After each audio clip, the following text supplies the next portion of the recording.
I love the snow. It's so beautiful and peaceful. And I can have snowball fights with the Kuhenki. Shall we have one now?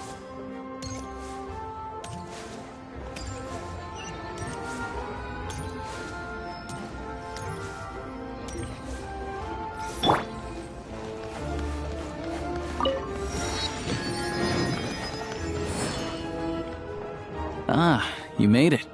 I've got some tickets, and I managed to set something up with the Rokot. It'll have to wait until after the show, though. Happy to stay and watch? I doubt you've seen the Korolyevsky troupe on stage before. Pleasure. Here, this is the way in.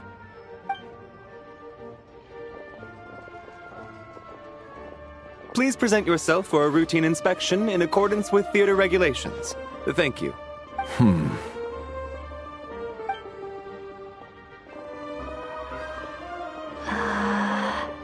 Is that guy with the fatui?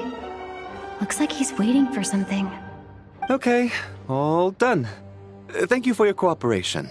Please proceed through to the theater.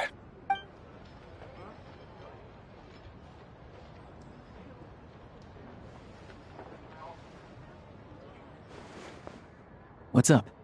Everything okay? Snezhnaya's business and political leaders are always passing through here, so it makes sense that security's tight.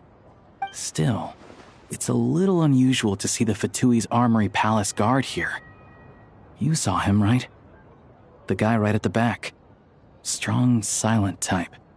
His name's Valeri. He's part of the Special Assignments Battalion, but I only ever see him here for one thing. To look for a guy named Mitya. Supposedly a researcher, though he never seems to put much time in at the office. The theater is one of his favorite places to hang out when he's playing hooky from work. But that's not for us to worry about. Let's go. The show's about to start.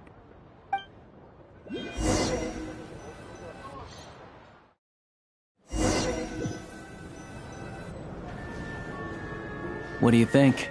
Pretty impressive, huh?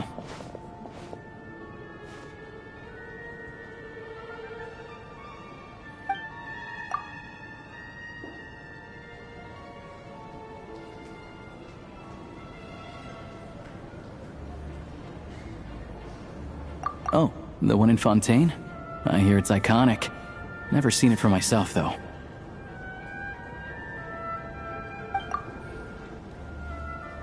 Here we are, just in time. Sorry, coming through.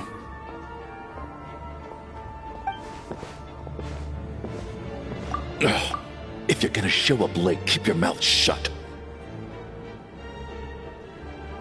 What's his problem? Whatever. No point arguing with people like that. Look, there she is. That's who I'm introducing you to later. She's the lead singer of the troupe, Vodyanitsa.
This leads directly to the green room.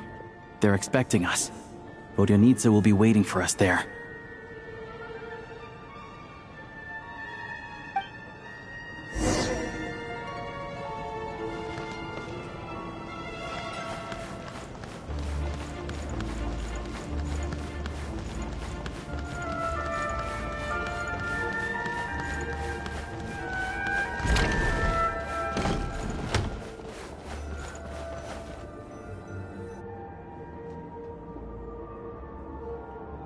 Hey there. Excuse me. Can you believe it? I am so mad right now. Come in. Oh, it's you two. Huh? You know each other? Oh, wait. Is this who you were telling me about? The one you met yesterday and couldn't stop thinking about? I never said that. Yes, you did. Why are you denying it? It was right before I went on that rant about the moody factory owner. Oh, I remember. Might I ask what brings you two here? Oh, I just brought her here to see the show. And when it finished, she was full of praise for Vodyanitsa's performance. So I thought I'd try my luck, see if we could get the chance to chat for a bit. Maybe get an autograph? You work here. You of all people ought to know that's against the rules. It's not what the green room is there for. Oh, what's the big deal? Come on, don't be shy. I can give you an autograph. You can take a picture too if you want. Do as you please. I finished all my shows for the day. I'll leave you to chat.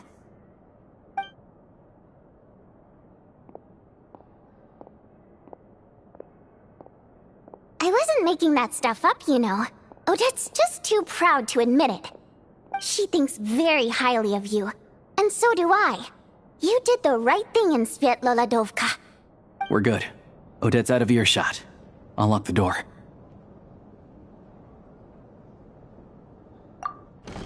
Confidentiality, of course. The Rokot is very strict on that. Whoa, Alosha! Not out loud! Not with an outsider here! Relax, I've taken care of it. Look at this. The President's reply sent this morning. Wait, so she's been approved to join? You told me last night that you wanted to get intel from the Rokot. Unfortunately, Rokot intel is only available to members. But ever since you set foot in Snezhnaya, we've been working together. I've seen the way you work, your character, and your motives. Everything about you is perfectly in alignment with what we're trying to achieve in the Rokot. So I figured I might as well cut to the chase. I wrote a letter to the President explaining your situation, including just the right amount of detail. His approval came very quickly. Of course, it's still your decision whether you want to join or not. We'll respect your choice. Well, assuming Odette was telling the truth and she didn't misjudge you, I guess we don't need to worry about you blowing our cover. Still, you gave me a real fright. I didn't know that's why you came looking for me. So, that stuff you said about admiring my performance, was that just because Odette was here? Did you actually mean it? Now you're talking. That's what I like to hear. Anyway, let me give you a quick rundown of how things work. Like I said, the Rokot is a covert organization, and we hide our identities. Members typically don't meet in person or even know each other's identities. This helps us maintain a high level of independence and secrecy. Because of this, members are basically free to decide their methods without constraints, so long as the outcome of any activity doesn't violate the organization's principles. After all, we don't have any ostensible contact with each other. This way, if anything goes wrong, no one else will be implicated. Beyond the freedom to choose how you operate, it's also your choice whether to act at all. We have plenty of members who have yet to take any action. In short, joining the Rokot in and of itself won't place any restrictions on your activity in Snezhnaya. There's a code of conduct you can read if it interests you. But basically, as long as you don't plan on using your anonymity to go around doing evil, you'll be fine. I tried reading it 5 or 6 times. Never made it all the way through. Even the most lackluster script makes for more interesting reading. Great. Then I'll go grab an official application form. Be right back.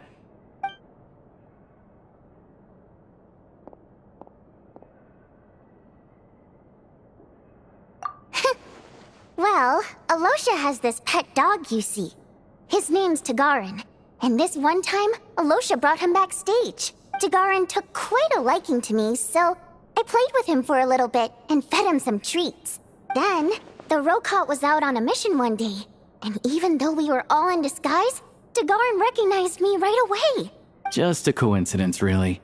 We didn't report it to the higher-ups, though, to avoid dealing with the fallout. Like... my job at the theater, for instance. I really needed to make ends meet. By the way, what were you complaining about just before we came in? Did everything go okay with Chuganov? Everything did not go okay. That's why I was so mad. I tried to make some small talk with him before I went on stage to fish for intel about the Iskra manufacturing plant. But he wouldn't take the bait. No matter what I said, he kept dodging the question. And then he started complaining. He said he didn't appreciate his second-rate seat in the stalls because he usually gets a private box. I mean, what did he expect? Everyone knows that if you want a box seat, you buy a ticket well in advance. But instead, he sends me a letter the day before the show when we're practically sold out. I had to juggle things around just to get him a half-decent seat, hoping he would appreciate the gesture enough to share some information. But nope, he didn't give me anything. Yeah, meeting Chuganov in person has definitely been a disappointing experience. Oh, you probably don't know who we're talking about, do you? Chuganov was that older guy you were sitting next to today. I'm sure he didn't make a great first impression on you either. To the citizenry, he's a family man and a kind boss. But our interactions with him tell a very different story. It's one thing to ask for a favor, but he acts like it's his right. He always expects special treatment. Take the ticket situation, for instance. I've actually gotten him a private box in the past. But not only was he not even grateful, now he's acting like I've sold him short this time. Not to mention that he's never paid for a single one of his tickets. And another thing, if he's such a big family man, why doesn't he bring his wife and daughter to see the show once in a while? I've never seen them here, not even once. Calm down, Vodyanitsa. If you won't do it the easy way, we'll have to try the hard way. But first things first, here's your application form. Go ahead and fill it out.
Looks like I'll need to make a few little tweaks here and there. But other than that, you're good to go. We'll hold on to this for you. Alright.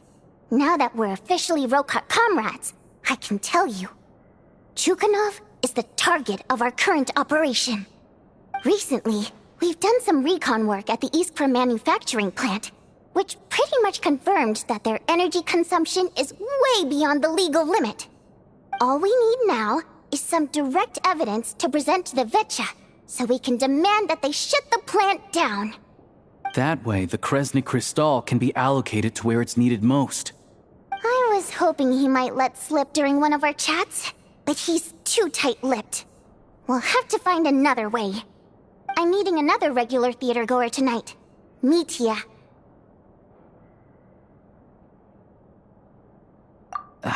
But Valeri's here too, and he's probably looking for Mitya, so he may end up being a no-show. Don't you worry. He must know how to dodge Valeri, or he wouldn't be showing up on time for every performance. Mitya is a renowned energy expert. Although we can't get any direct evidence of the excessive energy consumption at the plant, we can accidentally let the information slip to him. The authorities should take someone like him seriously. So if he starts raising questions about energy use at the Iskra manufacturing plant, there will be a proper investigation. Also, we're not allowed on site, but he has clearance. So all we need is his cooperation. Yeah, so that's the other thing we're trying to figure out. Though I think we're far less likely to make any progress on that front. Still, I hear that Mitya is a bit of a chatterbox. So, who knows? Maybe if we catch him in the right mood, he'll let something slip. What do you think? Sound like something worth your time?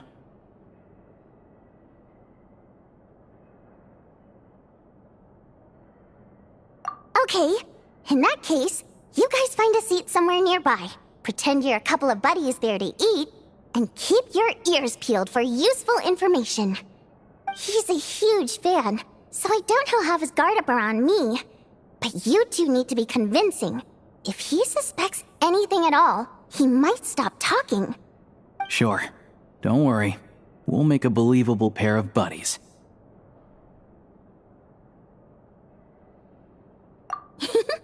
Perfect! You've sold me already. Now, help me tidy this room up a bit before we head out. Okay. What needs tidying? Everything!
I like music. In fact, I've taught myself to play many different instruments. You don't believe me? Find me a piano, and I'll show you a thing or two.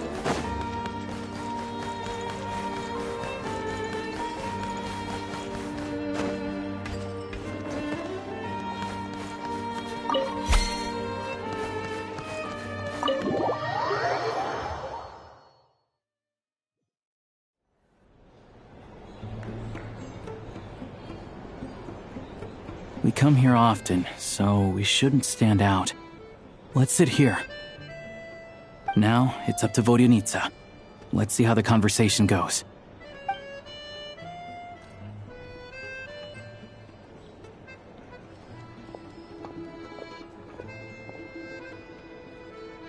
Mr. Mitya! Over here! Over here! Oh, sorry. I got a little held up on my way here. Now we have even less time than we planned. Go ahead and order some snacks and drinks. Whatever you like. Let me see. According to my schedule, we still have 25 minutes left. You're really pressed for time today, huh? I was imagining this would be a leisurely chat. If you'd prefer, we can always reschedule for another afternoon when you have more time. No need. Getting to meet the lead singer is a very precious opportunity for me. I'm not about to pass it up. I've already had to decline your invitation several times because our schedules rarely align. If I don't grab this chance while it's here, who knows when the next one will come around? Well, it's very kind of you to make time just for me. I'm not too sure, to be honest. But Snezhnaya's full of weird and wonderful things like that, so people tend not to bat an eye. I'm sure the same will go for the Eye of Grey and Paimon. The reason I invited you out for tea and a chat today was to get some feedback from a true fan of the theater. Well, I genuinely have nothing bad to say. No matter how many times I hear you sing, it never gets old. It always seems fresh and new somehow. Maybe it's because the more times I listen, the more details I notice. Or maybe you simply improve with every performance, delivering it better each time. Thank you! I'm delighted to hear that! Could you give me any specific examples? Oh, yeah. The piece you sang today, for example. Beneath the Frozen River? Hey, what's with you? I'm just praising a good performance. I always used to find that such a bleak and lonely song. But the more you listen, the more you realize that it's not as cold and nihilistic as it appears. When you really dig down into it, there's a certain level where you're surprised by the emergence of hope. Wow, I'm impressed. I didn't expect you to pick up on that. Actually, I only tried out that angle after talking with a composer. Still, Beneath the Frozen River wasn't on today's program. Oh, really? But it's a classic. You sing it every time. Almost. Oh, well then. Let me say a few words about that other all-time classic, Flying in the Wind from the Mountain Sparrow. I didn't sing that one today either. My voice wasn't quite up to it, so I switched it out at the last minute. Oh, but, Sorry, Mr. Mitya, but you were at the theater today, yes? Of course I was. Remember? I said hello to all the troupe members before the show started. You, Odette, and the others. So, what did Odette sing today? Elegy of the Snow-Winged Goose, of course. Correct. I see. I see. You find my singing boring, don't you? That's why you don't remember a single song. Looks like I'll need to cut a few from the program next time. No, that's not it. I swear. All right. I'll be straight with you. I'm sorry. My mind was wandering as you took the stage today. I enjoy watching your shows because the exquisite performances stimulate the mind. It always sparks some inspiration for my research. So, whenever I get stuck at work, I come to the theater for a change of pace. Odette's dance during the elegy of the snow-winged goose today was simply incredible. It got me wondering what she's been going through recently. That look of sheer defiance in the face of utter tragedy? It was so inspiring. I started scribbling in my notebook right away. Not that I made a ton of progress in the grand scheme of things, but I still think it was productive. By the time I snapped out of it, the entire show had finished. So what you're saying is, you didn't listen to my singing at all? Unfortunately not. I'm sorry, I don't know which is more disrespectful. The fact that I don't always come for the show itself, or the fact that I missed your performance. Seems like things are getting a little awkward.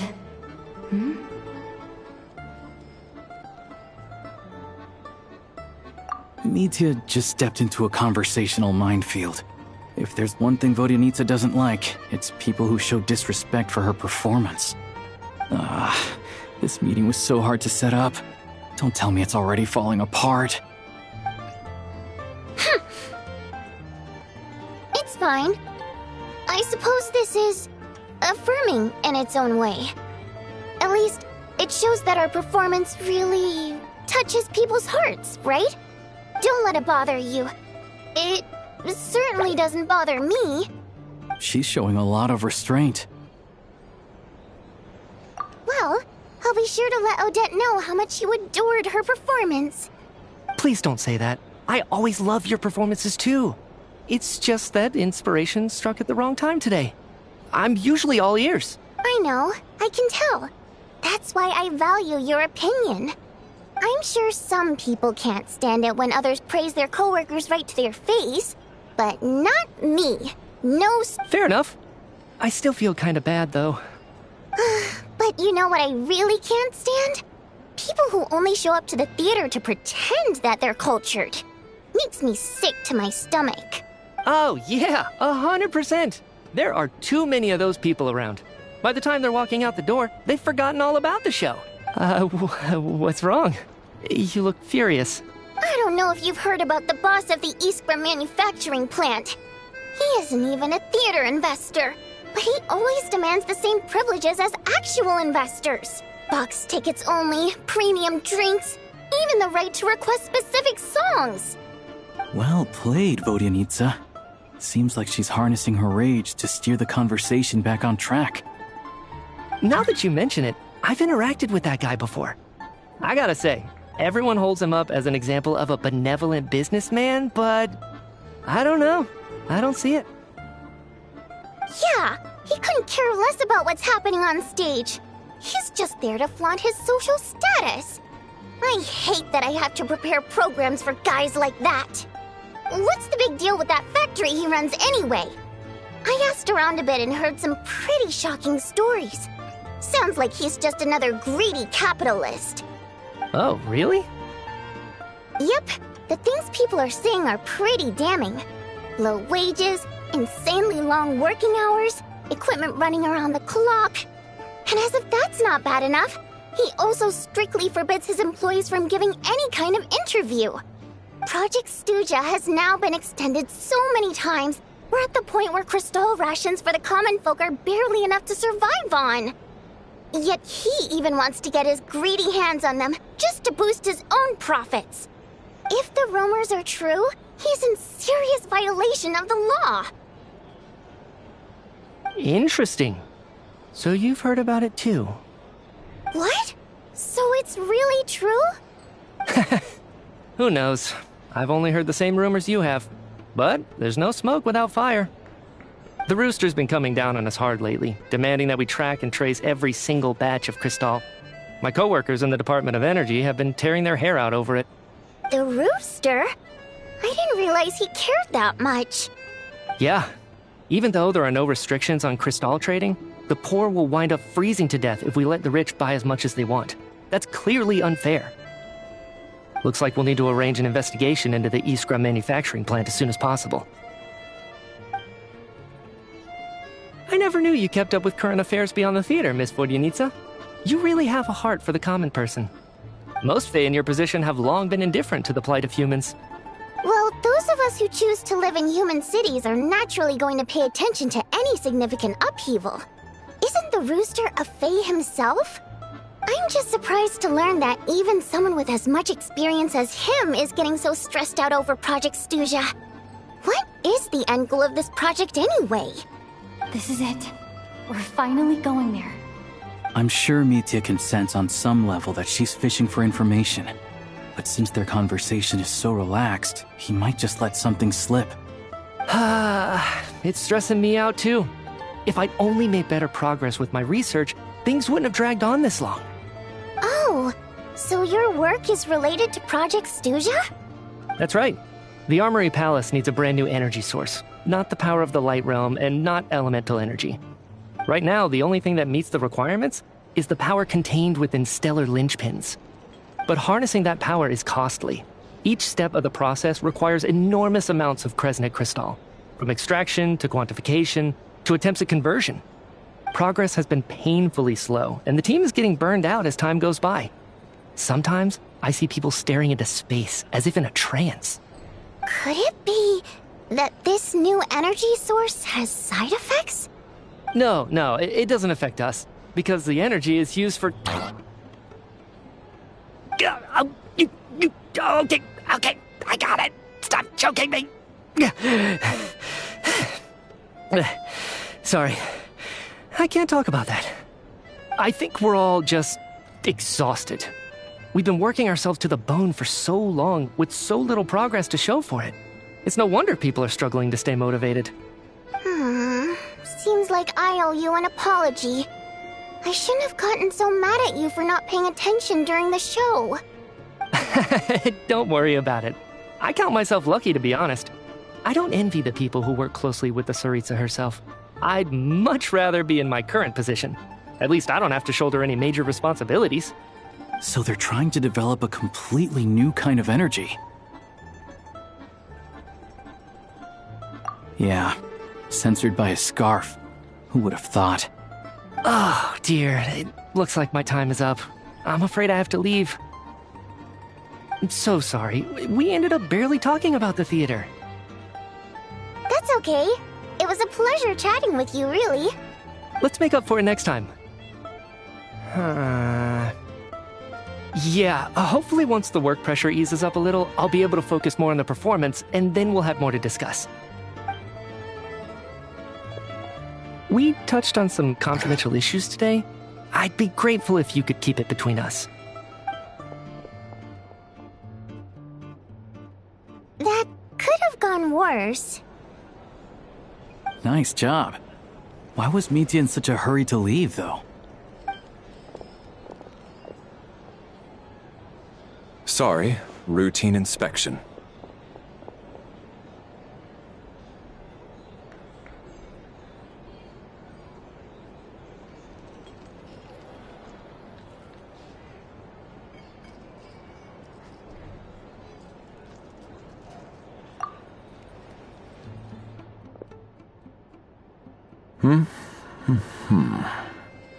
Okay, let's go. So he wasn't rushing to get back to work. He must have calculated that Valeri would find him here in exactly 25 minutes. That's frighteningly accurate. One of the main duties of the Special Assignments Battalion is to ensure that important figures stick to their schedules.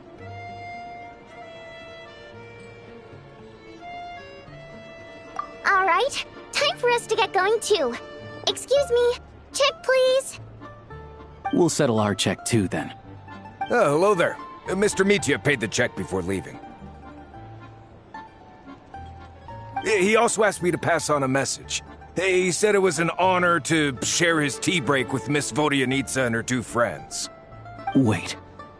So he knew we were here all along? This raises a lot of questions. Did he deliberately mention the new energy source so that we'd overhear it?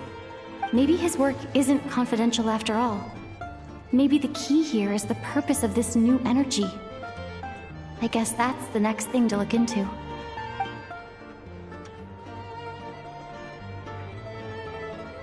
Vodyanitsa and Alosha have both left. Time to head back and call it a day.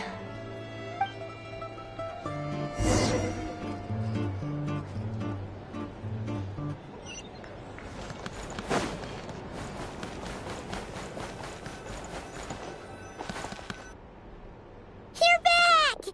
You're pretty early today. Paimon was just gonna mention that.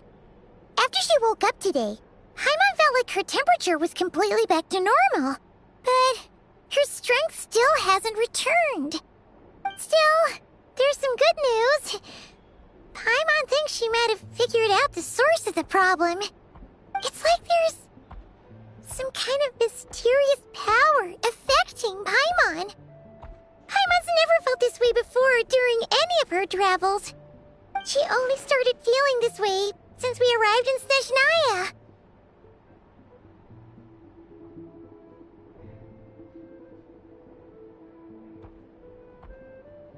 That's right. The Armory Palace needs a brand new energy source. Could that have something to do with this?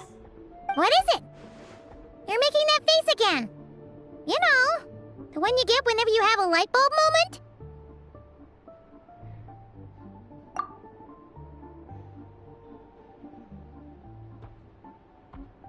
So, they're trying to develop a new energy source here? And you think that might be why Paimon's feeling unwell?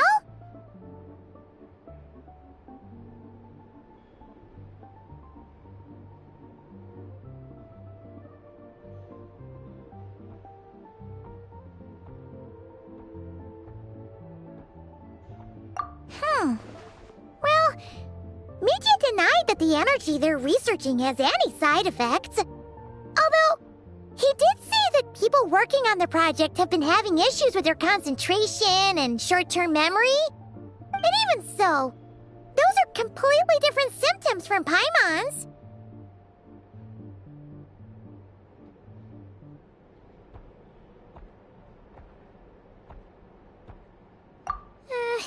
It's pretty faint, so it's kind of hard to tell. But if anything, it seems like it's coming from roughly the same direction as the Armory Palace. Sure, Paimon's with you there. But how, though? The robot only has a limited amount of intel. Oh, great point! They argue about Project Stusha every day. If we could sit in on one of their sessions, we might pick up some new leads.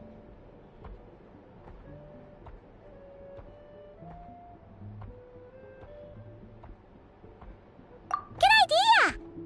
Oh yeah, while you were out, Paimon tried all the yummiest looking desserts in the Potpourri restaurant. This one seemed right up your alley. So, Paimon saved some for you. Come try it once you finish writing your letter.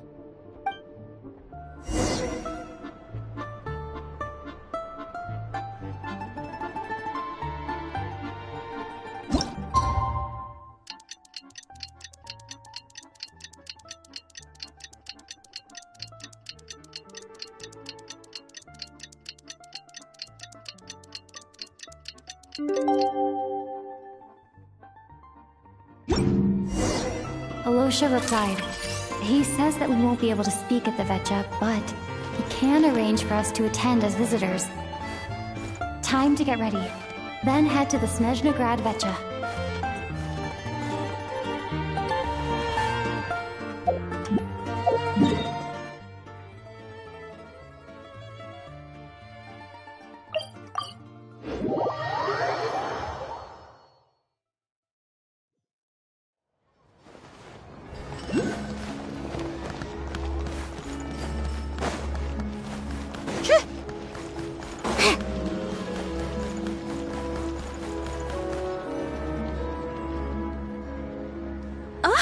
Miss Vodyanitsa, prima donna of the Korolievsky troupe. What a surprise meeting you here! Will you be sitting in on a session of the Vetcha? Sorry, I'm not taking interviews today. Oh good, you're here. The session's about to begin. Let's get inside. Please wait, Miss Vodyanitsa. Could you introduce me to your new friend?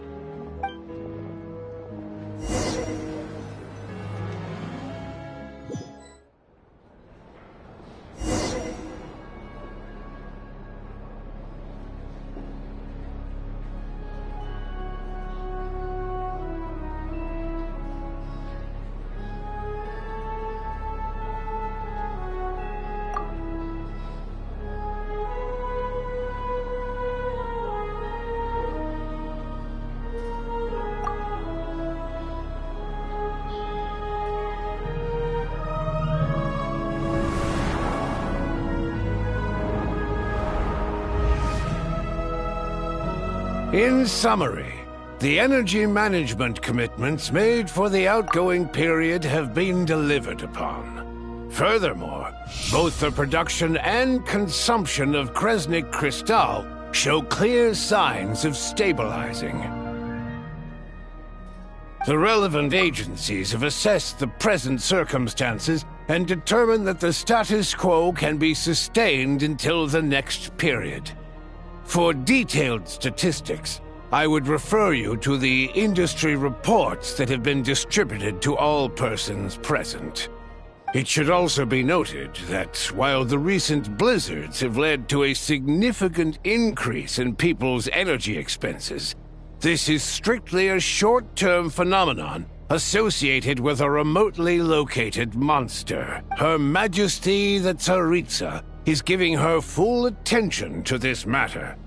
We should have every confidence that it will be dealt with swiftly and conclusively. A financial report on disaster relief is also present in this report, courtesy of Pantalone.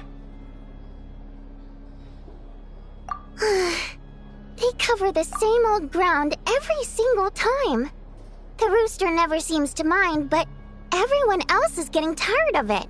There's a general lack of trust. People aren't seeing any tangible benefits that affect them directly. Of course, none of that will be reflected in any of the reports on the table. Yeah, if it weren't for these hard copy documents, I could have at least made something up. Oh, don't mind me. I'm just out here trying to hit my interview quotas. Bring out the kvass. Ever read it? Best-selling newspaper in town. If I remember correctly, you guys don't even have a sales permit. You have to sell from stalls on the street. Okay then, best-selling street stall newspaper in town. Still counts. Order! We will now open the floor to the representatives. If there are no further substantive issues to discuss, we will then proceed to a vote on this motion. Snezhnaya has a long tradition of treating members of the Fatui armed forces and their dependents favorably. But recent surveys shows that Fatui families in remote areas have access to 15% less crystal than the average civilian family in Snezhnograd. It's been said many times before, but it bears repeating now. There needs to be a clear and consistent rationale behind how crystal is allocated, or we will soon face immense public backlash. Perhaps you wouldn't need to keep repeating yourself if you would hear me out for once. I say again, true consistency exists only in principle. In the real world, fairness is relative. You appear to treat resource allocation as a simple function of production and population. So what about when the equipment used in production breaks down? Have you factored that into your equation? And do you even know how long it's been since Snezhnaya last conducted a census? If I knew the answers to questions like that, I'm sure I'd be a very wealthy man. And I doubt I'd be going by child. I'd like to bring the focus back to the specific issue I raised. Or do you wish to deny that favorable treatment for Fatui dependents is our long-standing policy? It's easy to be a critic when there's no accountability. That seems to be a running theme in the anti-Project Stuja cohort. Defeat the ringleader and all other problems will magically resolve themselves. That's what they seem to think. But in case you aren't aware, not one jot in my report would change whether Project Stuja continues or not. So you have no intention whatsoever of finding a solution to this problem? On the contrary, I'm the only one here who ever brings solutions. Child opened by speaking up for the armed forces. Regrator struck back with style and a war of words ensued. Our reporter was live on the scene to get the audience's reaction as it all unfolded. Who do you support? The people have spoken! Child received raucous applause from the crowd as he pushed Regrator onto his back foot with a relentless barrage of questions. It had to be seen to be believed. Now you see why they don't have a sales permit. However this reporter wants to spin things, I haven't forgotten that Tartaglia was representing the Northland Bank when we first met in Liyue. So, surely their relationship can't always have been this strained. You two are getting off topic. Let's focus on what the data is saying. Mr. Pantalone, may I speak on your behalf? Oh, please do. I'm more than happy to save my breath.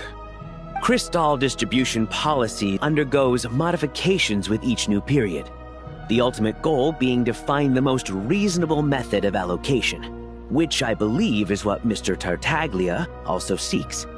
But I fear many may have been misled on this topic by extremist activists. To clarify, Project Stuja is not the root cause of the problem. It is merely a framework for resource distribution. The most recent reports all point to Snezhnaya's resilience and adaptability during this period of fine-tuning, and give clear indications that a distribution framework is improving with each iteration. To make drastic adjustments without first considering the risks would likely do more harm than good. It would be a waste of the hard-won experience we've gained to date. Renowned scholar of finance, Arapov spoke up to clarify the fiscal logic, clearly alluding to social organizations like the Rokot in his words. With the notorious Lelex still active to this day, should the Rokot be held responsible? No, there is... She's just rephrasing what Mr. Pantalone said.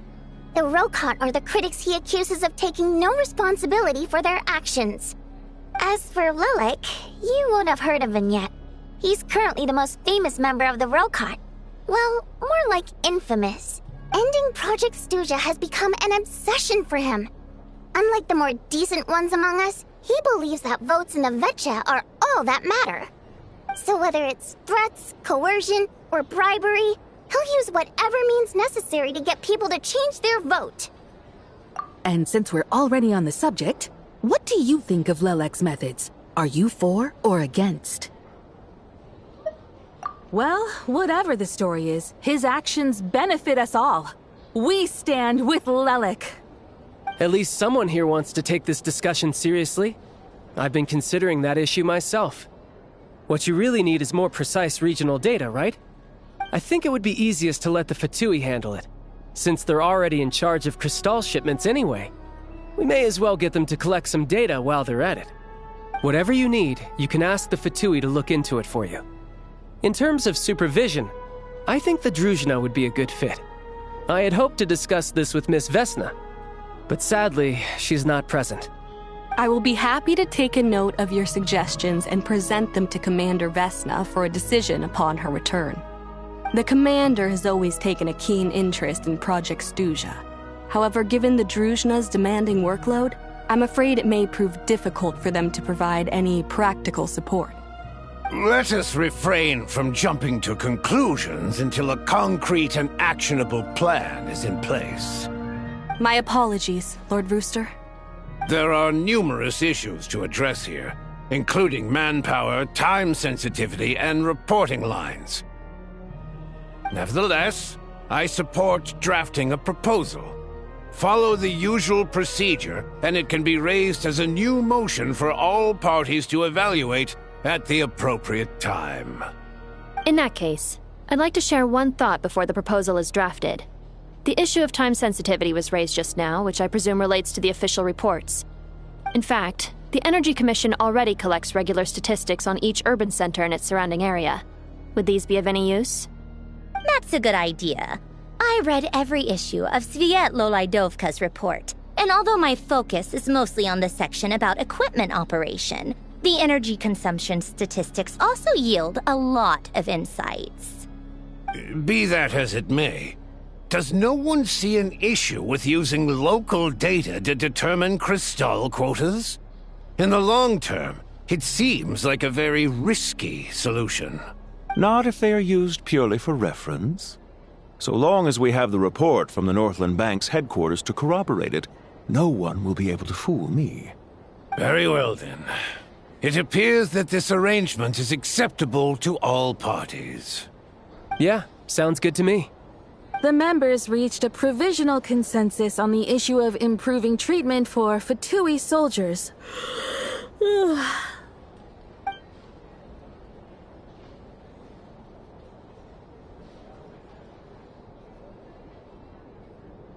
Today, the prima donna of the Korailievsky troupe attended a session of the Snezhnograd Vecha in the company of a most charming young lady. The question on all our minds is, what is the true nature of their relationship? Write anything like that again, and I'm revoking your permission to interview the troupe. Got it?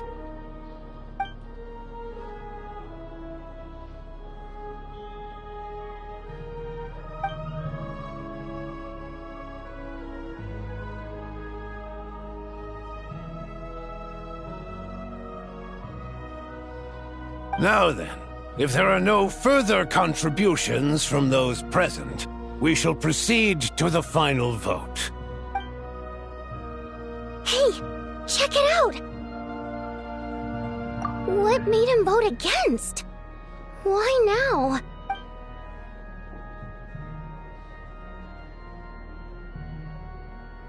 The votes have been tallied. Those in favor of continuing Project Stuja total 61%, securing a clear majority. That was too close. The margin has shrunk yet again. Chuganov was a huge loss. I'll bet Lelik is behind this. I wonder how Pulcinella will respond this time. Chuganov. I see. Lelik strikes again. Yes. Go, Lelik. Once Project Stuja is defeated, our unwavering support at Bring Out the Kvass will finally pay off when we make our comeback. I can taste our victory already! In accordance with the result of this vote, Project Stuja will remain in effect until the next Vecha period. Finally, may I remind us all, we debate only for the greater glory and solidarity of our nation. May the Aurora shine ever on, and the Tundra always stand firm. The session is concluded.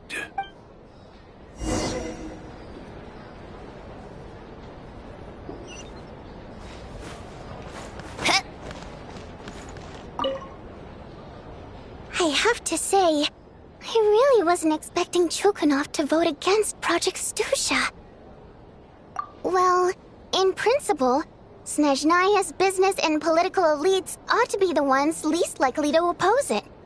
As we heard, Project Stuja is basically just a resource distribution framework that requires everyone to cut back during the winter. But even if the policy got cancelled, the Tsaritsa's energy needs wouldn't suddenly go down. The extra demand from the public would have to be filled from somewhere. So logically, the factories would have to take the hit. I got a letter from Mr. Mitya just before today's session. He said he's confirmed that there are issues around overtime and excessive energy consumption at the Iskra manufacturing plant. In a situation like this, once the Rooster receives the report, he'll order the factory to halt production and submit to an investigation before issuing a penalty. But that's a week-long process, and thus didn't make it onto the Vecha agenda this time. I don't think he suspects anything so far. Exactly. And as you know, he's a very selfish person. I was originally gonna try and flip him after he received notice of the official sanctions. My plan was to convince him that the whole thing was completely unfair. Rather than just sit back and take the hit while his factory stopped production, he'd be better off voting to end Project Stuja. At least that way, no one else would be able to make any money either, because all the factories would suddenly have more limited energy to work with. But now, he's already voted against it, which means someone must have used more forceful means to change his vote, just like with everyone else who flipped. Yeah, no one knows why Lilac is so obsessed with ending Project Stuja, but by the looks of it, he's inching closer and closer to success. Lilac must have strong motivations, given how he'll stop at nothing to achieve his goal. Maybe he knows the full truth of Project Stuja. Maybe my next step should be to focus on him. All right. What are your plans for the rest of the day? Shall we head out? Hey, comrade. I noticed you were here during the debate. I didn't take you for a political enthusiast. Greetings, Harbingers. I just happened to have some free time today, and my new friend here thought it might be fun to check out the Vetcha. Ah, Odette must have introduced you. Looks like you two are getting along pretty well. I'll leave you to catch up. I should head back to the troop. Sure. Break a leg and all that.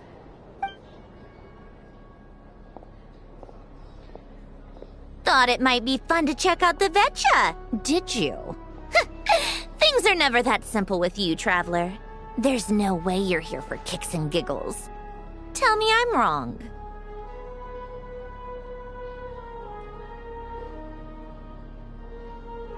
Oh, yeah. To some, he's a captivating enigma. To others, he's the bane of their existence. No one ever thought that some anonymous nobody from the Rokot could cause such a stir.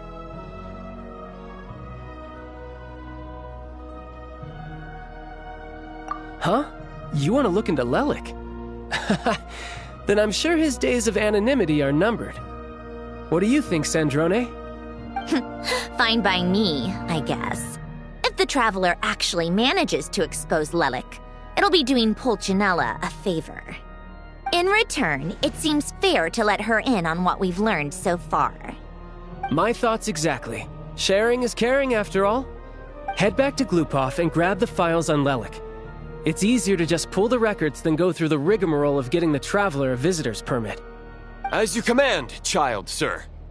In that case, since we're going to be waiting anyway, I'll have someone brew a pot of black tea.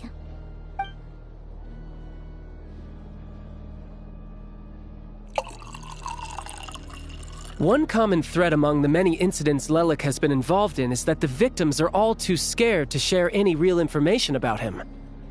Clearly, he must have threatened them in some way. His modus operandi is to silently infiltrate the scene and leave a threatening letter behind. But neither the letters nor the crime scenes ever yield any clues to his identity. So all these files have to offer are short statements by the people affected. They don't give us a lot to go on. If nothing else, it shows we're dealing with a trained professional who's versed in counter-surveillance. Yes, and to that point, he often strikes in highly secure locations.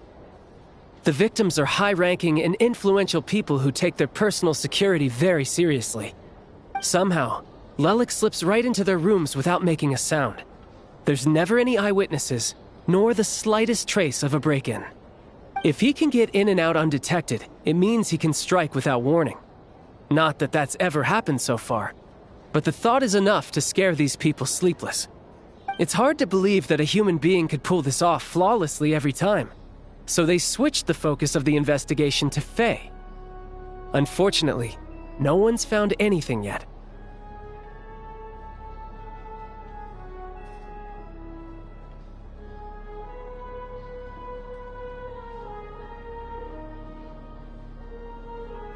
Careful. Don't underestimate me.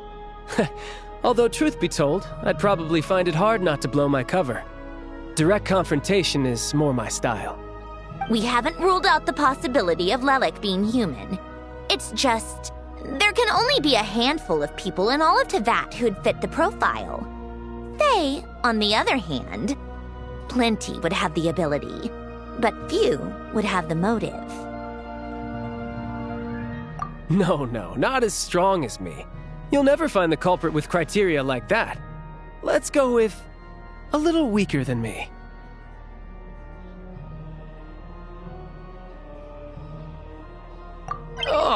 you hit me right where it hurts.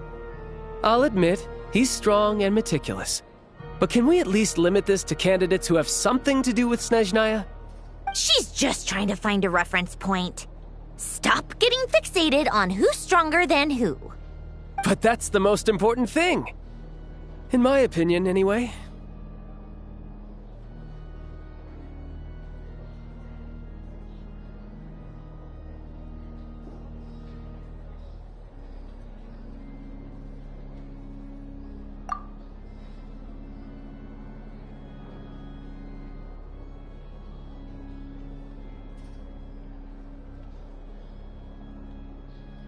Odette?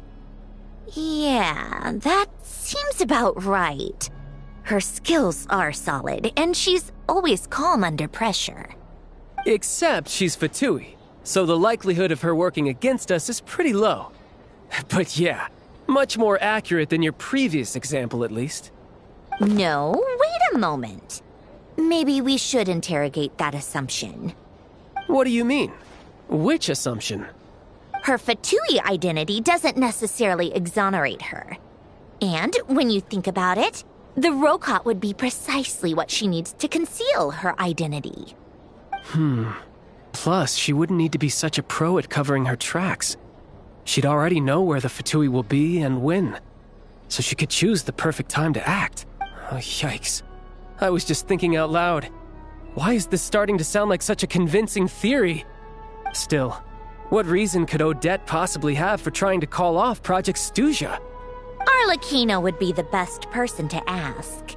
She knows Odette best. Unfortunately, she isn't back yet. Rosaline used to open up to her in private about her struggles with Odette. As I'm sure you can imagine, Arlecchino is quite a lot better with children than Rosaline was. She gave her some tips on how to handle the situation, and Rosaline managed to reach a settlement with Odette before leaving. So I suppose there were at least no lifelong regrets left behind. Beyond that, I don't know the details about that side of things. But I do know that Odette definitely has a motive to hold a grudge against Project Stuzha. The reason being, her father passed away during the early stages of the project. That was back before it had been named Project Stuzha, when things were still being worked out. But in essence, it's remained the same ever since. Huh. The more you know. Rosaline was always so self-centered. I never understood why she started paying so much attention to Odette. Is that such a surprise? If you cast your mind back, you may remember that Rosaline and I weren't exactly close. We had tea together a few times, but that was about it. Odette's past is no secret. Her father was a Fatus and her mother was a very famous ballerina. On the surface, it looks like she followed right in her parents' footsteps. But the truth is quite a different story. After her father passed away on a mission, her mother was overcome with grief. She broke her leg during a performance and could never dance again. Odette was only interested in ballet at the time, but this tragedy left the family with both breadwinners gone. They could barely make ends meet. Per Capitano's policy, family members of Fatui who died in the line of duty had to be appropriately accommodated and provided with adequate assistance. So, regardless of how Rosaline may have felt about it, it fell to her to resolve the issue of Odette's family's livelihood. In the end, the solution they agreed upon was to have Odette join the Fatui. Right, because the alternative would have been a one-off compensation payment, I guess. In that sense, joining up was definitely the better option. Still, she must have had mixed feelings about it, right? If she doesn't even like the Fatui. It's just a theory, a possibility. But as a motive for Odette to become Lelik, it holds up. That said, I have no idea where Odette's head is at right now, or what her conflict with Rosaline was about. Plenty of people were on bad terms with Rosaline. I have no intention of trying to figure it all out.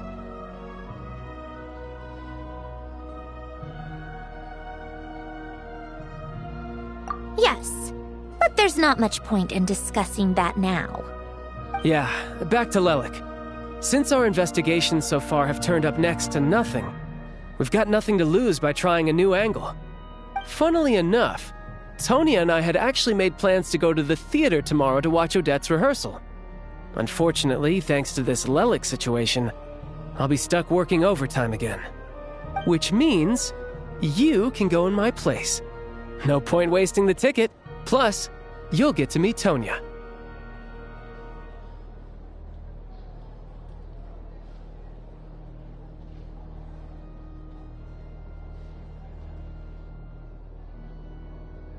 Spirit Seeker. Quite the classic ballet. It was passed down through Odette's mother's family for generations, though it hasn't been performed in years. But Odette's been practicing it diligently, and it's finally ready for a return to the stage. Excitement is through the roof. Tickets for the official performance sold out long ago. Tonya's excited for it too.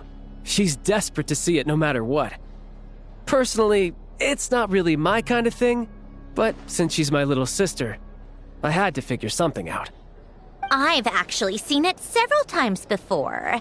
The story's pretty straightforward. The lead character follows a trail of clues left behind by a spirit, gradually recovering her memories along the way. It's a tale of love and regret. So not exactly reinventing the wheel, at least by today's standards. But when that classic melody kicks in and the lead character begins to dance, it always gets me. It really is beautiful. Not an easy dance to do justice to, though. I know it's always been Odette's dream to perform this piece, but I'm not sure she's really ready. In that case, I think that even if she is Lelik, we should wait until her performance is over before we respond. I'll let you take it from here, comrade.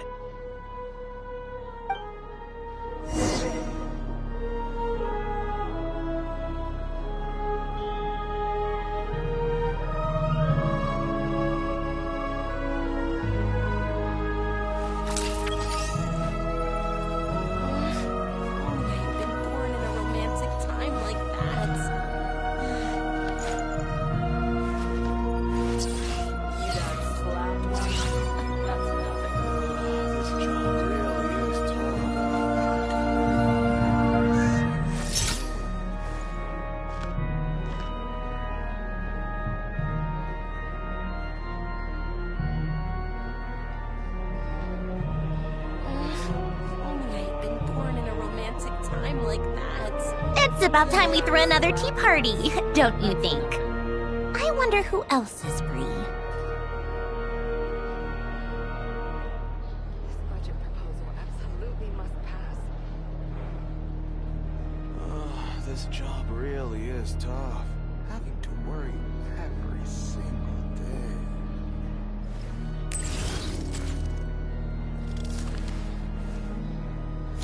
If only I had been born in a romantic time like that.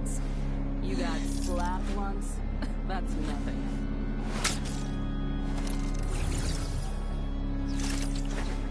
Absolutely must pass.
Today.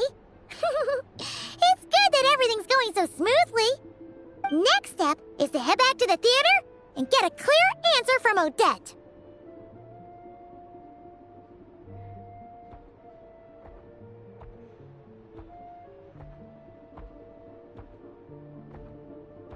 Either way, Paimon doesn't get the sense that she's a bad person. Sure, she might have done some pretty extreme things, but Paimon bet she has her reasons. Maybe this is going too far, but like, with everything she's managed to do so far, wouldn't it make more sense in theory to be even more, you know, heavy-handed? Why leave a letter when she could, well, we know there are plenty of other ways to keep people in line, right? The point is, she could have gone further, but she didn't. So, if it is her, she's got some principles at least.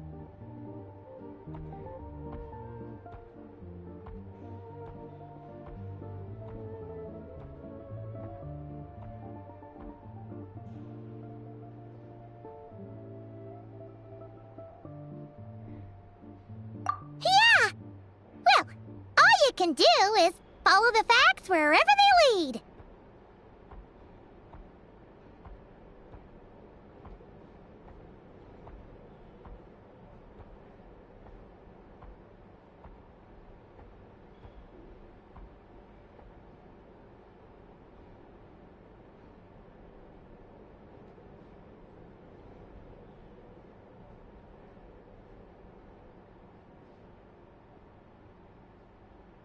No change, really. But that thing Paimon told you about yesterday? Paimon feels like she can sense it more clearly now. Hearing you talk about your day makes Paimon itch for an adventure. If only she could be there with you so we could experience it all together. Yeah, I wish you could be there too. I'm not used to adventuring alone. But don't worry, we'll get to the bottom of this. Guess it's just one of those things. Never mind. Paimon will behave herself and keep resting.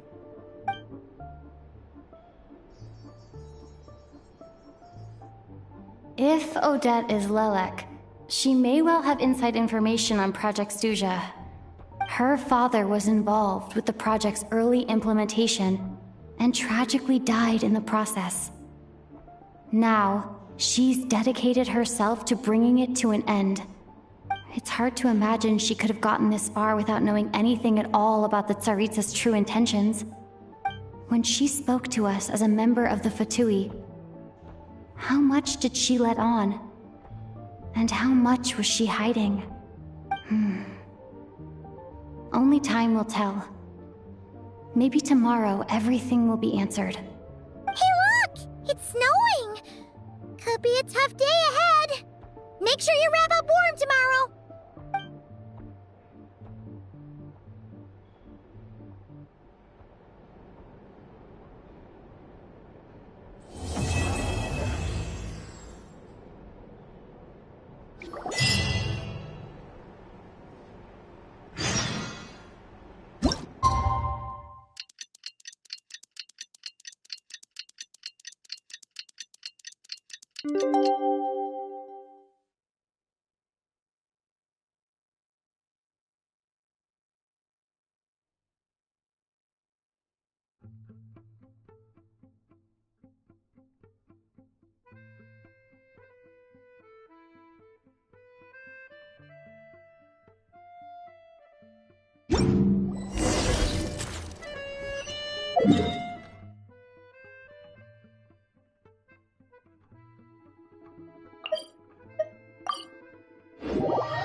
Ooh, it sure is cold today. I wonder how much heavier the snow's gonna get. Here to see Odette? I just need to see your tickets for the preview. Perfect. Thank you. I'll hold on to your tickets. Come on in. It's freezing outside.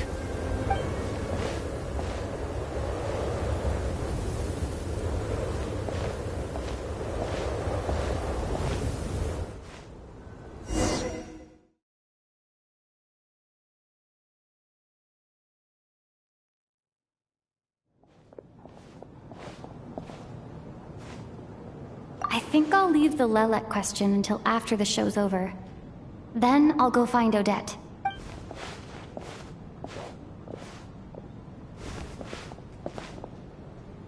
Child said he was originally going to come with Tonya, so I'm guessing Tonya's already here somewhere. Is there anyone here who looks like a Tonya? Let's see. It's a small audience. Makes sense for a preview. But wait, I do see some familiar faces. Mr. Chuganov's back again by the looks of it. Oh, and is that Mitya? And that Fatui officer, Valeri. Guess he must be playing cat and mouse with Mitya again. Oh no, it looks like the show's starting, and I still haven't found Tonya. Never mind. I'll just have to take a seat for now and see if I can catch her afterwards.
Members of the audience, I'm a staff member here at the theater. Today's performance was a very special one for us, as it marks the first attempt in a long time to revive the classic Snezhnayan ballet, Spirit Seeker. To commemorate this occasion, we would love to take a group photo of the cast, crew, and audience members present today. Could I kindly ask the audience to please come up onto the stage?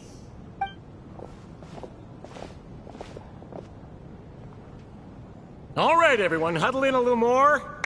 Now, look at the camera. 1, 2, 3.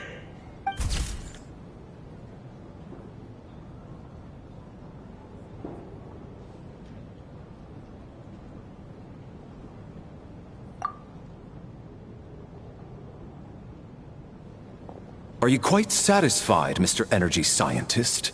I rather hope you don't have any other escape plans to add to my workload today. What are you talking about, Sarge?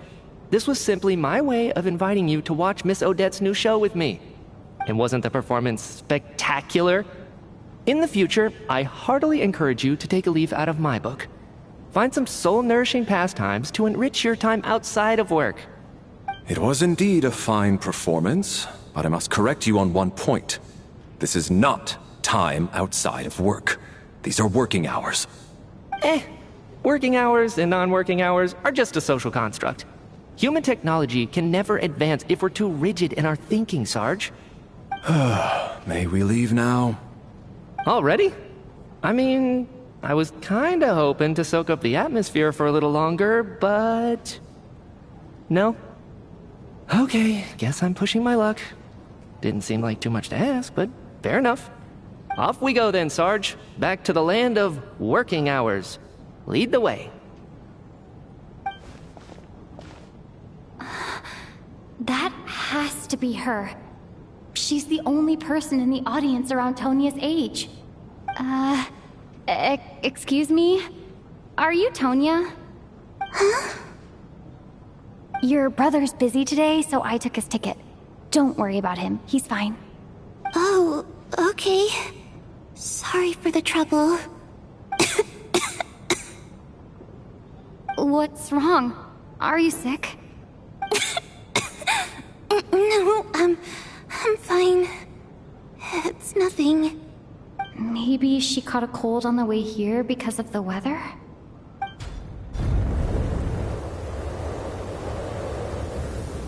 I haven't seen snow like this in a long, long time. It's most unusual. I know. It's completely white out there. You can barely see a thing. I've never seen such heavy snow in my life. Let's wait it out for now. You'd be lucky not to freeze to death in this weather, let alone find your way. Well, look at that. Maybe we shouldn't be in such a rush to get back after all. What do you think? Let's wait and see. Why do you need to take it so seriously? Fate has given us this wonderful chance to take a break. We owe it to ourselves to make the most of it. Come to think of it, there's a small inn not far from here that always keeps plenty of extra blankets on hand for guests. I know the route well. Shall I head over and borrow a few blankets?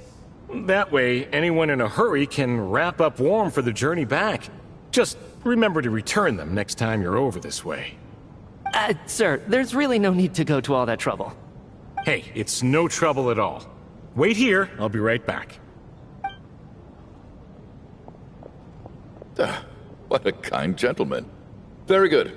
My wife and daughter are waiting for me at home, so I shall be heading back as soon as I get my blanket. So... are you expecting us to go back to the Armory Palace wrapped in blankets too? Don't worry about that. I made arrangements in advance. Should I not return to the Armory Palace within 3.5 hours after Operation Showtime begins, an armed squad will be sent to collect us. They will escort us back. You are one of our key military personnel, so any weather-related risks must be eliminated. Operation Showtime? So, wait.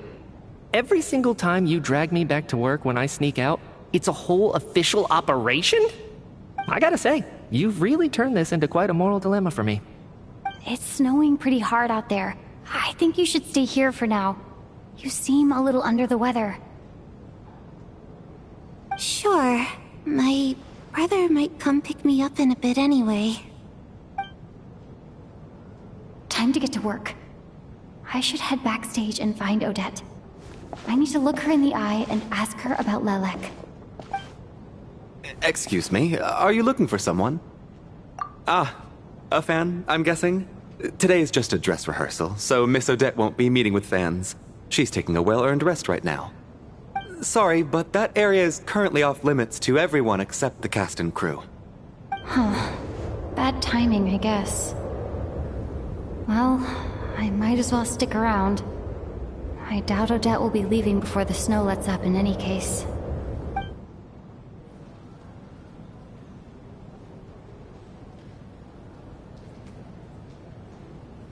What happened to the gentleman who went to fetch the blankets? How has he still not returned? I was thinking the same thing. It's still snowing very hard. Do you think something might have happened to him? Whatever the reason for his delay, I must say I hate nothing more than people who make empty promises and fail to deliver. Well, I have to treat my employees like that on occasion, but that's different.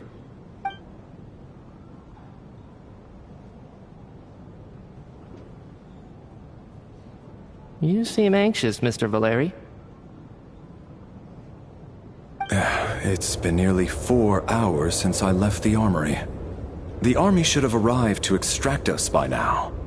They know how much I despise tardiness and disrupted plans. There's simply no reason that they shouldn't have shown up by now, barring exceptional circumstances. Surely a snowstorm like this one counts as such. Few things in this world can stop the Snezhnayan army, Mr. Mitya. And a snowstorm is certainly not one of them. Why don't you go out and take a look? They might be right outside, waiting for your orders before... An absurd hypothesis. I have no intention of leaving your side for even a moment until I have escorted you back to the Armory Palace. This doesn't look like an ordinary snowstorm to me. That guy who left earlier. It looked like he just vanished into thin air. Either that, or my eyes were playing tricks on me. A man-eating snowstorm? Come on. Night hasn't even fallen yet. Spare us the ghost stories.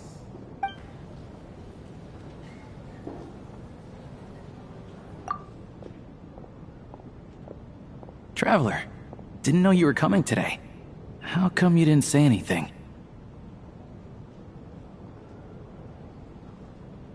Oh, right.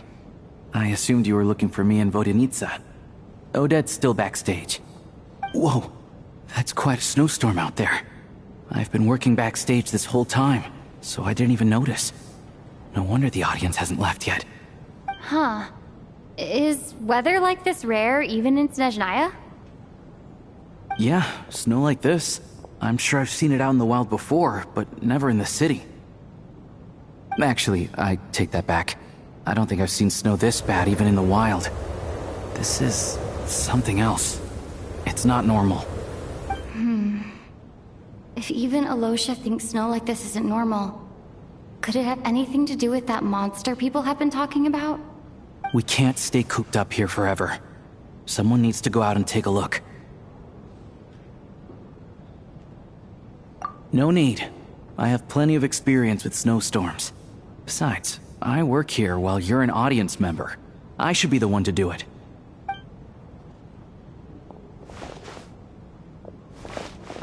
Everyone by the door. Careful not to let the snow soak into your shoes. In a snowstorm, you gotta look after your toes above all else. Heading out, my man? Be careful. I've been told the snowstorm eats people alive. Thanks for the advice. I am planning to be careful. I just want to take a quick look at the situation out there.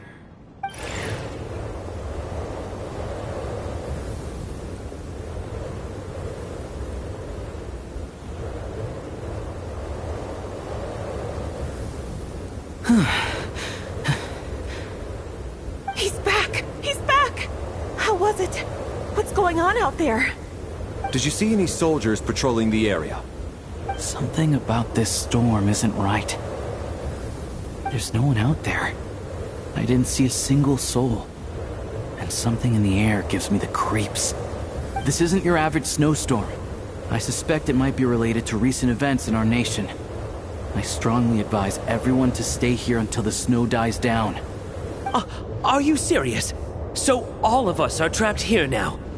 That sounds a little far-fetched to me. You want to go outside and see? I, for one, am not risking my neck in that weather. This just turned from a minor delay into a major hassle. We can only hope that our friend who went to fetch the blankets just ditched us and went home. Is it really that bad? But my daughter, I won't be able to read her a bedtime story tonight. Huh? What are you all still doing here? Whoa! It's snowing hard! So now we're stuck here? Oh, this is terrible! Luckily, it was just a dress rehearsal today, so there aren't too many people here. On the bright side, the theater's always well stocked with supplies. If the snow still doesn't let up as we get into the evening, you can spend the night here, everyone. At least, I assume that's alright? Odette? Fine by me. This seems like a sensible backup plan under the circumstances. My thanks to the theater for being so accommodating. What are you staring outside and praying for, my man? You anxious to get home too? Oh, your majesty the Tsaritsa, I beg you, please do not let tonight's snowstorm stop.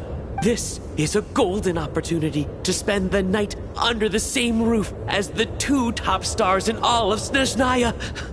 It's a once-in-a-lifetime experience. I think I've changed my mind.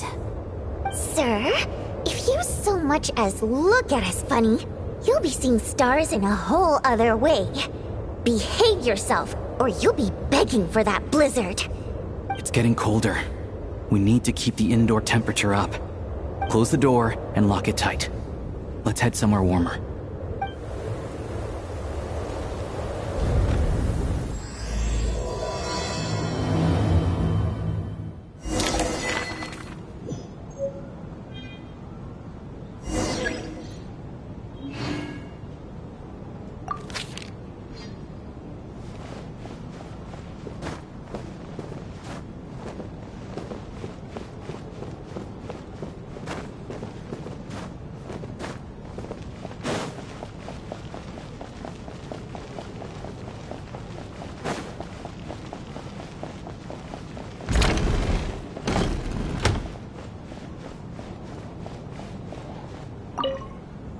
And then there's the aristocrats. Easiest of all to deal with. You don't need to use any force whatsoever. All you have to do is show them the rope you plan to tie them up with. Do you know why? I don't. Do tell. Because nothing horrifies them more than the thought of a cheap, coarse rope leaving creases on their precious million Mora coat. They'll do whatever you ask to avoid that fate. Unexpected, but funny nonetheless. Tell me another one. Well, look at that. I got myself a new listener. Hey there. Let me introduce myself. The name's Shram, and I'm a mercenary. The kind that gets paid to do odd jobs for rich folks. And I am Chuganov, an entrepreneur.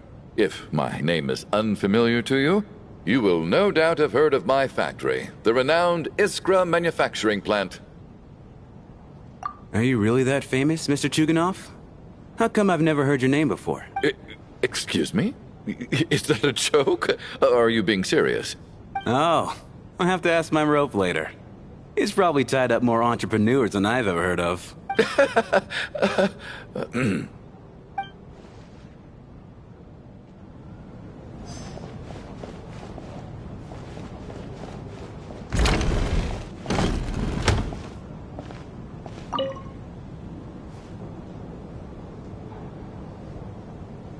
I don't think it's ever been this lively backstage before. I didn't know you were coming today. Hey, have you seen Chuganov? I heard he was coming today.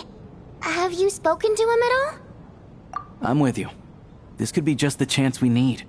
Yeah, I gotta figure out a way to coax some more intel out of him. I want to know why he suddenly changed his stance on Project Stuja. What exactly happened before the most recent Vetcha vote? For the Rokad, or just out of personal interest? Shh! There are other people around. Don't say the R word.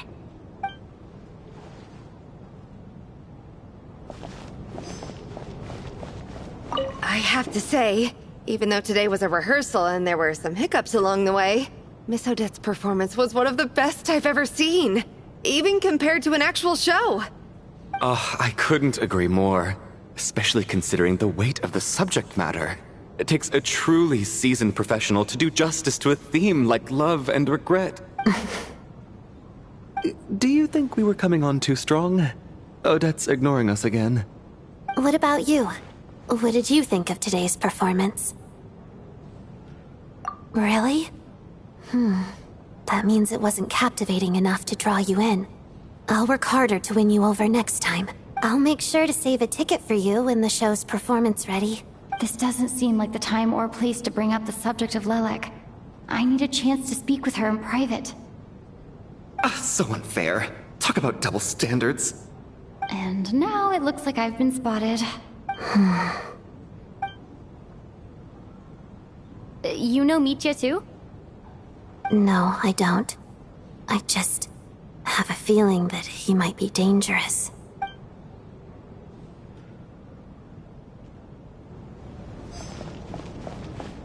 This is highly irregular.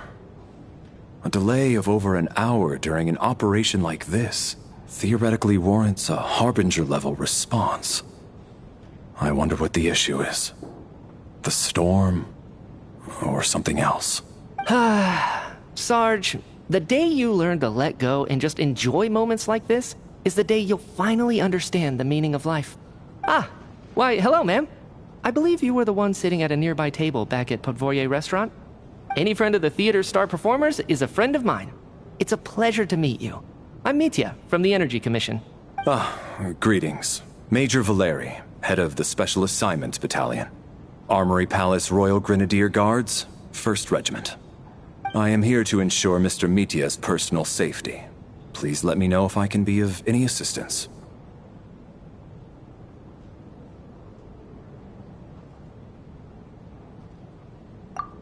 Miss Traveler, I cannot help but notice that Miss Odette is stealing glances at me. Any idea what that could be about? I've racked my brains, but I can't think of anything I might have done to offend her. Perhaps she noticed me spacing out during her performance? So, Mr. Mitya, is your work related to Project Suja? Yes, that's right. The higher-ups in the Fatui transferred me from the Energy Commission to the Armory Palace because they wanted me to... Really? I can't even talk about that? Pretty sure it counts as part of my private life. Right, I won't say anything. Sorry, Traveler. As you can see, I'm afraid this pleasant chat will have to end here.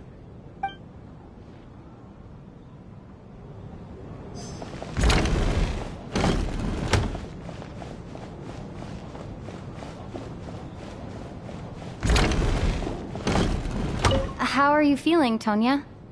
I'm fine. Sorry to worry you. I'm used to it by this point. I take medicine for it. My brother usually helps to get it ready for me. Child must take great care of his sister. He's never mentioned Tonya's illness, though.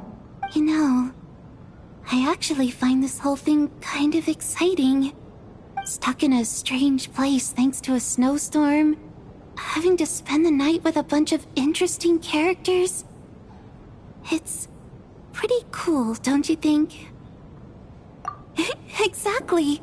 It's like one of those stories where an ordinary school trip turns into a magical adventure. I've always wanted something like that to happen in real life. I'm fine, really. Just got a little overexcited. Look after yourself. Otherwise, your brother will come after me.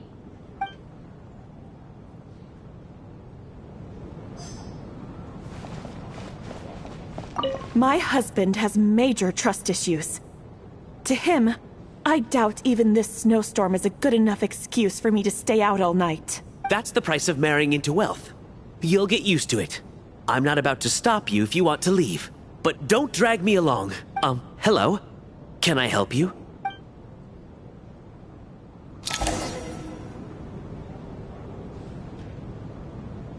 How's it looking, Alosha? No change from this afternoon. Heavy snow with no sign of slowing down. May I have your attention, please? The storm is unlikely to stop tonight, and it'll be even more dangerous outside at night than it was during the day. We at the theater owe everyone here a duty of care.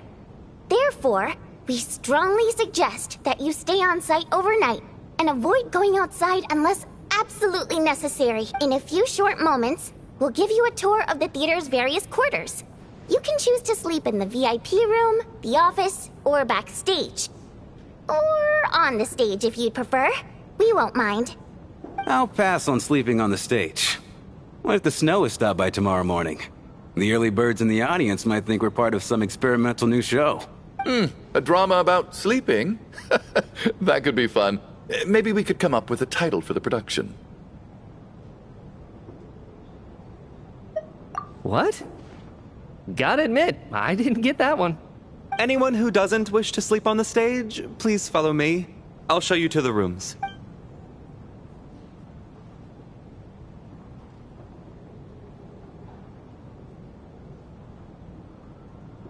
I guess I'll call it a night. Though, I feel like I won't sleep very well without Paimon here. I'm sure she'll be worried that I haven't made it back yet. But as long as she looks out the window, she'll probably realize what's holding me up. I wonder if she's feeling any better yet? At least she hasn't been getting any worse. Still, I should try and get back first thing tomorrow morning.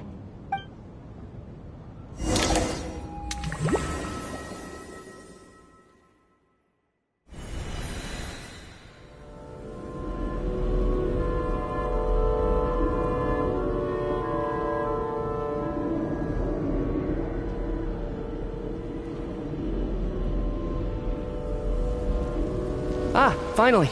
Welcome back to the world of the living, lazy bones. Still waking up, huh? You know, the black mist. It's been chasing us from below ever since we were born. You're just dozy. There's no way you've forgotten. Come on, let's keep heading up. Onwards and upwards is the only way to survive. Don't listen to a word those black mist cultists say. Here we go again. That endless march toward survival. What's going on? That black mist down there is creeping me out. And it's rising. Guess I should head upwards and get away from it. The black mist cultists believe that being swallowed by the black mist leads to everlasting peace. But if you ask me, they're just lying to themselves. We're the only heretics left. The only ones who refuse to give in. We have to keep going. But how do you actually know that they're wrong? Dangerous question there, Torgov.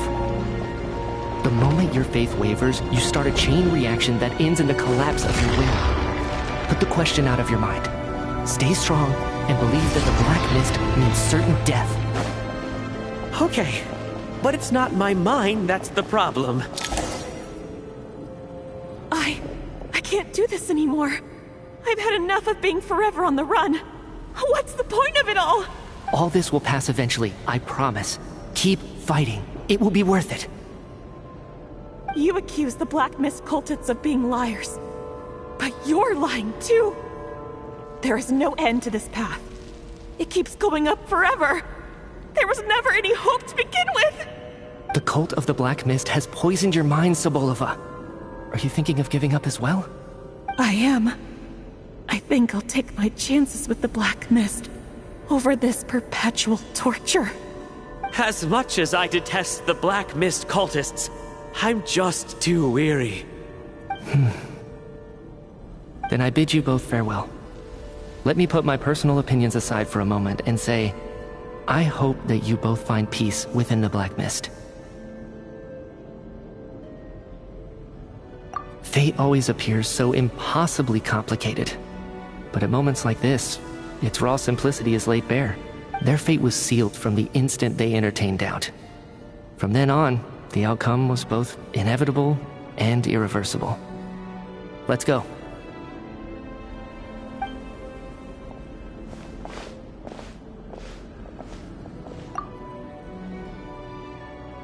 Torgov and Sobolova are gone.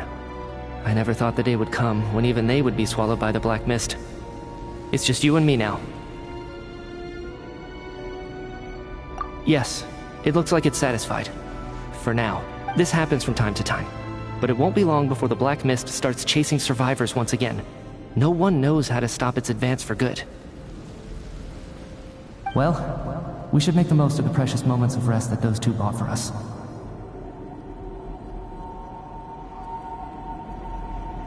Huh?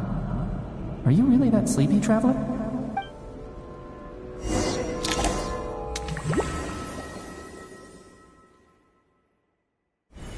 Ah! Help! Somebody, come quick! What is it, Chuganov? What's wrong? Huh? Is it morning already? What's all the commotion? Sounds like it's coming from next door. I should check and see what's going on.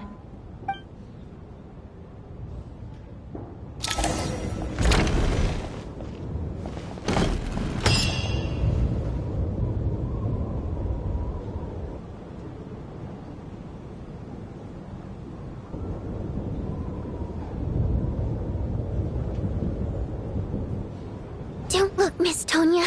Stay here. Okay. What happened to them?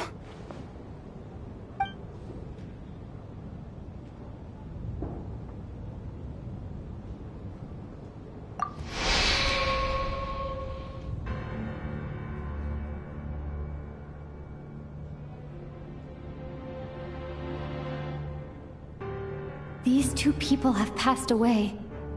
And the strange thing is that somehow I knew this was going to happen. I knew that they would be the ones to die. Have I seen this moment before? Or did I have some kind of premonition? I can't remember what it was. Let me take a look.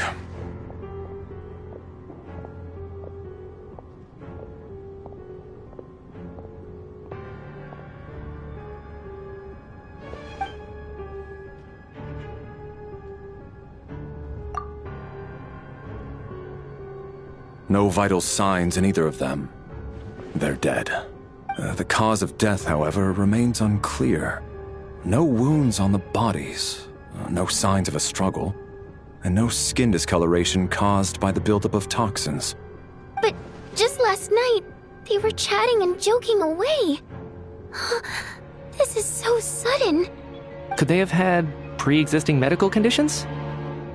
Even then, the odds of them both dying of sudden complications on the same night are extremely low. It's hard to believe that they died of natural causes, nor does this appear to be a suicide. Who was the first to discover the bodies? It was me. But these deaths have nothing to do with me, officer. I got up early because I wanted to see if the snow had stopped. Then I noticed that the door to this room was open, and it looked like there was a man and woman inside. I just went over to see what was going on. I had no idea they were... I can corroborate this. I was doing my morning exercises near the stage. When I saw Mr. Chuganov heading this way, I followed him. I can also confirm that I didn't see a single person approach that room before him. The snowstorm was raging all night, and it's still going now. There's no way someone could have come in from outside, correct? You mean an intruder? No, not possible. I slept by the door last night as a precaution. There's no way I wouldn't have noticed if anyone had tried to open it. Everyone, split into pairs and search the theater for anyone in hiding, or any signs of suspicious activity. I'll follow up with a full search of my own shortly. Go, there is no time to waste.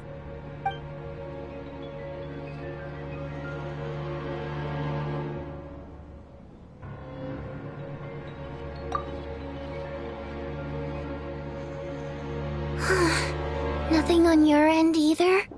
Backstage is clear.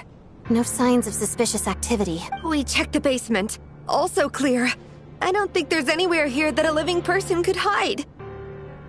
Are we certain that the theater doesn't have a back door? Or any tunnel or passageway wide enough for a person to fit through? No, there's nothing like that. If people were sneaking in through some secret tunnel to avoid buying a ticket, we'd have sealed it off ages ago. I also checked the windows. All of them are locked from the inside, and there's no sign of anyone entering or leaving. It sounds like we can safely rule out the intruder theory.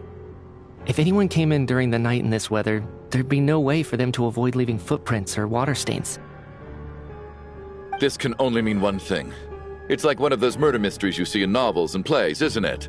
The ones where the killer is one of us. We can't quite jump to that conclusion just yet. Could he be right?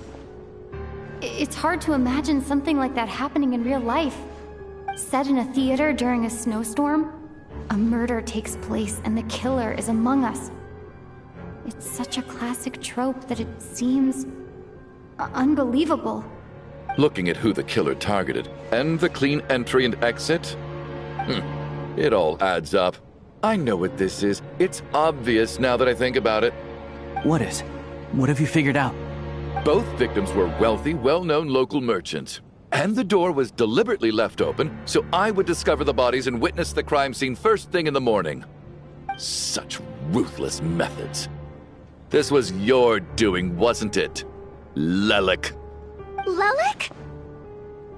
You mean Lelik is among us? And he's the killer? Lelik. I know this code name. Member of the Rokot, anti-Project Stuja. Always works alone. I've read the case files at the Armory Palace. Walk me through your reasoning, Mr. Chuganov. What do you know about Lelik?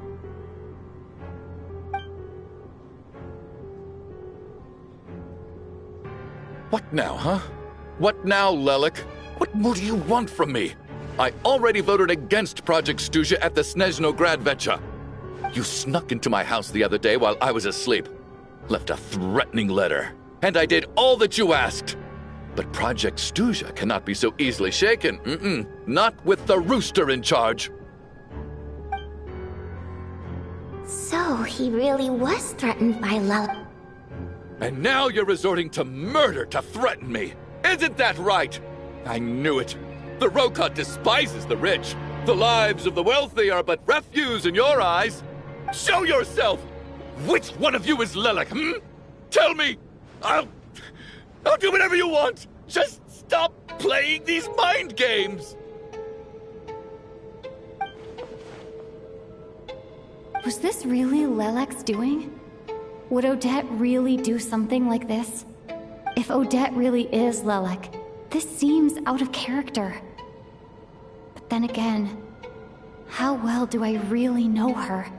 I'm probably the only one here with a compelling theory about Lelek's true identity. But what should I do? I don't think it's likely that Lelek killed anyone. At least from the stories I've heard, he's never killed anyone before. And his name has never come up in connection with any murder cases. Besides, even if Lelek did want to threaten you, why resort to such an extreme and roundabout method? It's not his style at all. Vodianitsa doesn't know that Lelek might be Odette, but her assessment is pretty much identical to mine. Miss Vodianitsa, why do you suddenly feel the need to speak in Lelek's defense? Defense? Oh, no, it's just... I'm worried that we're jumping to conclusions here, so I wanted to share my point of view. Also, I don't think the Rokot is as bad as you're making it out to be. Well, if you think I'm so wrong, what's your theory then, Why don't you tell us who the killer is? The case is still evolving, Mr. Chuganov. Please do not prevent others from expressing their opinions so early on in the discussion. Even so, there's no denying that the recent threat received by Mr. Chuganov may well be an important clue. So there's still a good chance that Lelek is right here among us. I can't do this anymore. I don't care if it's still snowing outside. I have to get out of here. Whoa, take a beat. We all know it's far too dangerous out there. Even the soldiers couldn't get to us. Go out that door, and you might not live to tell the tale. And whoever this Lelek is, they're surely not going to murder anyone in broad daylight. Be sensible, my man. You're safer inside. As much as I regret having to say this, I'd like everyone to cooperate and refrain from exiting the premises until further notice. Because as things stand, every one of us is now a suspect. Unless anyone has further information to share, let's adjourn for now. Feel free to keep searching for clues, but make sure you don't go off alone.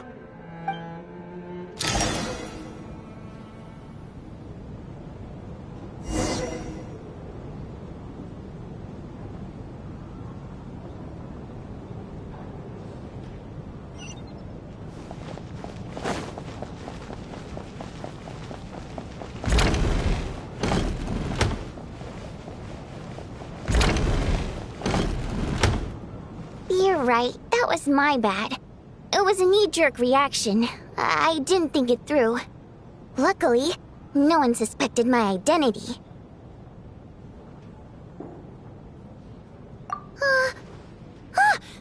Oh, phew. It's just you. I thought someone was eavesdropping.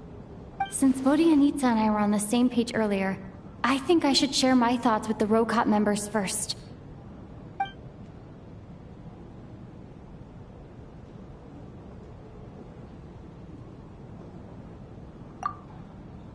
Whoa. Are you serious? I don't know if this counts as gossip, but it's definitely on track to be the juiciest this whole year. Odette? Really? Odette? Oh god, how dumb does this make me look? Lelek has been right under my nose this whole time, and I didn't notice a thing. Actually, it's exactly what you'd expect. Sometimes, hiding in plain sight is the best strategy. And now that you mention it, the more I think about it, the more sense it seems to make. It all adds up. What are we up to now? 1, 2, 3, 4... Odette's identities. She's my coworker, specifically a ballerina, and also a Fatous, a member of the Rokot. Now, Lelek. It must be so exhausting. I just want to give her a hug. I guess since I've always known her as a member of the Fatui, it never even crossed my mind that she could be involved with the Rokot, let alone be Lelek. I don't understand. If she's with the Fatui, what reason could she have for being so opposed to Project Stusha? Probably best if you ask her that in person. Well, since you waited until now to bring this up instead of announcing it to everyone earlier, does that mean we're all on the same page here? Yeah. Lelek may not follow orders from the Rokot leadership, but as far as I'm concerned, she's never crossed the line. If anything, her actions benefit the poor. We need to confront her face to face. Do you think she'd really admit to being Lelek? I don't know. We'll have to see how it goes. For now, we'll work on the assumption that she didn't kill anyone, and see how much she's willing to tell us.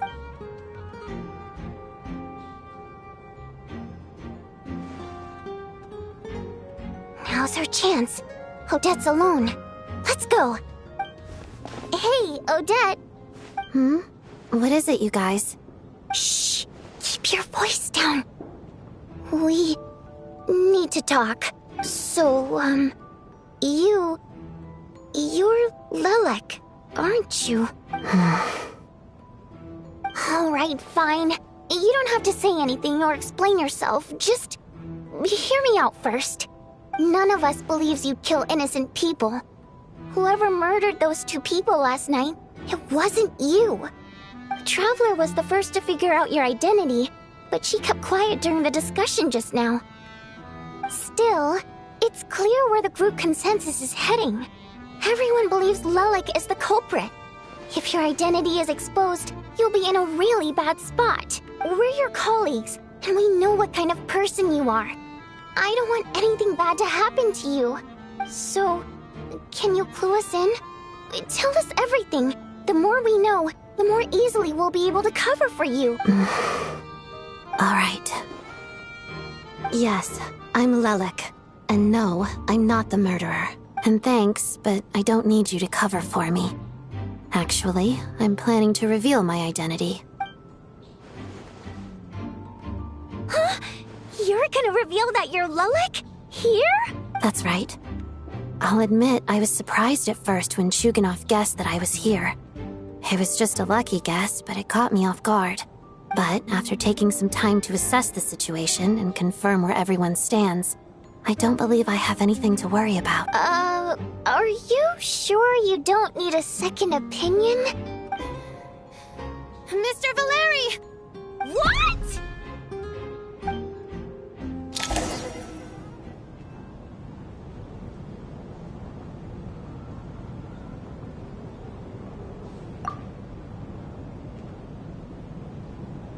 So, Odette is Lelek?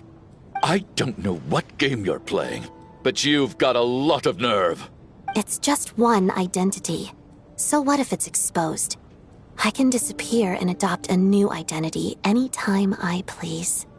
I made my peace with this when I chose to become Lelek.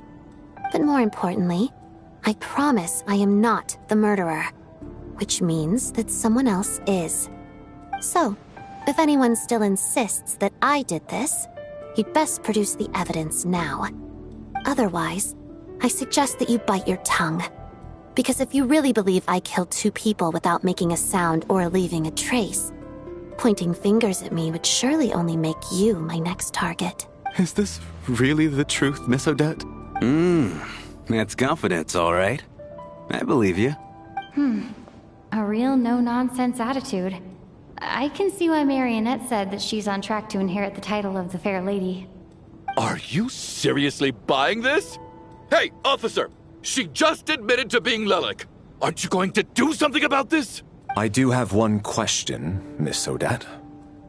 Why have you chosen this moment to come forward and reveal your identity? If I didn't say anything, everyone would be focusing all their efforts on finding Lelek. And that is exactly what the real culprit wants. I don't want to be the scapegoat who lets the murderer get away with this crime.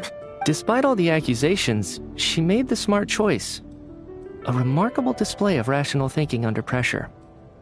Clearly, Odette's talent extends far beyond the art of dance. She thought not so far ahead. Ugh, why do I always feel like I'm one step behind her in everything? You've convinced me. Dealing with the murder case remains the top priority right now. Let's put the name Lelik and all related incidents aside until further notice. Nevertheless, the group still considers you the prime suspect. I assume you have no quarrel with that, Miss Odette? I understand. You're welcome to keep an eye on me around the clock. I have no objections. Mr. Chuganov? For my wife and daughter's sake, I'll let you off the hook for now. But don't think you're forgiven for breaking into my house and threatening me. Just wait till we get out of here, Lelik. We'll settle the score then.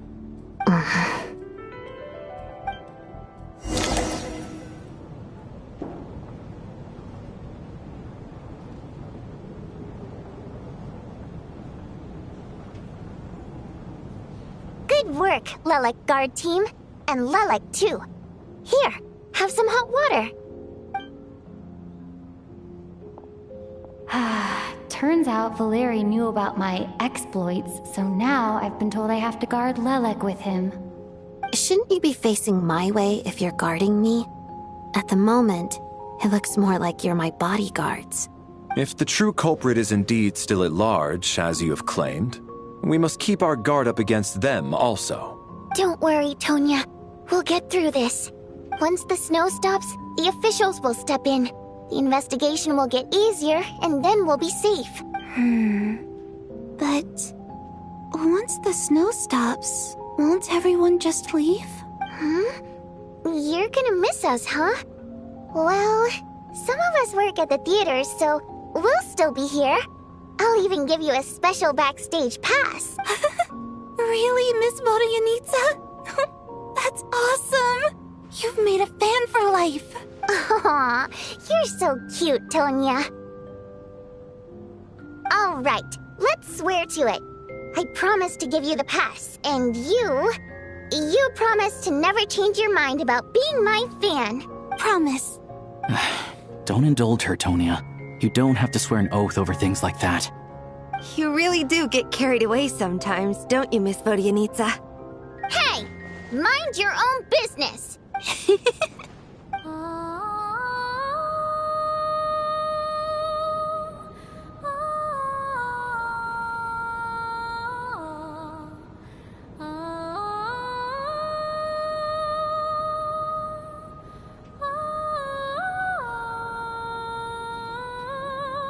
Don't be nervous, Miss Water Imp.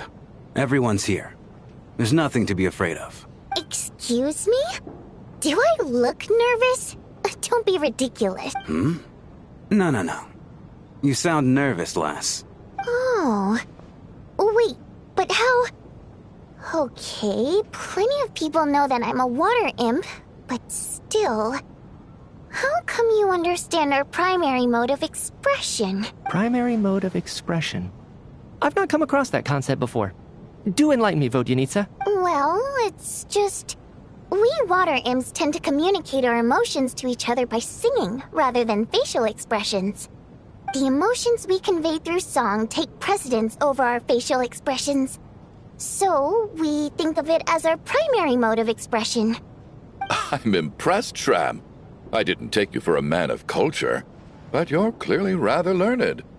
It's not about being cultured or not. The thing is, this mode of expression can usually only be understood by other water imps. It's not a simple case of a song sounding happy or sad. And yet, you're clearly human, Mr. Shram. It's really not the big deal you're making it out to be. I think I just have a knack for it. Plus, I have a... very close friend who's a water imp. A delightful lady.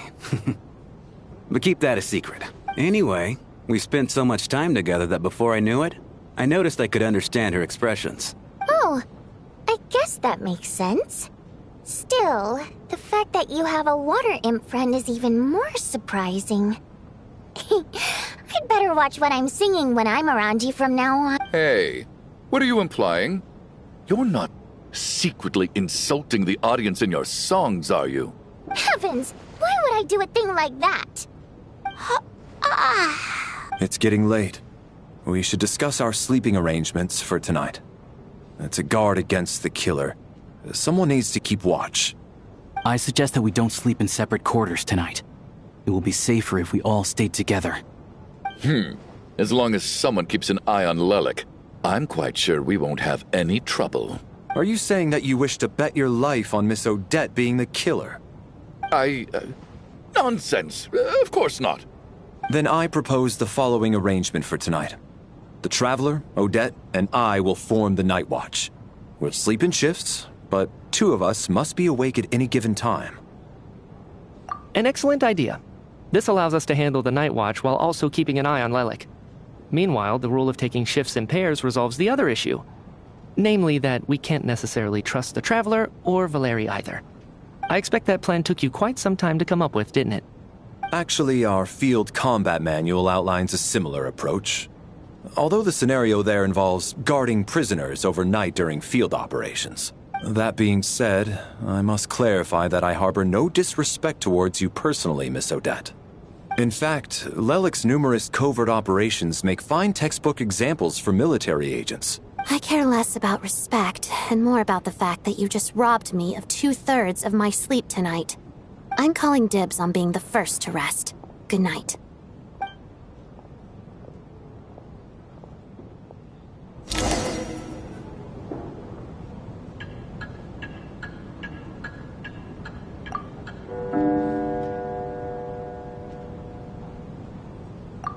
It's almost time.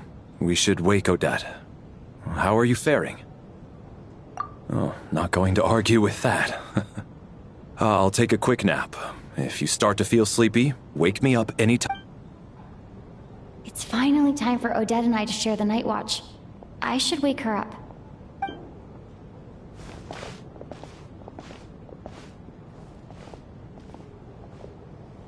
I came here to get information from her in the first place.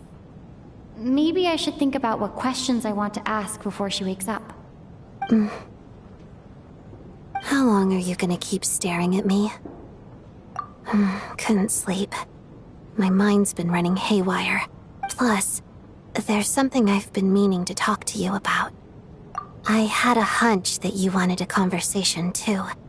Let's take this chance to clear the air, shall we?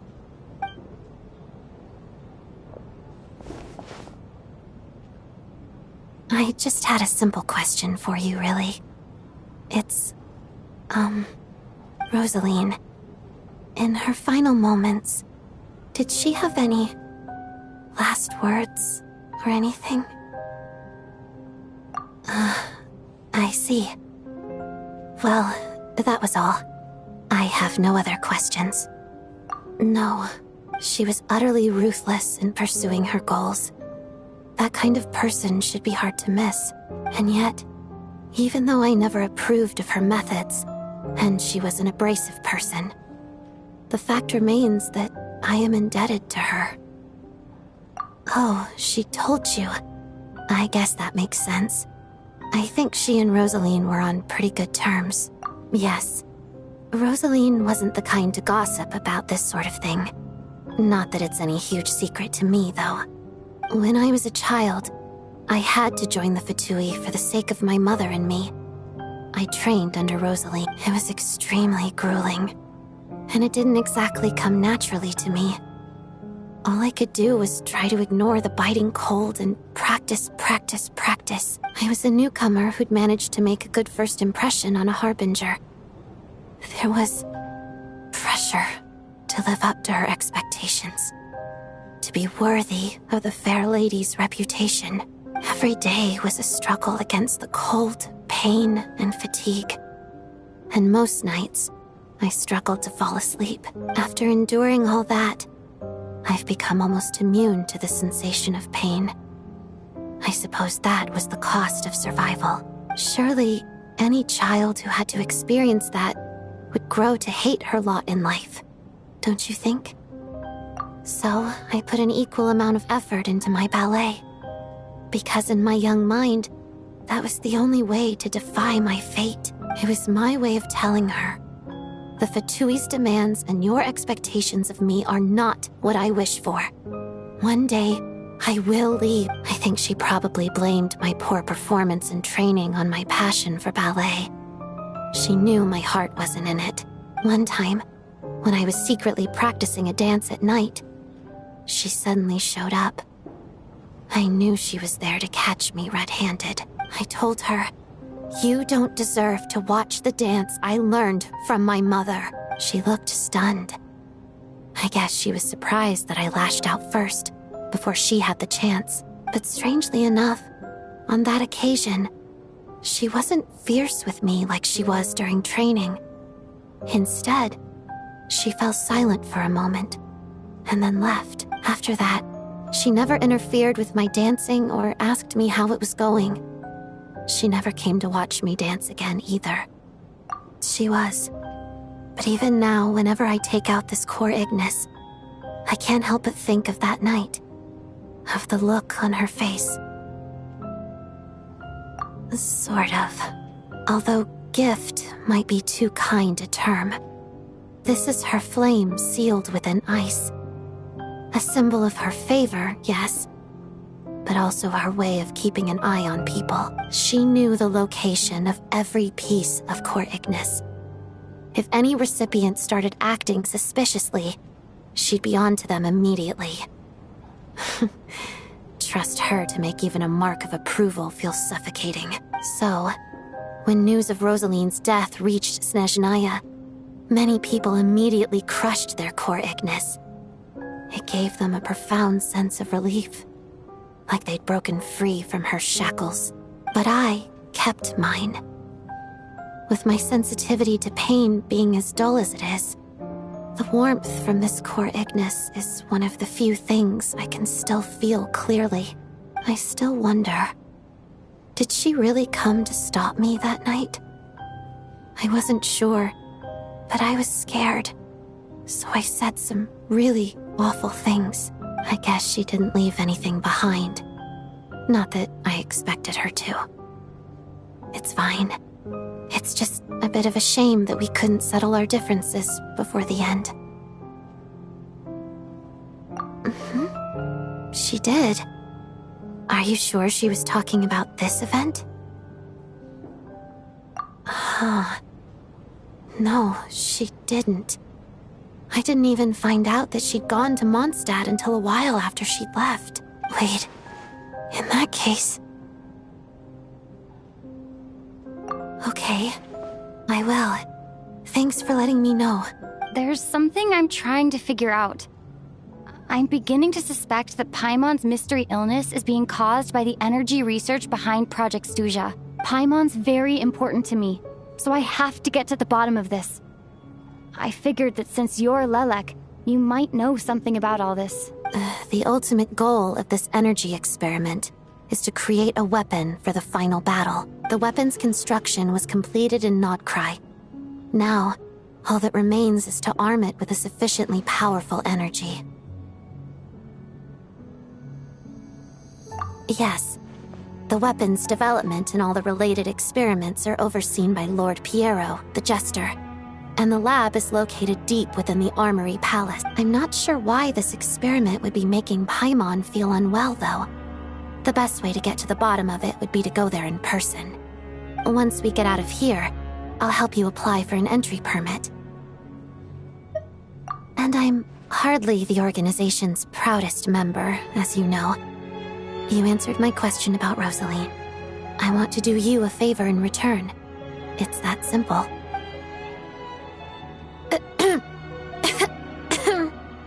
Huh? What's wrong? Are you not feeling well? You two seem to be hitting it off. I thought you were sleeping. Of course I was. In the military, one learns to fall asleep quickly, even in the most inhospitable environments. It's vital to staying alert and energized. Why? Is something wrong? Even if he was awake, he can't have overheard us, right? Well, thank you both for keeping watch. Traveler, I'll take over for now. It's your turn to get some sleep. Sure.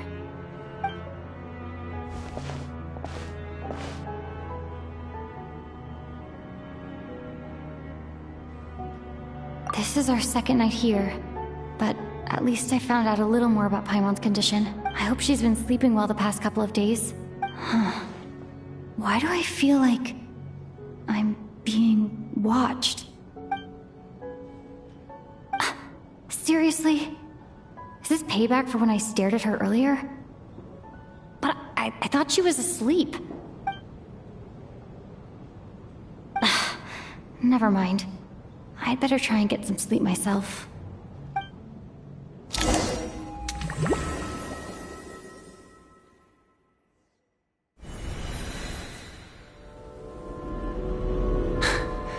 Hey, what are you spacing out for? Are you reaching your limit too?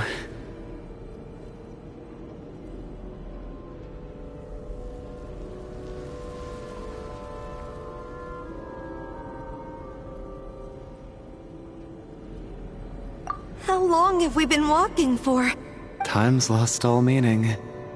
Ever since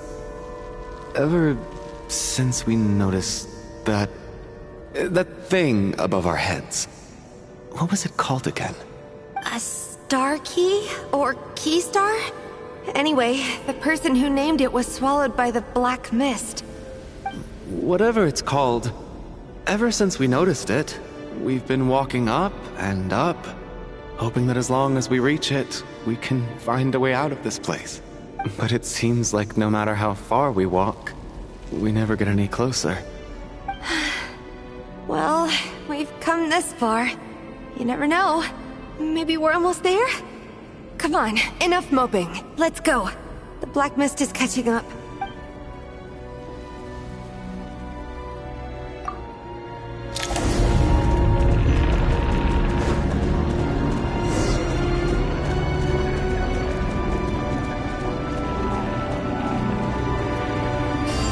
Monsters! Watch out! Not again! I've lost count of how many times we run into them. Be careful!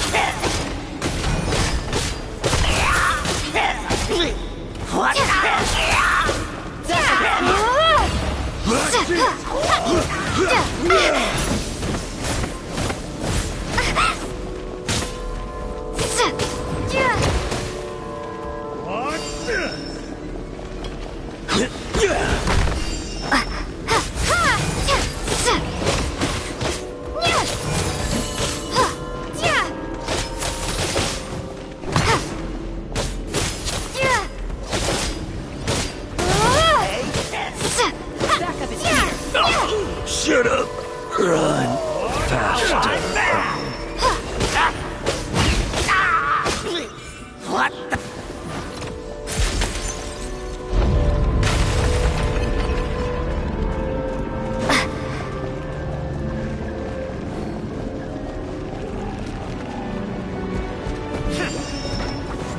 Here they come again! You wanna fight? Get ready! Let's go! Gonna clean ya! Having second thoughts?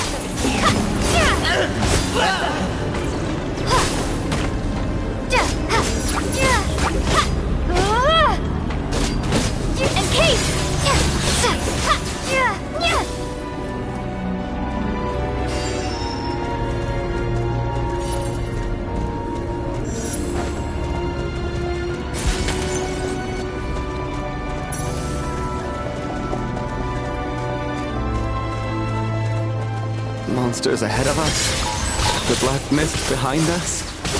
It feels like there's no escape.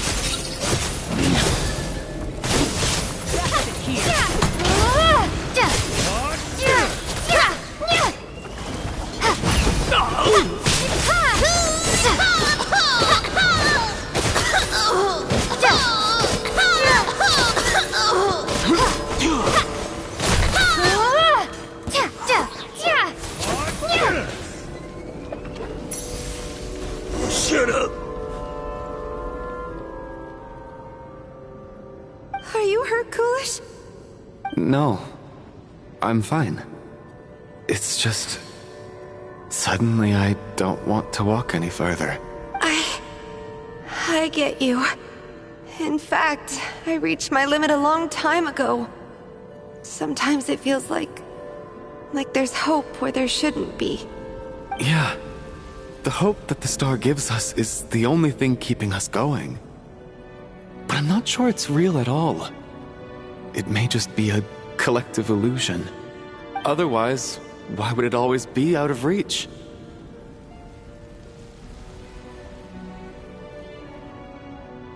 We know you mean well, but you're only saying that to try and encourage us to keep going, aren't you? Thank you, friend. But enough is enough. Please don't give me any more false hope. Hope is poison in this place. You're going to continue, aren't you? I admire that. I've given up, but I wish you the best. May there come a day that you catch up to the star and leave this godforsaken place.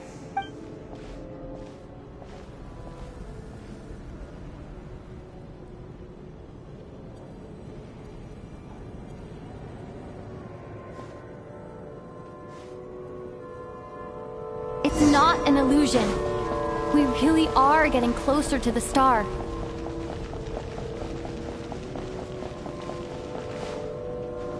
Congratulations. You're the first person to make it here.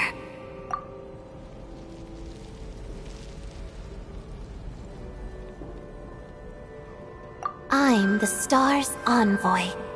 The black mist has stopped rising. Its hunger is satisfied for now, having devoured your two companions. This is a good opportunity. I'll let you get some rest before we continue. What do you mean, leave? The star represents the starting point. It's the waypoint for the beginning. Congratulations on reaching the starting point. Once you are ready, we will head out and walk upwards. I will be right by your side the whole way.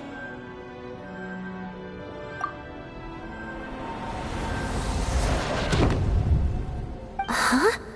What's wrong? Hey, don't give up before the journey's even begun.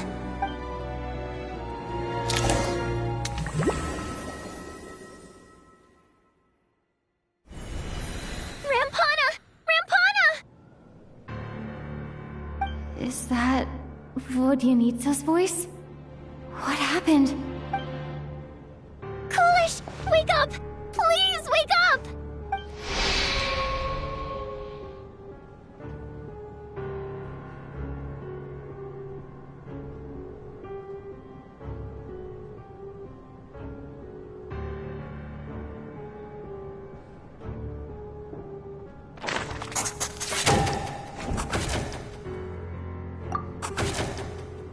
The situation is identical to that of the two casualties yesterday. We cannot ascertain the cause of death. At least there are some elements that we can rule out this time. They slept on the stage with everyone else. So I suppose the surrounding environment can't be a relevant variable. Rampana. Coolish. Weren't some of us keeping watch last night? 3 of us, in fact. How could you not notice something was wrong? I'm as confused as you are. Certainly nothing unusual happened on my watch. Likewise, and from what I've observed so far, both Miss Odette and the Traveler can be trusted.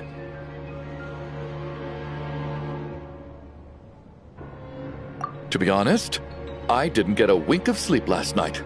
I couldn't help but think I was the target, so I just laid there with my eyes closed.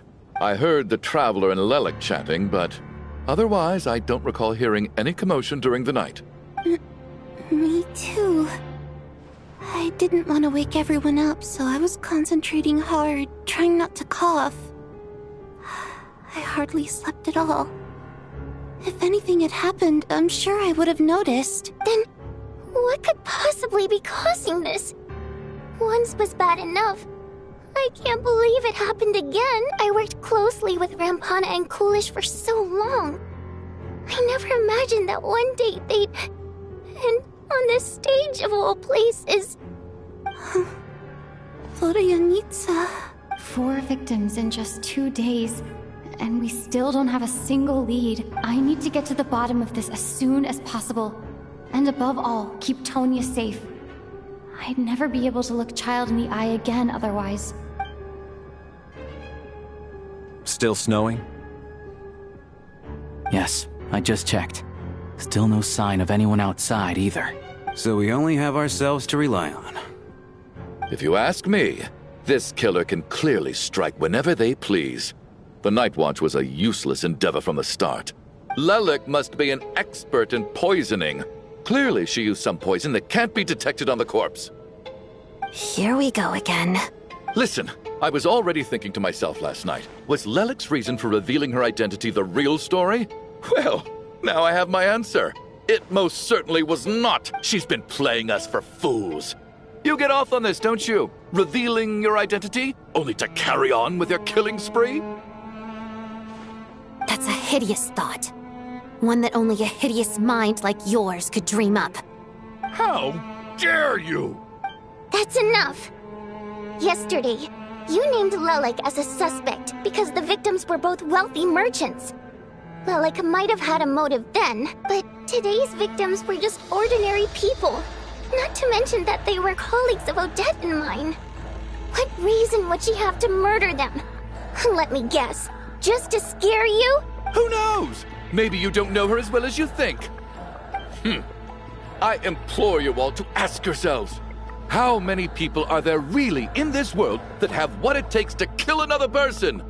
Not many, I'd wager. Lelik is well known to be a ruthless operator, and now she has revealed her identity. How could it be any more obvious? Everything you've said so far is still just conjecture, which doesn't constitute a concrete lead. You need to back up your claims with some evidence. How can you defend her, officer? What did she say to you while you were on Night Watch? Maybe I shouldn't be so surprised. You military types are always colluding with criminals to target the rich. All so you can get your grubby paws on our hard-earned fortunes, then tell us to fall in line. The Fatui, the Druzhna, and the Rokot. Thugs, the lot of you.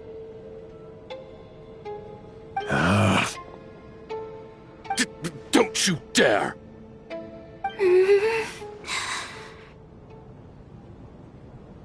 Sir, but you were the one who told us not to stop other people from expressing their opinions yesterday. 4 people have already died. Only yesterday I was chatting with Mr. Coolish.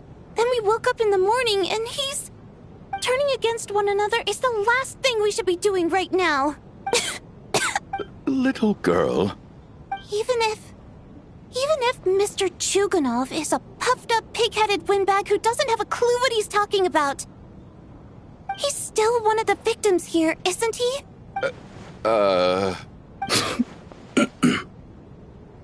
Quite. I had no intention of resorting to violence. But you're right, Miss Tonia. I ought not prevent him from speaking his mind. In any case, I believe Mr. Chuganov has calmed down a little now. We may resume our discussion. I don't think there's any need for that. What is there to discuss? Nothing about this situation is normal. Did you have an idea, Mitya? You're the brainiac here, right? Come on, clue us in. I've been mulling something over. All the leads we have so far concern things from outside the theater. Miss Odette's alter ego, the threats Mr. Chuganov received. But then there's the 2 double murder crime scenes themselves, which have given us absolutely nothing to go on whatsoever. That's highly unusual. Even with the most careful killers, there's always some evidence left behind. So what are you suggesting? I think this could be a supernatural event. It isn't characteristic of human-on-human homicide at all. Correct me if I'm wrong, but aren't you supposed to be a scientist? That doesn't sound like a conclusion someone like you is supposed to make. I got into scientific research because of my insatiable curiosity. But if the present situation defies all known scientific explanations, I don't mind shifting my curiosity toward the paranormal instead. Now that you mention it, I remember when I first came to the theater. I heard rumors about this place being haunted. Haunted? Yeah, I think I heard the same thing. But I mean, they're only rumors, right? We've worked here for years. Surely we would have noticed any spooky goings-on by now. Well, this has taken an unexpected turn. A haunted theater? If Paimon were here, she'd probably be hiding behind me in fear right now. Why don't we take this opportunity to look for clues again with a more open mind? Maybe a different perspective will help us see something different. Very well. Whether it's criminals or ghosts we're looking for, the same rules apply. Everyone needs to tread carefully. I'll move the bodies into the same room for now.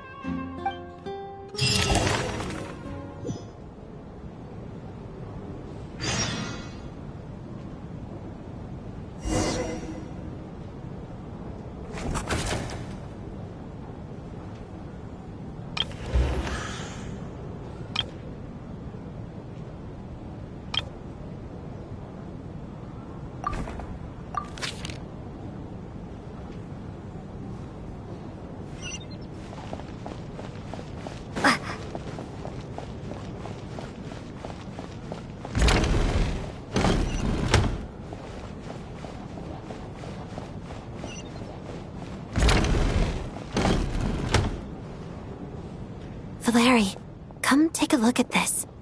You too, Traveler. Some sort of notebook. What is it for? It's the on-duty logbook for the theater. Kulish was the main person to use it.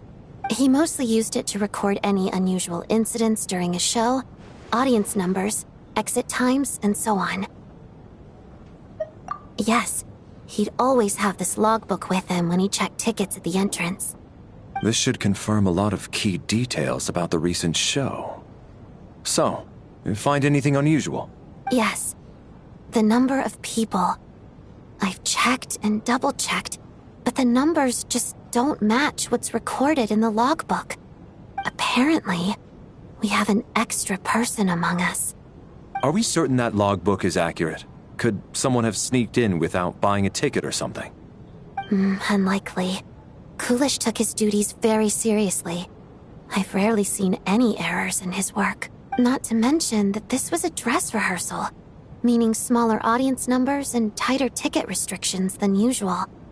Everything would have been well within his control. We no longer have our tickets with us, do we? They got collected on entry. I assume there's no way we can check them again. Unfortunately not. The theater recycles tickets.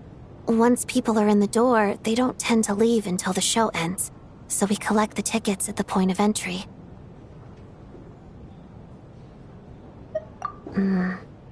Still, I'm inclined to believe that this discrepancy in the head count is significant somehow. Did an extra person just materialize out of thin air?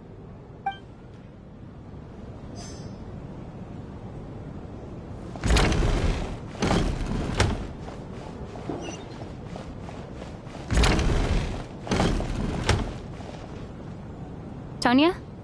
Did you find anything? Not yet. Still looking. So... Are we supposed to be looking for something paranormal? I think I'd prefer teaming up with you than looking around on my own. This looks like somebody's notebook. Shall we read it together?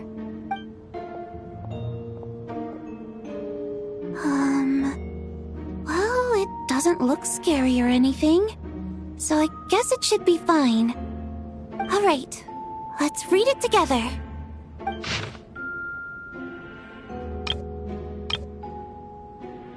Huh. This has to be Vodyanitsa's writing, surely. Maybe it's a little rude for us to peek at this. I feel like I just read someone's secret diary by accident. It sounds like she's writing this for her parents, right? I don't understand. Why put this stuff in a notebook instead of mailing it in a letter? Because her water imp parents belonged to the aristocracy, who were driven out of Snezhnaya by the Tsaritsa long ago. And now they live somewhere new, where the postman can't get to. We're sorry. It's fine. My fault for not storing it properly. I can't leave things lying around and expect them to get ignored when everyone's scouring the place for clues. Alright, give me my notebook back. I'll take over the investigation in this room.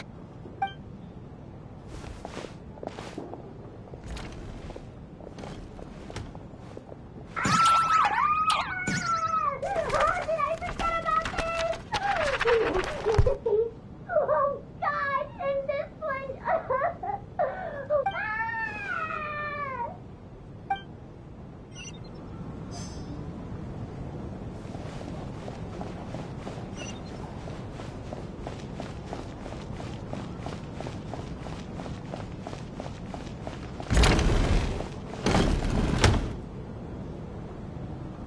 Ah, Traveler. Since you're here, come take a look at this. Alosha found it. We're both curious to hear your perspective. It appears to be an investigation report. And the focus of the investigation was the rumors of haunting we heard about earlier.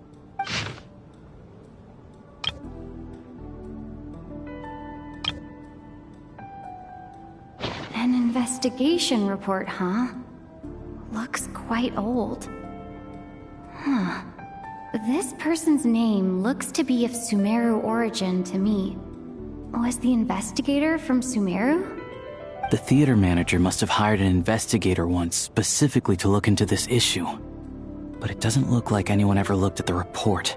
Presumably, the manager wanted to know if the supposed haunting was dangerous, while also being fearful of word getting out in case it affected the theater's business. Anyway, the bottom line is, the haunting is actually real after all. It's caused by an obstruction in the ley lines. Is there any chance this is the key to finally making some progress with the murder cases? Ley line problems are pretty unexceptional to me by this point. And while it certainly offers an explanation for the ghosts, it's hard to imagine what connection it could have to these two murder cases. Some of the language that appears at the very end of the report caught my eye. Angel civilization, ley line renovation? My area of research doesn't touch on any of that, so it's completely outside of my wheelhouse. Huh? A piece of paper just fell out from the report. It landed right by your feet.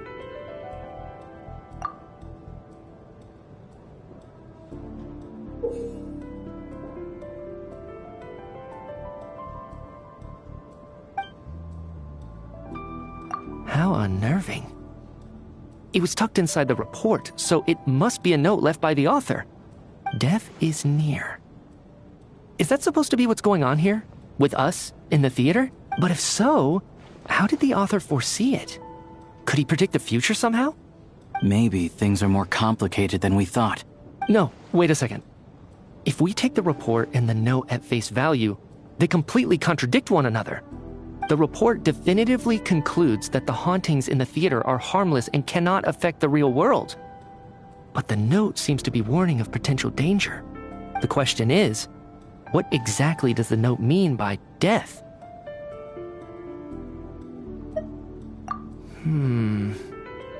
The various ways we could interpret this keyword lead in completely different directions. Let's pause our analysis here for now. I think we need more information.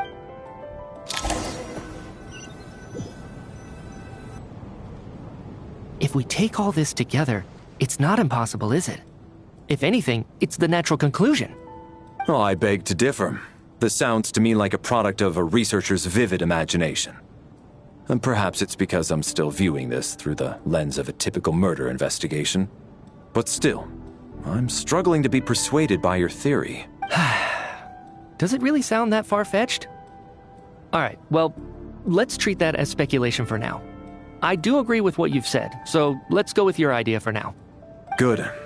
Okay, now that we finally have some meaningful leads, I think it's time to reconvene. Let's get the others.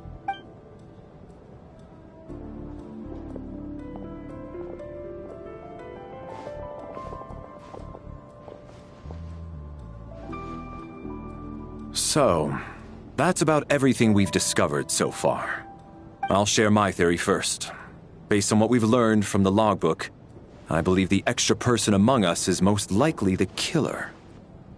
If the killer had simply bought a ticket, it would have greatly increased the risk of their identity being exposed. I expect he or she either hid in the theater ahead of time, or found a way to slip past the ticket inspection. They then blended in with the group and waited for an opportunity to strike. What about the note found in the investigation report? Any thoughts on how that fits in? The killer may have simply planted it there as some sort of sick joke. I've seen my fair share of psychopathic killers.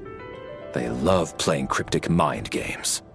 So, it has nothing to do with the haunting of the theater after all. This theory makes sense to me. If we have an audience member unaccounted for, chances are they didn't come here to watch the show. Could it really be that simple? So, in other words, all we have to do is find out who got in here without a ticket, and all our problems will be solved? Then let me make one thing clear. All the theater staff should be well aware that I came here for the rehearsal legitimately, yes? There's no way I'm the one who didn't have a ticket. It's true. I hear you used every trick in the book to get a hold of that ticket, too. Everything short of throwing a temper tantrum and rolling around on the floor at the entrance. I most certainly did not degrade myself in such a way. Probably a stupid question, but I might as well ask. Did anyone here get in without having their ticket checked? Guess it was naive of me to expect them to just admit to it. Especially after the unprompted Lelik reveal. Once was already a miracle. Twice would be unfathomable.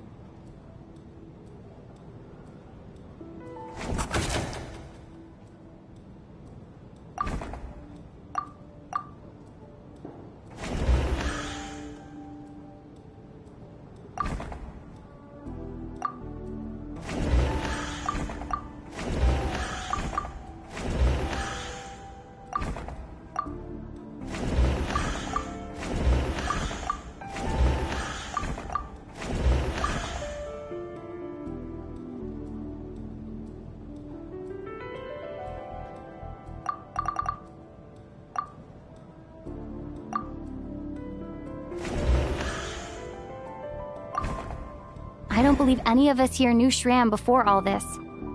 If no one can verify Shram's identity... Mr. Shram, did you really go through the ticket inspection to get in here? Huh? Me? Why am I being singled out, my friend?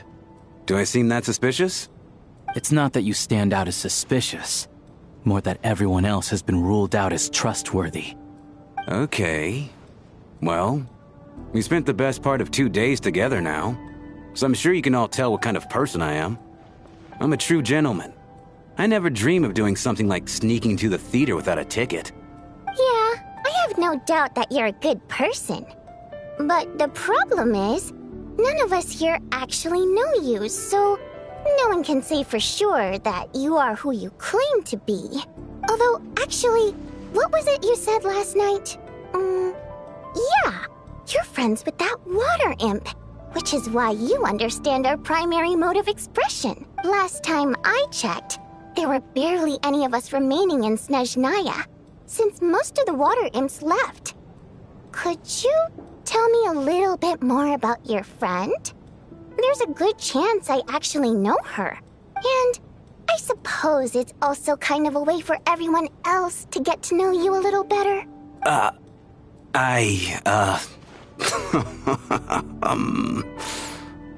Good grief. Are you blushing? Pull yourself together, man. Stop giggling like a teenage boy. It's revolting. Hey, revolting is a little strong. All right, fine. I'll admit it. That water imp friend of mine, the truth is, we're dating. I was just the bodyguard hired by our family. But the stars must have aligned, because sparks began to fly between me and their daughter. Never in my wildest dreams did I think I'd get so lucky. We don't need details. Just get to the point. Okay.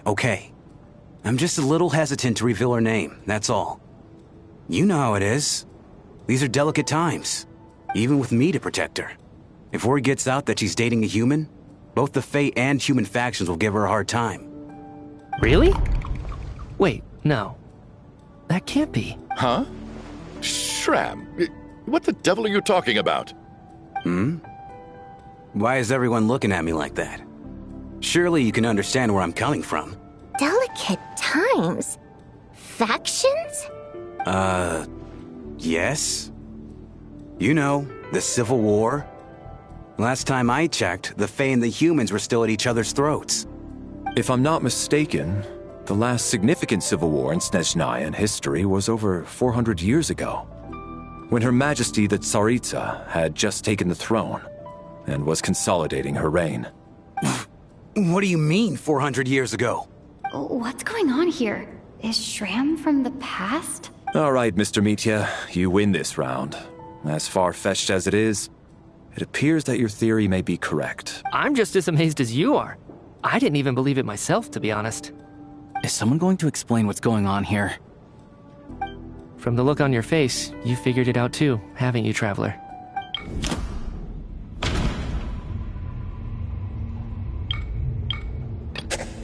That seems to be the case. Shram's the extra person, but there's no way of learning his identity from this clue.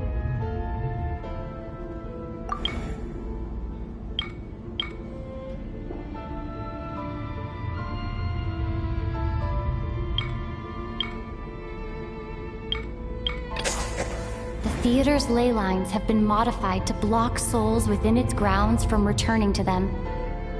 Some souls can even wander this place forever. Mr. Shram's statement proves he's from hundreds of years ago, and according to the investigation report on the theater hauntings, Mr. Shram is very likely a lost soul wandering the theater.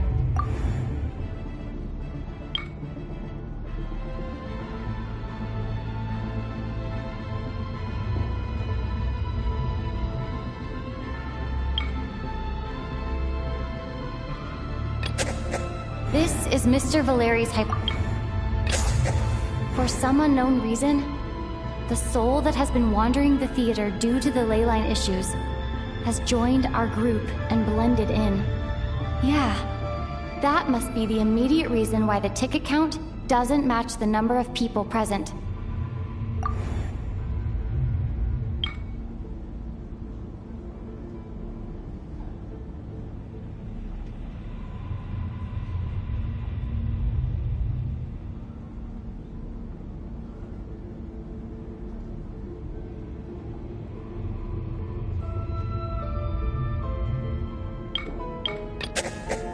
Since we discovered that Mr. Shram is from the past, it seems we need... The death of those victims is an irrefutable fact. The contents of the investigation report have been verified. There are indeed ley line issues and wandering souls in the theater. Death likely symbolizes the deceased.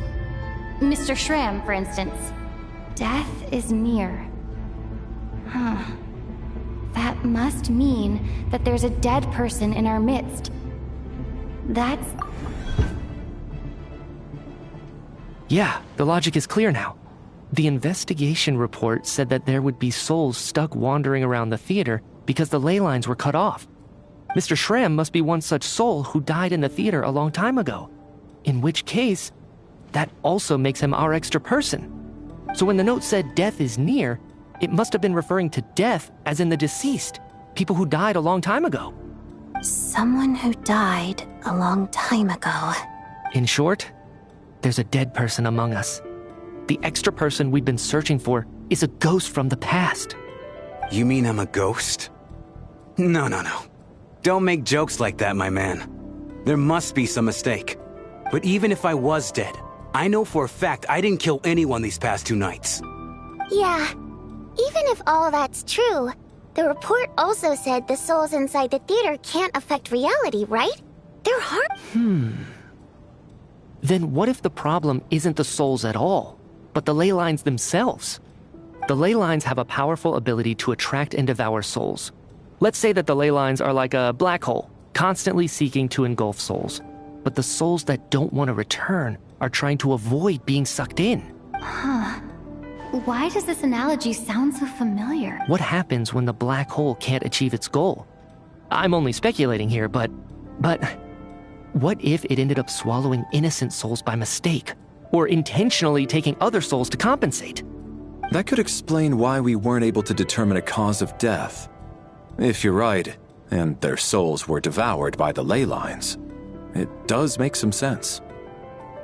It does seem to explain a lot of the things we couldn't make sense of. Does that mean it's true? Except there's no concrete evidence.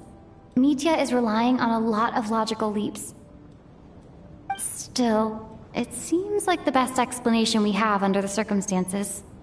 Alright, so how could Shram not know that he's dead? Seems a little unlikely that he hasn't noticed anything unusual even after several days interacting with us. On the contrary, it's perfectly normal for a soul to wander the theater for centuries without questioning their existence or reason for being there. It's simply what's natural for them.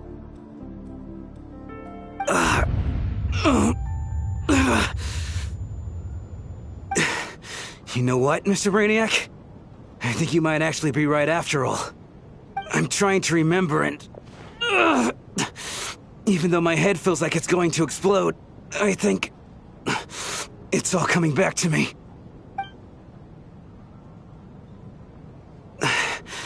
I was the one who didn't want to remember my own death, so I forced myself to forget. Well, I'm sure those are painful memories. My lady and I snuck out to go on a date one day. We bought tickets for the theater. It wasn't really my thing, but I was just happy to be together. All of a sudden, a group of people burst into the theater, shouting for all the water imps to get out, performers and audience members included. It was clear the conflict between humans and Fae had reached a boiling point. This time, the extremists were even coming after the water imps who had nothing to do with the war. I thought I could pull one over on them, so I took off my jacket, draped it over my lady, and tried to sneak out amid the chaos. But I got caught. They started shouting, calling me a traitor to humanity. But I was going to do whatever it took to buy her a chance to escape, no matter how many people stood in my way. I had to, both as their bodyguard and out of love. It's all right, friend. You can stop there if you want. You don't need to dig all that up again. It's just... even now, I'm still struggling to accept the truth. How could I be dead? I'm sorry, everyone. If I'd known I was a dead man walking, I wouldn't have dragged you down with me.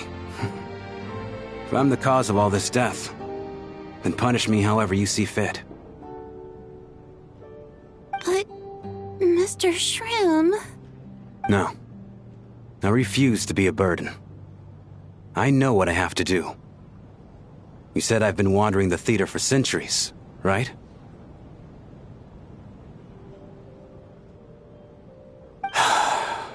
I guess it's high time I got a breath of fresh air.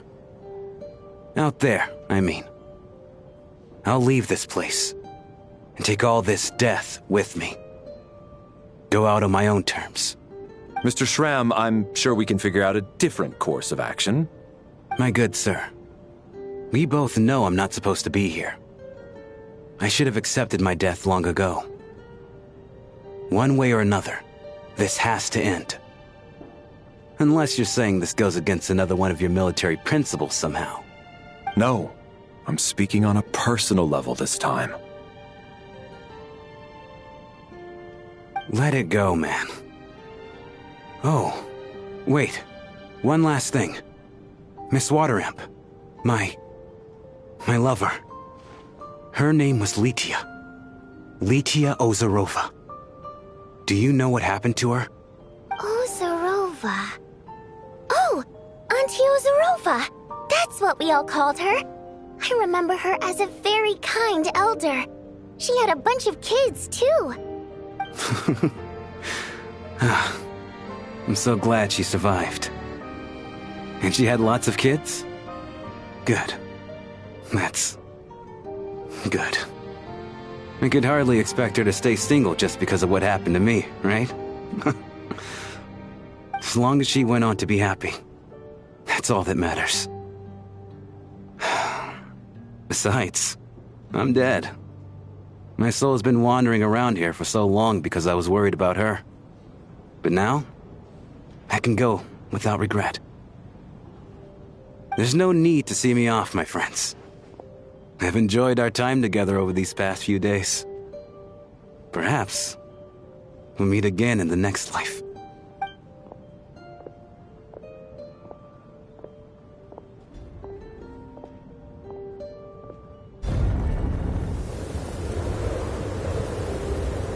Take care, my man. I knew Mr. Shram was already dead, but I still feel so sad. Death is cruel, no matter how we might try to make sense of it. So, was the conflict between Fae and humans really that bad back then? I was only little, so I don't remember much. It's terrible to think that so many innocent people had their lives turned upside down. Even the historical records about that time period don't say much about it. All people know is that the Tsaritsa founded the Fatui, drove out most of the Fae aristocracy without explanation, then used her terrifying power to suppress the humans. It seems to me like the Tsaritsa chose to make herself the enemy. She downplayed the conflict, directing whatever animosity both sides had for each other at herself instead. That's also why, despite how brutal the conflict was at the time, there hasn't been much lingering tension between humans and Fae since. Things have been fairly harmonious for the past few centuries. So, the Tsaritsa banished the Fae to protect the Fae living in the city? She offered herself up to be hated in exchange for peace. Maybe it's not quite as bad as it sounds. I don't think Her Majesty is too concerned if mortals hate her or not. And besides, there are very few who truly do. All this time, I had no idea. All right. If Mitia's theory is correct, then I think we can consider this matter settled. Let's all take a break.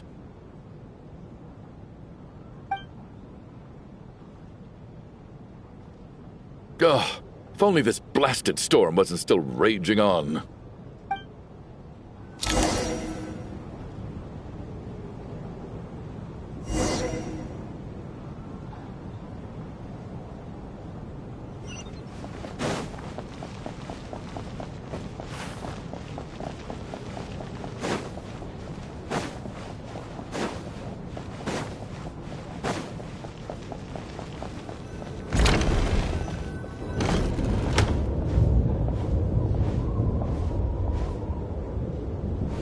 Looks like now we can just rest until the snowstorm stops. I still can't believe Shram turned out to be a ghost who'd been in the theater for hundreds of years. To think he was dead this whole time. What a strange turn of events. Knock knock. Hmm? Knock knock. You know the door isn't closed, right? You don't have to knock. Think of it as a signal then. When I'm entering someone else's room and I knock, I'm here as Odette. If I don't knock, it's Lelik.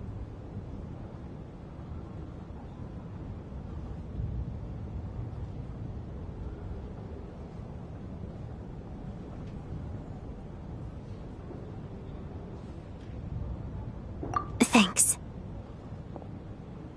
So, why did you come to find me? Is there something I can help with?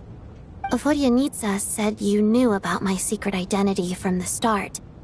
But when everyone was discussing who Lelik could be, you were worried that revealing what you knew would be unfair to me, so you kept it to yourself, right?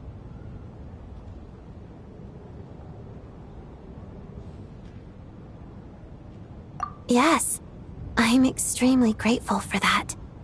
It's nothing. I mean, you didn't hold what happened to the Senora against me, so I should thank you for that as well. Actually, there's something else as well. I found myself in a situation similar to the one you were in when you helped conceal my identity. So I thought I'd come and ask you for advice. It's about Mitia. Before all of this, the last time I saw him, he was dead.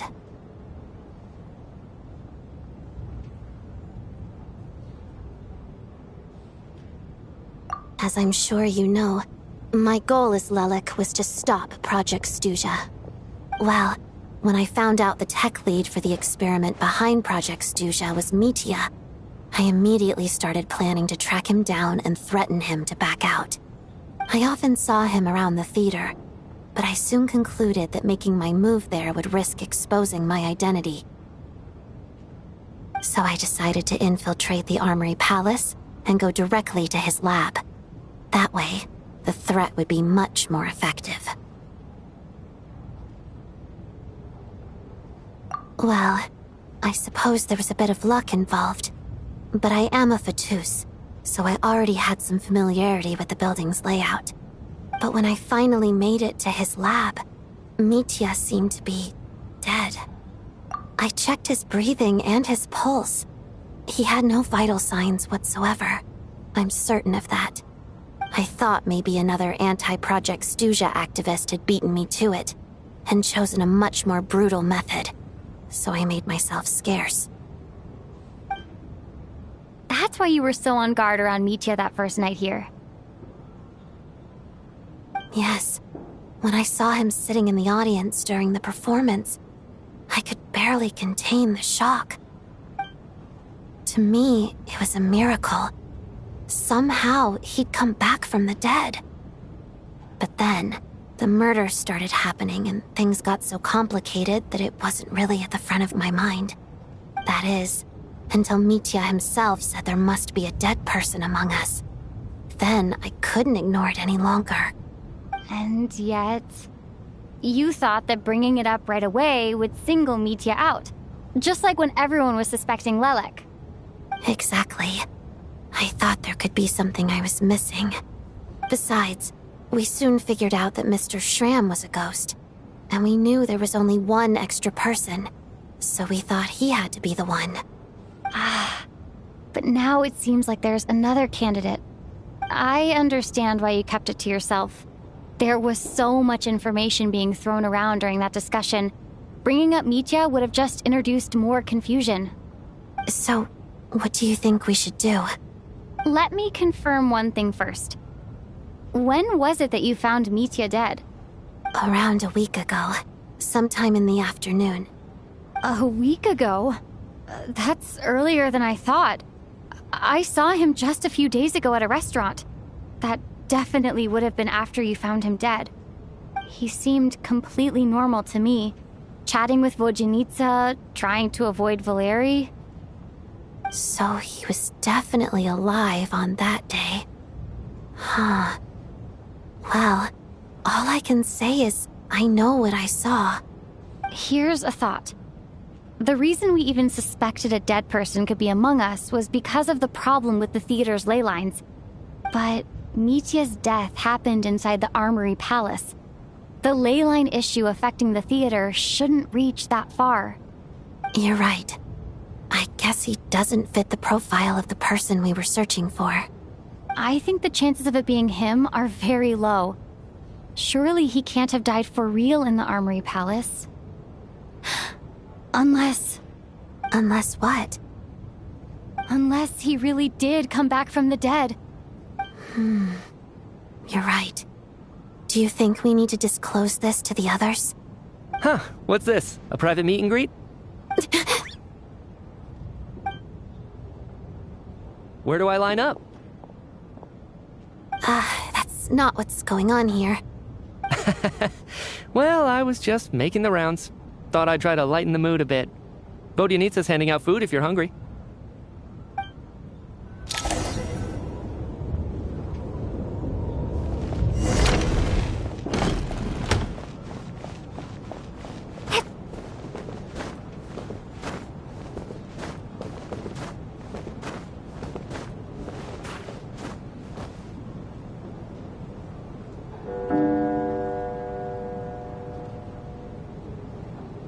What is going on with this storm? Could it be connected to that monster that just arrived in Snezhnaya? I almost hope it is. Her Majesty the Tsaritsa left to vanquish that beast herself. We just need to wait for her triumphant return. Do you think people still feel the cold after they die? I'm wondering about Shram. Oh, maybe we should have given him a coat before he went out there. Death itself is cold, isn't it? I'm sure the storm will embrace him. Well, I hope he has a safe journey. I'm going to miss him, I think. It's not like we can blame him for Rampana and Kulish's deaths. Thinking back on it, we barely made it out alive ourselves. Once we get out of here, how are we going to explain what happened to their families?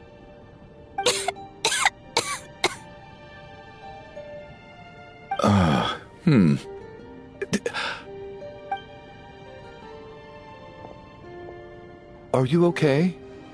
Here, take this. I've never used it.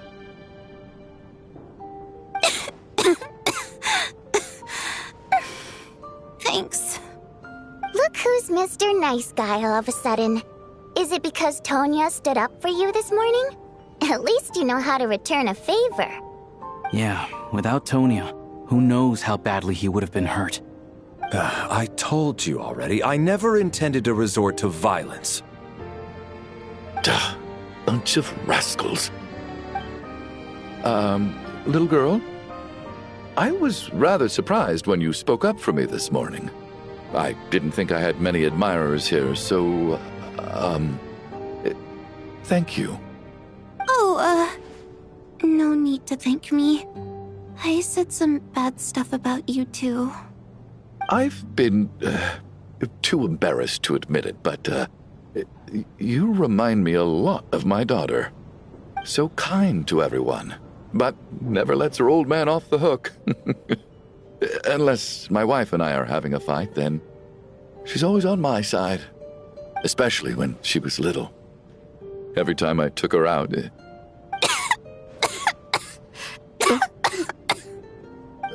All right, easy now. How long have you had that cough, Tonya?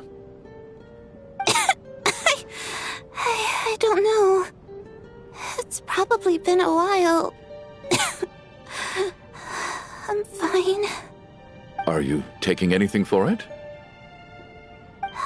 Yeah. I'll be fine once I see my brother. He's gonna pick some frost fairy flower leaves and brew a tonic for me. I'll feel much better once I drink that. I see. That's good to hear, then. We should probably discuss arrangements for tonight. Now that the deceased has left our midst, there shouldn't be any more incidents. However, out of an abundance of caution, I'll keep watch. Shouldn't we take shifts? I can take one if needed. No need. I managed to get a nap in earlier, so I have plenty of energy right now. After all the tension of the past few days, everyone else should just focus on getting a good night's sleep.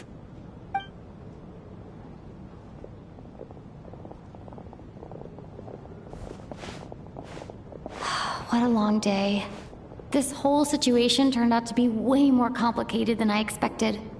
But Valeri's right. I should just try to calm down and get some rest. The last thing I want is to give myself nightmares.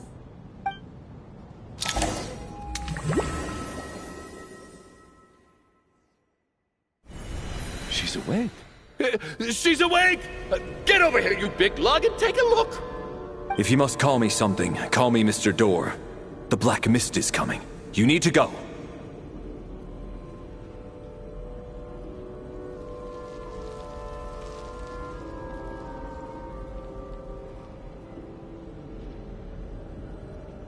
Are you all right? Can you walk? We just got attacked by monsters on our way up. That Mr. Door fellow protected us. He just seemed to come out of nowhere. Not much of a talker, but when it comes to taking down monsters, that man doesn't hold back. Curses! The Black Mist is catching up to us. We need to keep going. Mr. Door, I don't believe I've ever seen you around here before. Why is that? There's no need to try to get to know me. I'm just Mr. Door. I have to find the door that belongs to me. Oh, well, anyway, we're lucky to have you here. Thanks for saving us earlier. No need to thank me. This is where my duty lies.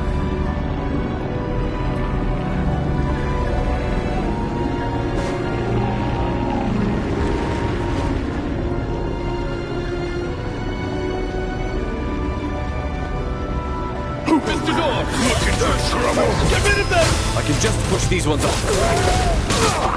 Having second thoughts? What?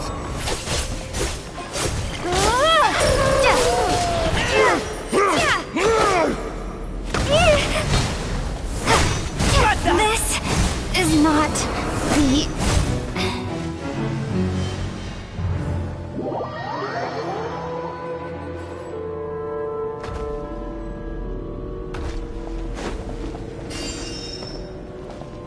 Looking for trouble?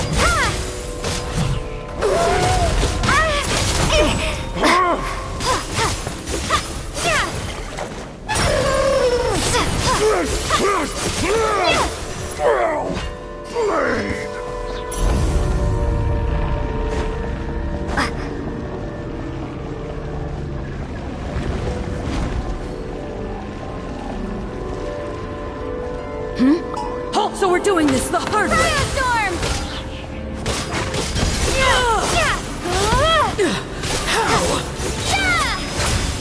Oh, remarkable work, Mr. Door. Oh, if I had your muscles, I'd do the same.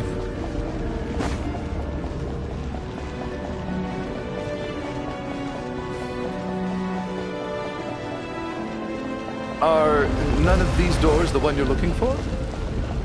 No.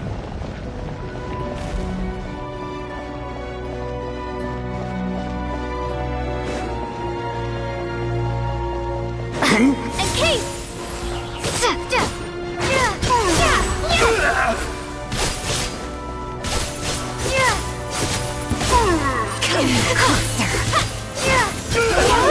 Impossible.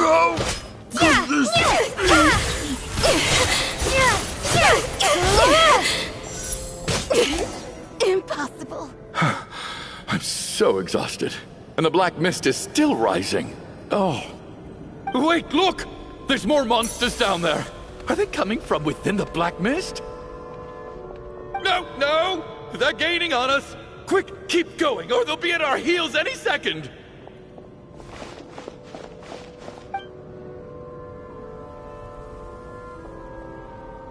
Mr. Door, what are you doing? We need to get out of here. They're coming! Found it. This is my door. What?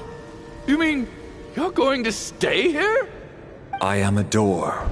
This is where my duty lies.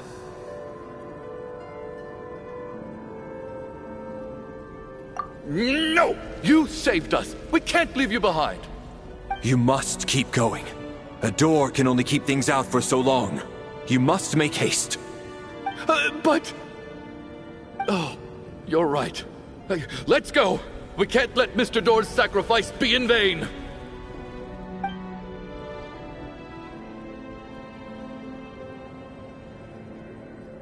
The black mist isn't moving anymore. Looks like both the monsters and Mr. Door are gone. I didn't just imagine all that, did I? Surely I wasn't so scared out of my mind that I hallucinated a door as a human being.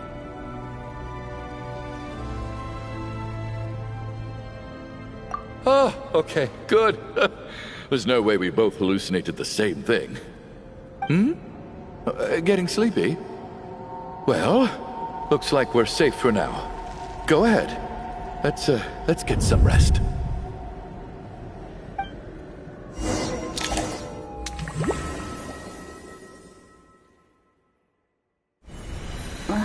What time is it? Is it morning? I think I had a nightmare. Oh, I guess everyone's still asleep. These past 2 days have been exhausting. Valeri's keeping watch though, so he's probably the only one awake. Valeri?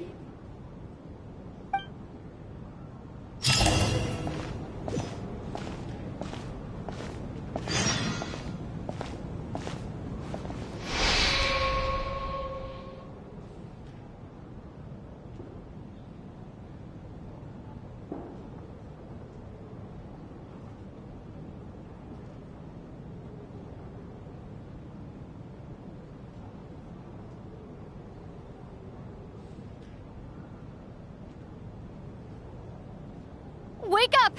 Everyone needs to wake up!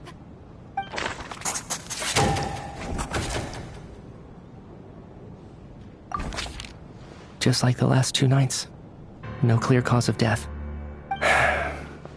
I've been a real thorn in your side, haven't I, Mr. Valeri? Now you can rest in peace.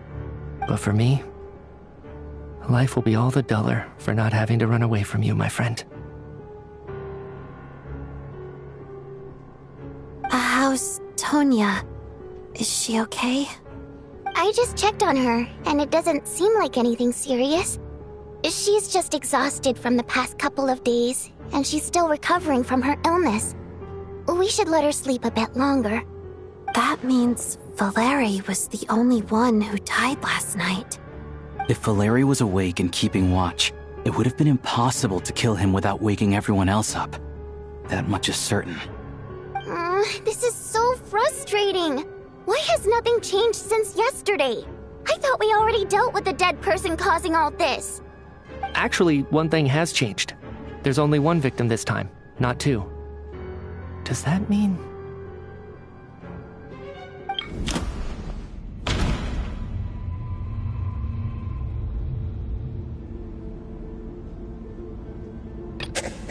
No similar cases have ever... Can a death at night... But... Mr... After the deceased Shram left, there was 1 less victim last night. That more or less tracks. It's a reasonable conclusion, considering the only variable that changed.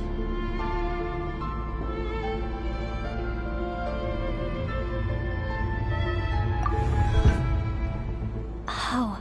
The number of people who die each night is equivalent to the number of dead among us. That's your theory, right? Exactly. We identified Mr. Shram, and the night after he left, the death toll dropped from 2 to 1. By that logic, there must be 1 more dead person left among us. Another one? But there was only 1 person unaccounted for in the ticket checks, right? The head count should match up now. Having an extra person was definitely a cause for alarm, but being 1 person short isn't nearly as unusual. Someone could have left in the middle of the show, or made it out before the storm hit. 1 more dead person among us. If Mitya's theory is right, then what Odette told me seems a lot more relevant. It's just, at the time, we had no reason to think there was more than 1 dead person. If only we'd taken it more seriously as a possibility, maybe this could have been avoided. I'm sorry. This is my fault.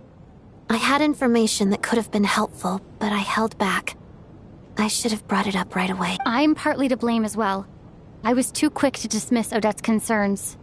What is this about? What have you two been getting up to behind my back? Sounds like there's some big news you've been keeping from the rest of us. Well, we're all ears.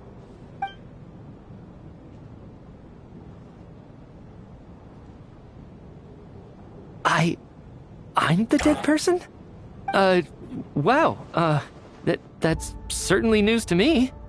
Odette and I talked about it yesterday, but we thought it just wasn't possible, so we left it at that. Yeah, I don't blame you. If I'd been there, I probably would have reached the same conclusion. It just sounds too unbelievable. Let me just try and verify this. I just scoured my memories trying to think back to the afternoon Miss Odette mentioned. But I honestly have no recollection of dying. That's where I'm different than Mr. Shram. Having seen Mr. Mitya a few days ago myself, I also find it hard to believe he could be the other dead person among us. Well, if it isn't Mitya, then who? Do we vote on it? If you don't mind me asking, Traveler, I believe you mentioned that you know Tonya's brother. Had you ever met her before all this? No, never. Wait, are you saying... Now just 1 minute! I know where this is going. You can't just randomly point a finger at anyone you want. You're in the hot seat, and all of a sudden you want to divert our suspicions onto somebody else? Trying to pick a fight, Mr. Chuganov? Whenever you open your mouth, all you do is attack people, and I've had enough of it. If you don't want to engage in a civil discussion, you can shut up. You little brat! Did Nietzsche ask about Tonya because he suspects her? I suppose I only identified her by age and nothing else. Could that mean... I'm just saying, you're going around casting suspicion on people for no reason. How could Tonya be dead? I can vouch for her, if nothing else. I've seen her before. She's the sister of that Harbinger, isn't she? The one called Child. Oh, really? You're telling the truth? Since being here, I don't think I ever mentioned she was Child's sister specifically. Does Chuganov actually know her? If Chuganov can vouch for her, then it can't be Tonya either. In which case, it seems unlikely that there's another dead person among us at all. Miss Odette, could you go over that afternoon with me one more time, when you found me dead? No problem.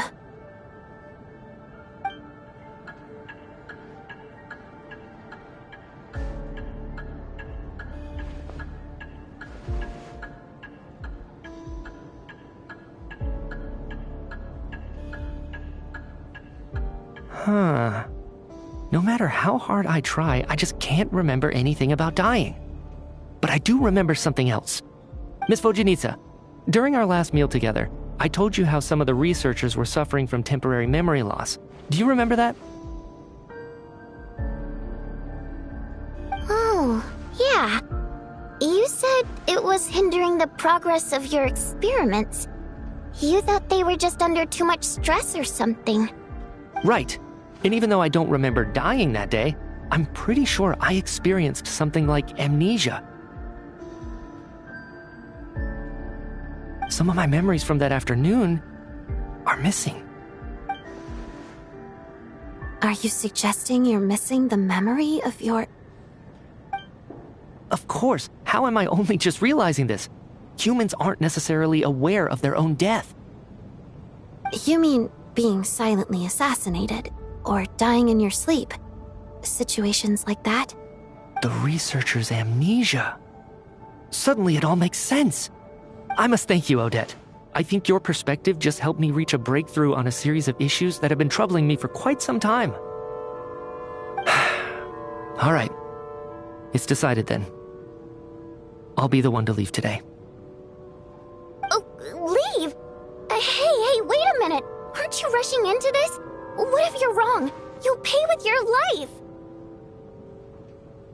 Come on, kid. Aren't you gonna fight for your life? This seems like a rash decision. I have other reasons beyond what's been discussed. In fact, thinking back, I remember during Miss Odette's performance, while I was sitting in the audience stalls, a brilliant new idea for my research popped into my mind. But then, my train of thought suddenly cut off. I can't remember it now at all, and I didn't take any notes. I guess that must be another instance of temporary amnesia. No. Hold on. I see where you're going with this. You're suggesting that each instance of temporary amnesia is a death, right?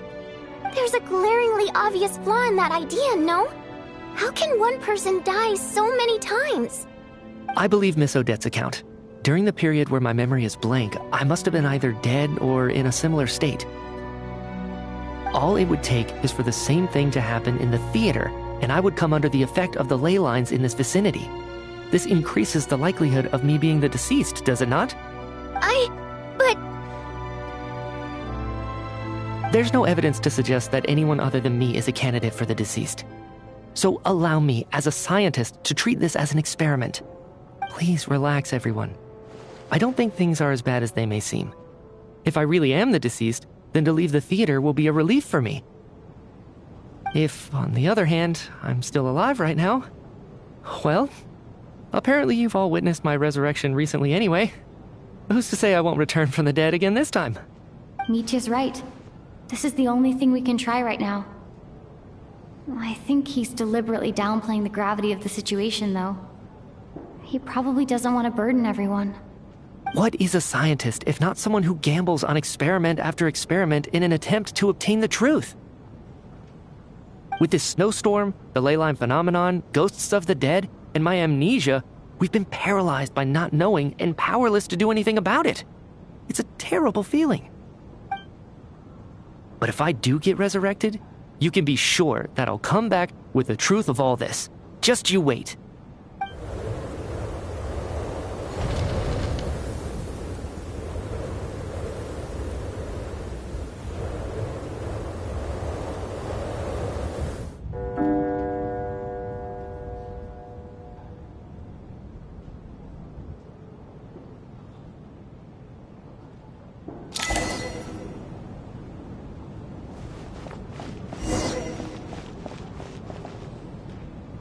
Poor Mr. Mitya.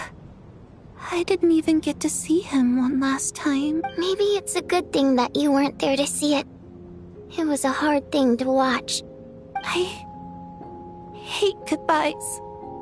Why does it feel like everyone around me is slowly disappearing? Not just in here, I mean. In the outside world, too. Maybe it's the realization that, at the end of life, everyone has to face it alone. Come to think of it, the main reason we're still alive right now is pure luck. Each morning here, for every one of us, there's the chance that we might not wake up. You could take it a step further and say that the same is true outside, too. If I make it out of here, I'm going to cherish every moment that I'm awake and live without any regret. Without regrets? I feel like a strange sense of anxiety has been quietly growing inside me over the last 2 days. Are you okay? You look really glum. If something's bugging you, let's talk about it. There's only a few of us left here now. After everything we've been through, what's the point in keeping things bottled up? I have a travel companion named Paimon. Alosha and Odette have met her before. She's been feeling unwell recently. You're worried about her, aren't you? That makes sense.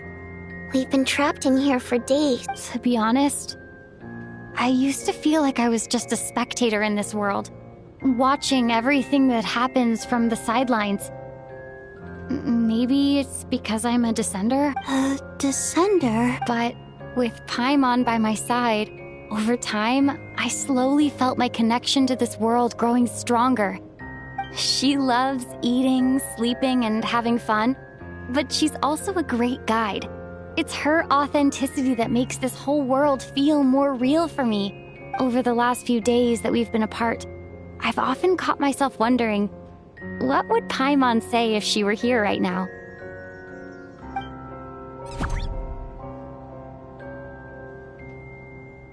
But by the time I snap out of it, the conversation has already moved on, and I'm still in my own little world. I'm trying to overcome this sense of detachment, but I really miss Paimon.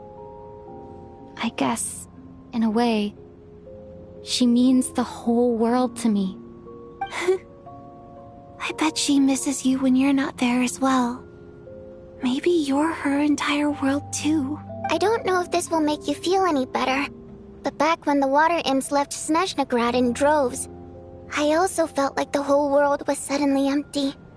I could be surrounded by people all smiling and having fun, and still feel completely separate from it. So, I totally understand how you feel. Later on, I started to think, maybe accepting the fact that our loved ones won't always be with us. All we can do is cherish their companionship from moment to moment. So, once we get out of here, you better hurry back to our side as fast as you can. You can't let your story end in regret. That's the trope I hate the most. Thank you.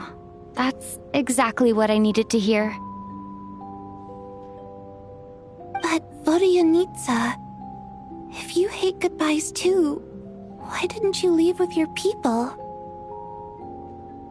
That's just the choice I made. I used to regret it, but I don't anymore. Like I said before, singing is a water imp's primary mode of expression. It's how we convey our emotions. Our songs have echoed through this theater for hundreds of years, each one a story pieced together through moments of joy and sorrow. But does a story exist without someone to read it? To me, the answer is no. So I made the choice to stay. That way, there would still be someone left to sing these songs and listen to their stories. Otherwise, they could have been lost forever. Could you teach me how to understand your people's songs sometime? I want to be able to truly hear them, like Mr. Shram. A fan after my own heart. Thank you, Tonya. How about I sing something for you, and you tell me what you hear? Oh, okay. I'll do my best.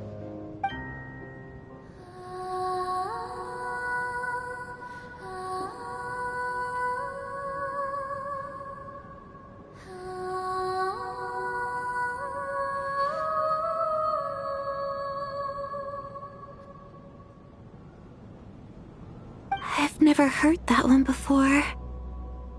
I feel like I can hear a sense of longing somehow. I wonder why that is. Color me impressed, Tonya. You're a keen listener. Most people can only tell if a song is happy or sad. I didn't think you'd be able to pick up on such specific details. So, what's the song about then? Come on, tell me! I've actually never performed this song in the theater before, because it has more of a ceremonial purpose for our people. It's not meant for the stage. It means something like, "May those we have lost watch over us, and follow this song back home in the night, so that we might be reunited once more." No wonder I could hear that sense of longing. You sing it for loved ones who have passed away. I hope it reaches them.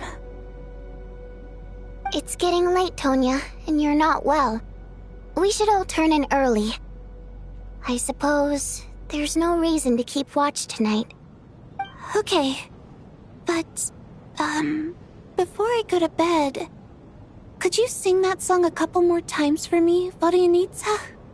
Of course. Anything for my #1 fan.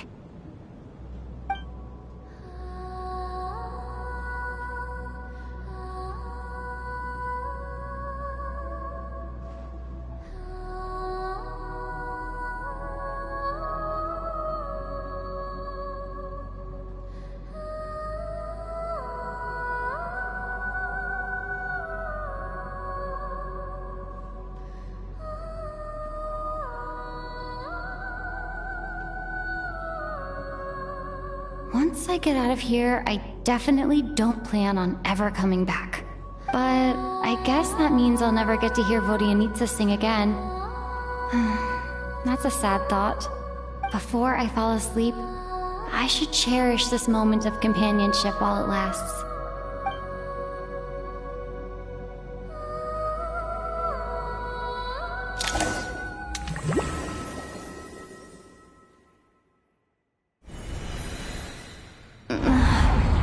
Where am I?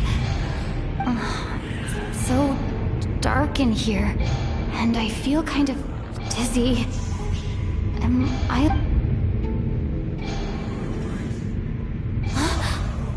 What was that noise?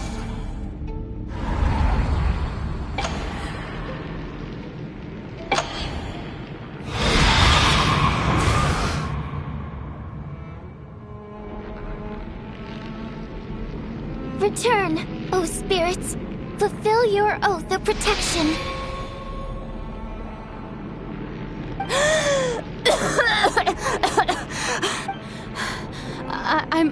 I'm alive? What just happened? No time for questions. Quick, over here. Turn on the switch. We need to bring back the light.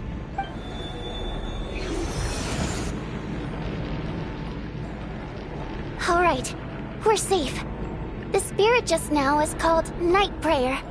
The light subdues her, but she'll attack without a second thought in the dark. Sort of. I know it's hard, but you can't let this place go dark, or she'll kill you again. Yep. Luckily, I was here to resurrect you. Otherwise, that'd have been a real bummer. A bit more than a bummer, I'd say. Wait, so you have the ability to resurrect people? Sure I do. I'm your guardian spirit after all. I specialize in soul recall. Oh, it's nice to meet you, by the way. Thanks. It's nice to meet you too. Alright, there's no time to waste. The black mist is already catching up. We need to avoid it and Night Prayer at all costs. Come on, let's go. We need to reach the next switch before the place gets too dark. If we bring the light back, Night Prayer won't be able to get to us.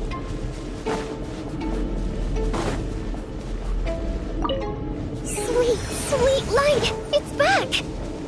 Now that's a sight for sore eyes. Shh! It's Night Prayer. We need to move quick, but don't let her notice you.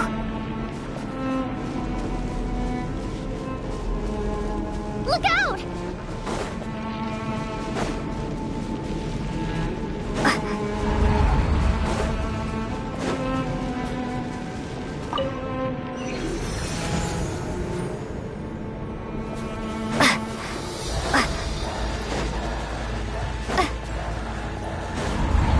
The next switch is over there.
Is here too. This can't be the only path. Let's head up there and take a look.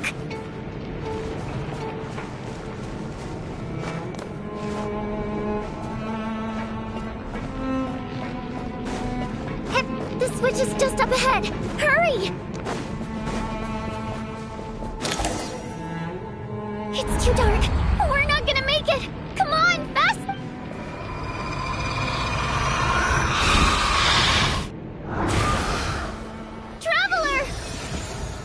I won't let you die like this.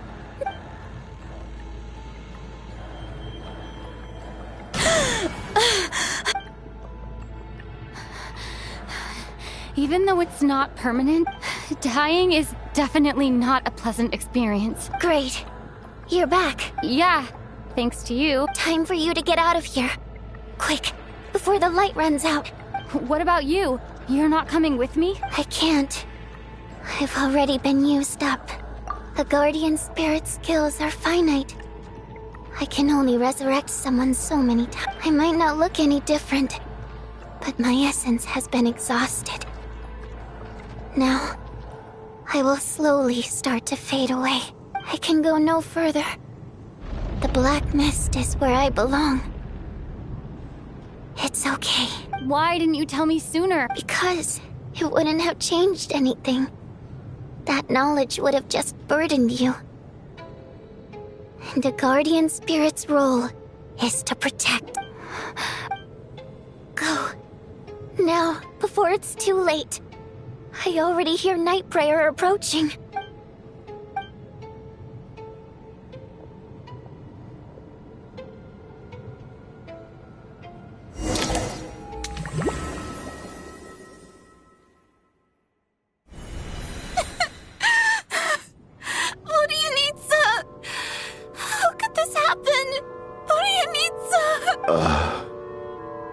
Well, guess there's no need to inspect the body.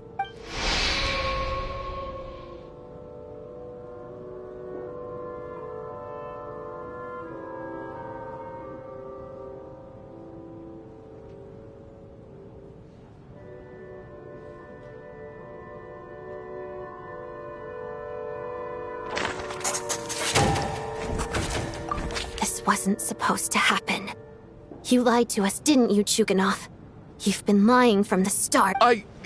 Take a long, hard look at yourself before you go around accusing. I suspected you on day one, Lelik, and now look where we are. By some strange coincidence, you've never been targeted. And you, little hunter, ever so content with staying on the sidelines. Yet, you were the one who stopped us from leaving from the start! Why are you trying to keep us here? Now you're just lashing out indiscriminately. That's either a sign of anxiety or a guilty conscience. Where was all this passion and bravado before? Decided to fight until the bitter end. Is that a threat? Fine, bring it on. You think I'm afraid to die after all this? You want to kill me? Go ahead. After all the trauma of the past few days, everyone's been pushed to the breaking point. Valeria and Mitya aren't here anymore. Someone else needs to step up and take charge. But first, I need to think this through. Considering everyone left, who's the most likely candidate for the deceased?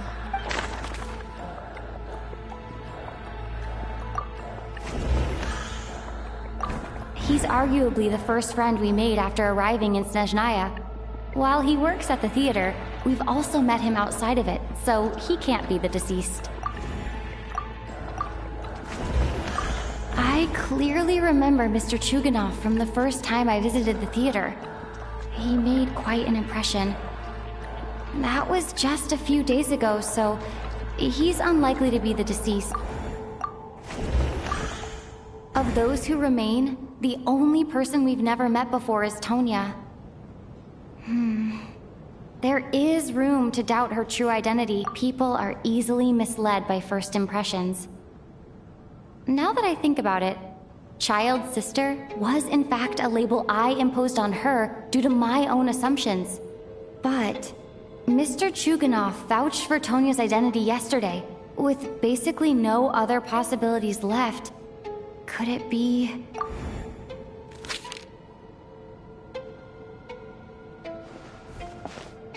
Tonya, how's Tusser been lately? Tusser? Your brother Ajax must have mentioned me in his letters home, right? Did he say anything about a blonde traveler? No. And my brother's name is Razik, not Ajax. Chuganov, looks like it's your turn to do some explaining. Yesterday you said you could vouch for Tonya. Why did you give us a false testimony? I knew you were behind this, Chuganov. You've been lying through your teeth from the start. Everything about you is fake. Down to the wife and daughter you're always talking about. Your entire family man persona is a charade, isn't it? That night, when I infiltrated your place as Lelik, I noticed you were home alone. Didn't think much of it at the time. Just thought everyone else was out. But thinking back on it now, that doesn't seem very likely. My guess is, you live alone, don't you? Even that was a lie? But why would he lie about having a family? Curses! Oh, why is there no end to this blasted snowstorm? If it would just stop! If it would just stop. I think I remember now. I know how I ended up here. It feels like a distant memory. But at the same time, it's just like it was yesterday. The reason I'm always coughing is because I got sick with frostbite. The locals usually call it the snow cough. It's not a very common illness. It's partly genetic and partly caused by the cold climate, but it can be fatal. They sent me to the hospital as soon as they found out I had it. And I spent so long lying there in that hospital bed. After a while, I felt myself growing weaker and weaker. Nothing seemed to be working anymore. Neither the treatment that the doctors were giving me, nor the medicine my brother was brewing from frost fairy flower leaves. So one day, I told my brother that I wanted him to take me outside for once, so things could be like they used to, just for one day. I wanted to meet loads of friends, experience new things. He agreed. He snuck me out of the hospital, and we escaped. We got to the theater, bought tickets, and went inside. Oh, it was all so exciting. I remember the show very clearly. It was amazing. But I found myself getting sleepier and sleepier. Oh, Tonya. When I woke up, I couldn't find my brother anywhere, so I guessed he'd already left. But there's no way he'd leave me behind. So I decided to stay here and wait for him. At the time, I figured he'd probably gone to brew some more medicine for me. I was planning to chew him out for abandoning me when he got back. Tonya, it sounds like by then you'd already... Yeah, I know. I understand now. Dead, aren't I? This cough and the feeling weak, it's probably just my body's memory. After all of that, it turns out I can't blame my brother after all. I was the one who abandoned him. I'm sorry, everyone.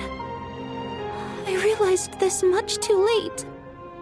It seems like death skewed my perception. And now I've dragged you all into this mess. Your name probably isn't even Tonya, is it? Didn't that ever strike you as odd over the last few days?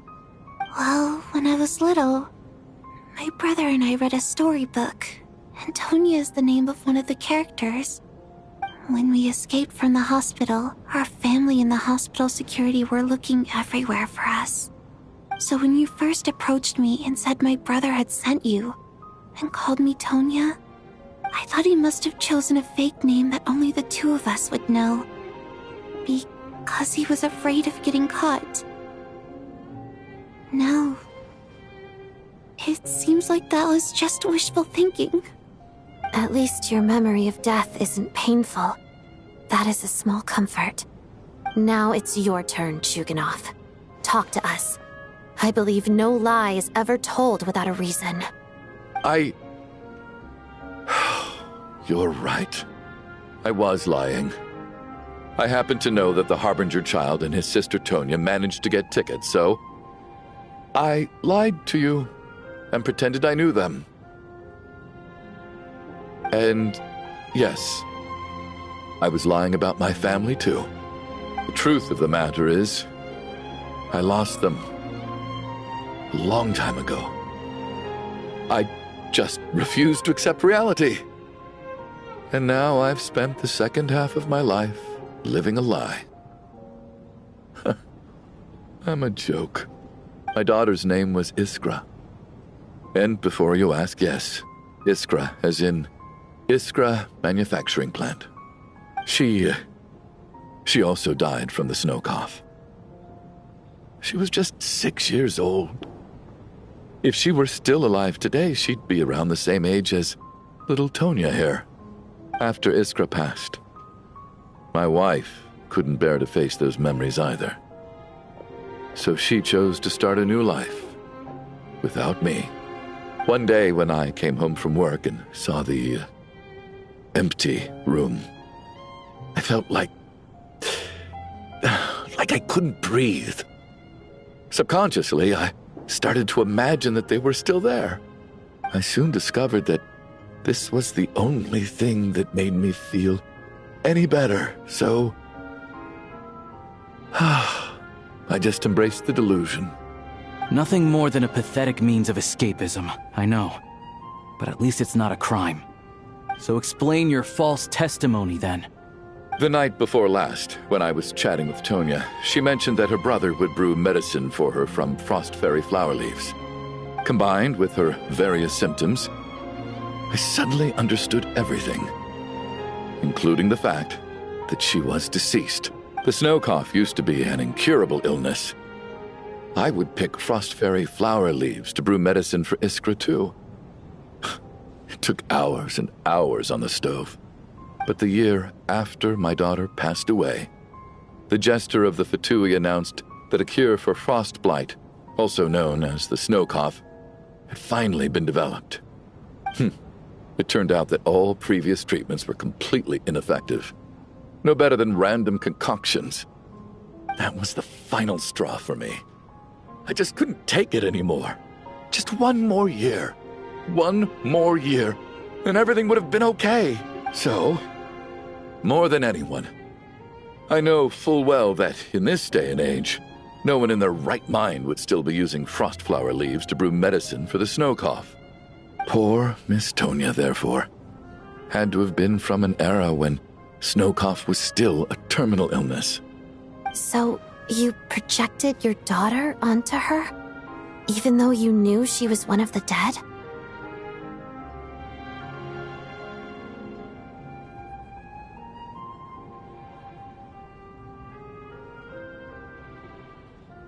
That doesn't make any sense. You knew she was already dead. What did you hope to achieve by protecting her? I just don't believe in your crackpot theories, nor do I approve of your actions. How can you just declare a living person dead and throw them out into that snowstorm? Nitia's gone. My good buddy Shram's gone. And now it's Tonya's turn, isn't it? The others I can make my peace with, but little Miss Tonya, here she is, standing right in front of us, alive and breathing, and fighting her own battles. Yet you're quite happy to say she's dead? I just want her to live. Once this snowstorm is over, the very moment it stops, I'm going to march out that door and find someone who can fetch the very best medicine for her snow cough. I'll be damned if I'm gonna let you cast her out into the snowstorm before I have the chance to cure her. Not again. Not this time. Not when the cure is right within our grasp. I'd never be able to forgive myself. Mr. Chuganov, stop. I can't let you do this. Tonya. By the sounds of it, you've known I was dead since the night before last, right? I really liked Mr. Valeri, Mr. Mitya, and Miss Vodyanitsa. And now they're all dead because of me. I'm not happy about that. The reality is, you've been trying to fight your own demons through me. But all you've really done is trap me inside your delusion along with you. No! Listen to me. I want to save you. I do! Well, at this point, I'm quite sure that I'm dead. I don't need to be saved. The time I got to spend with all of you is more than enough for me. Despite all the bad things that kept happening, I got to meet so many interesting people and spend so many days and nights by your side. Since the day I escaped that hospital until now, this has been an adventure I never even dared to dream of. I'm very fond of you all. If it were only possible, I'd trade my soul to bring back the ones who died. If it meant things didn't have to end like this. And that's why I'm not fond of you at all, Mr. Chuganov. I'm sorry. It's them that you owe an apology to, sir. Well then, I suppose this is it. It's time for my adventure to end. I've caused enough trouble. You're leaving already? It's still early. Don't you want to stay a little longer? No, thank you. Oh, and by the way, my name is Patashka. It was nice meeting you all. Feels strange that we're only being properly introduced now that it's time to say goodbye. Patashka?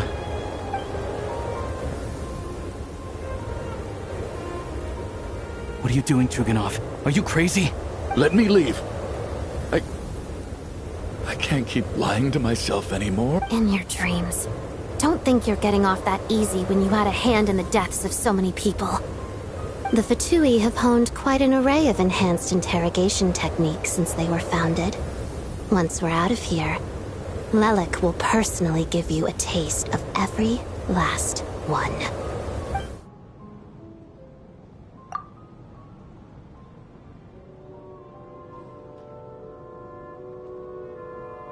I think we should leave. I doubt this snowstorm is ever going to stop. For all we know, this storm might have destroyed all of Snezhnaya by now. Maybe even the whole world.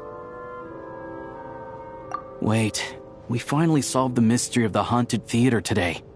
Maybe let's at least try to enjoy tonight? Fair enough. I don't particularly feel like dying in Chuganov's company anyway. And yet you won't let me die first. Hey, Chuganov, on a serious note, if we do make it out of here, you should close down that factory of yours. A lot of people are freezing thanks to you. Is this really the time to be discussing my factory? All right, fine. I'll shut it down. Doesn't matter to me anymore. Am I hearing things? Or was that a knock at the door?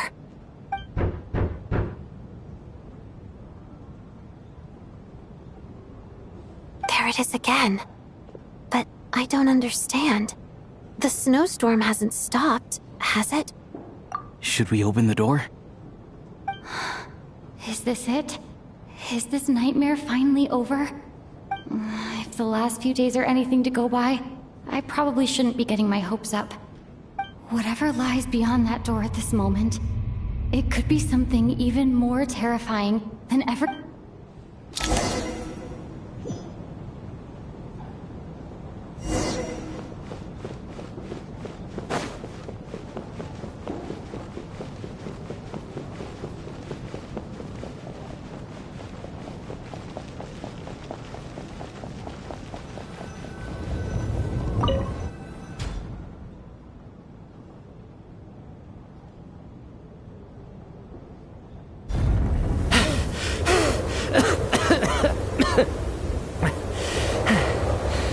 Hey everyone, I'm back.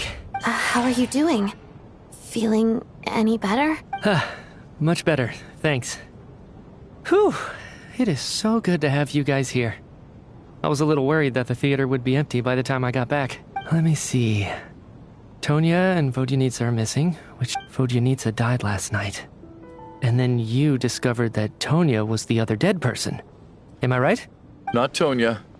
Pitashka. First, tell us how you made it back here. Given the conditions outside, no one should be able to return alive. You're right. The thing that got me back safely was a song. I heard someone singing. After walking into the snowstorm, my mind grew hazy. I don't know how long I walked through the storm before my mind completely slipped away.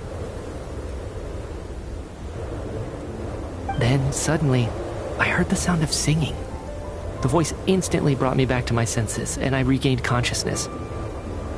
So I followed the voice, searching for the source of the singing.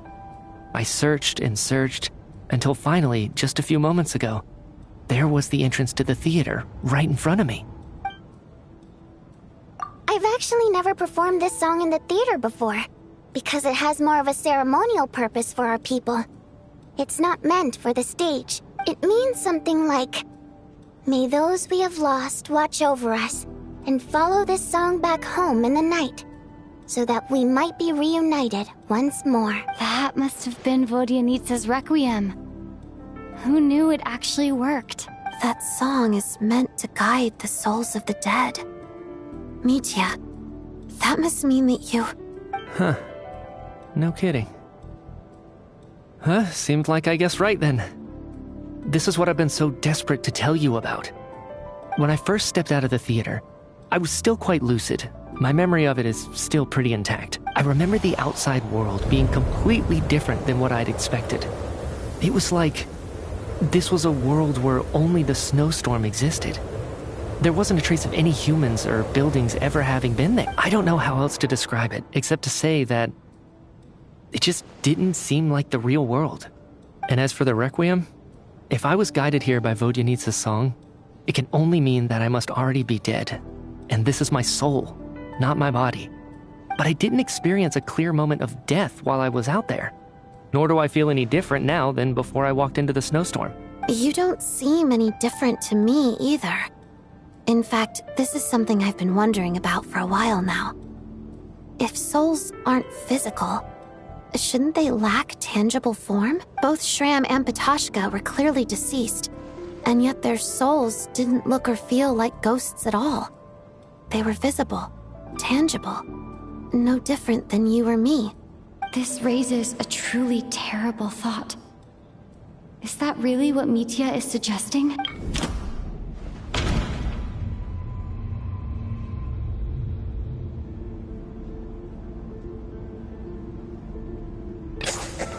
Mitya's soul was summoned back by the Requiem, confirming that he is indeed already dead. And yet, he looks no different from us. Of course, if even the long-deceased like Mr. Shram can blend in with us undetected, then maybe we've all been dead from the very start. And all of us are now souls wandering the theater.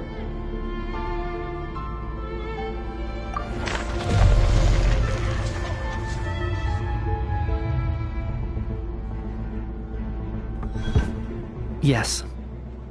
I think that this is probably the afterlife. What did you say?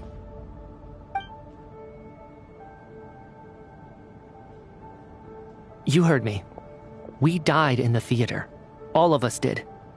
But due to an obstruction in the theater's ley lines, our souls are trapped here, while an endless, infinite snowstorm rages outside. It's ironic, really. All that time, we were working so hard to figure out who the deceased among us were, when the truth was, we were all deceased. The only difference being some of us died more recently than others. Do you remember that note, "Death is near"? Seems like we misunderstood what it meant after all. Death was nearer than we wanted to think all along. The note simply meant that all of us were already dead. So all our attempts to survive, our search for the deceased, it was all for nothing? Hard to say. At the very least, we helped 2 lost souls find clarity and go to where they belong. The presence of those 2 is probably what caused our souls to be drawn in by the ley lines. In which case, the deaths we've awoken to over the past few days were just souls returning to the ley lines for good. If what you're saying is true, doesn't that make us the lost souls now? Huh, no wonder. This afternoon, when I was moving Vodyanitsa's body, I noticed that the other bodies in the room hadn't decayed one bit after all these days. That's further proof that those aren't physical bodies at all, but merely our shells here in the afterlife. Am I really dead? This doesn't feel real to me at all. No, that's impossible. This cannot be how it all ends. I still find it hard to believe that all of us are dead. How exactly did we die in the real world? None of us have any memories of dying, right? Not even knowing how we died is preposterous. Good grief! Surely there has to be some reason. Exactly. It's hard to rest in peace when you don't even know how you died. It gave me lots to think about as I strode out into the snowstorm. I racked my brains trying to remember the cause of my death, the exact moment I died, the root of all of this, right up until my consciousness faded. Wait. Hold on. Right before I lost consciousness, I think I saw something.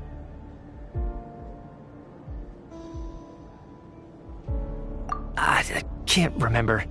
And I think I lost my notebook and pen. Mitya, your hand. Is that blood on your fingers? Huh? You're right. There's blood on the fingertips of my right hand. Looks like it's already dried. When did that happen?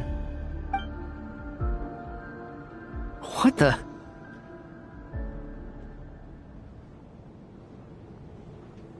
I guess this was what I saw. I must have desperately drawn it in my own blood right before losing consciousness. What's wrong? Do you recognize the symbol? It's Renova, the ruler of death. Alosha, do you still remember that Snezhnayan folktale you told me about? It was about the Grim Reaper. When someone's about to die, he appears as an incarnation of someone familiar to guide their soul into the afterlife. And as soon as you recognize his face, your life is over. I heard a similar tale when I was little. You think the Grim Reaper in this story refers to the ruler of death you mentioned? That's right. In which case, death is near could also mean that the Grim Reaper is here, disguised in a familiar form. Death, the deceased, and the Grim Reaper? So it's a triple entendre. When I first saw this note, I thought it contradicted the investigation report. But now it seems like that was the whole intention. So the Grim Reaper deliberately misled us. Then, we started suspecting each other and searched for the deceased while they hid in plain sight. By that logic, the one person most likely to be the Grim Reaper incarnate is...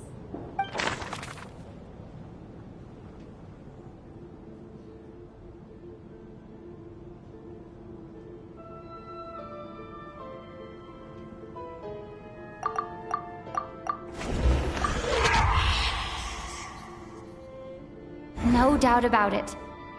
It's Alosha. Looking back at how everyone has acted over the past few days, Alosha is most likely the Grim Reaper lurking among us.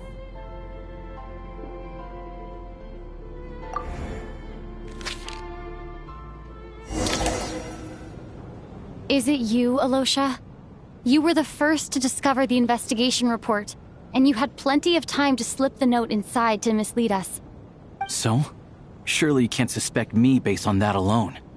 What if someone else found the investigation report first, slipped the note inside, and then put it back without telling anyone? There's no denying it. The note could easily have been slipped in much earlier than it was discovered. That's not all. I've also noticed that, although on the surface, Valeri, Mitya, and sometimes I were the ones taking charge of the situation, looking back now, even though you didn't say much, you were always subtly guiding everyone from the sidelines. What do you mean? You were the one who emphasized how dangerous it was outside and insisted we all stay here. It was also you who suggested that we all sleep in the same place. And earlier today, you tried to convince Ptashka to stay. I don't understand why, but it was out of character. So, you didn't understand my intentions, and now you're assuming the worst. Seems pretty unreasonable if you ask me. He still won't admit it? Fine. Let's see how he responds to the most damning evidence of all. The biggest question I have right now is, if the Grim Reaper is impersonating Alosha, then where's the real Alosha? When did they switch?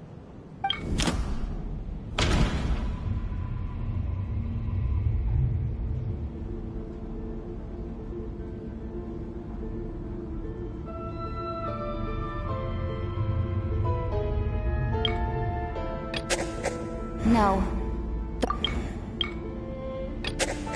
No. That's right. This was the moment. Right at the start, before any victims had even emerged, Alosha was switched with the ruler of death while everyone's guard was still down.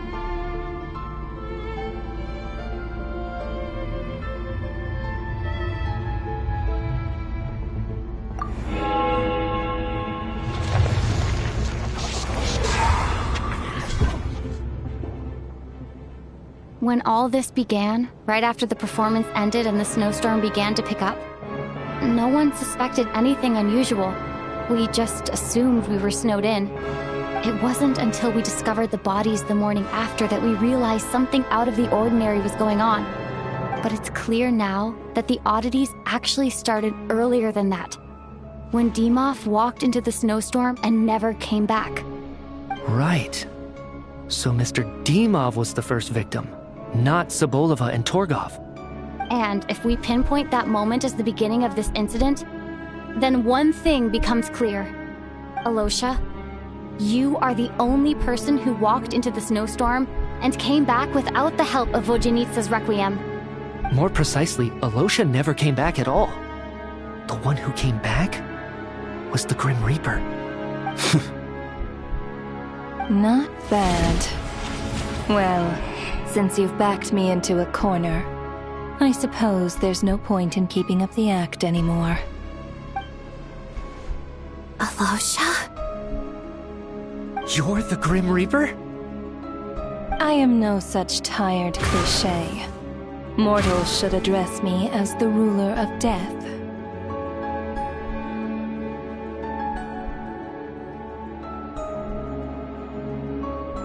Before being wiped out for good, you identified the two deceased, and even sensed my presence. A commendable achievement. Far beyond what I expected. I heard you can ferry souls. Those deaths each night. Were they your doing? Your initial conclusion was correct. Due to the existence of the two deceased, the ley lines yearned to reclaim those long-lost souls. Every night they devoured an equal number of souls to fill the void. This required no intervention from me. Though, of course, ferrying souls is indeed my authority. Here, take a look.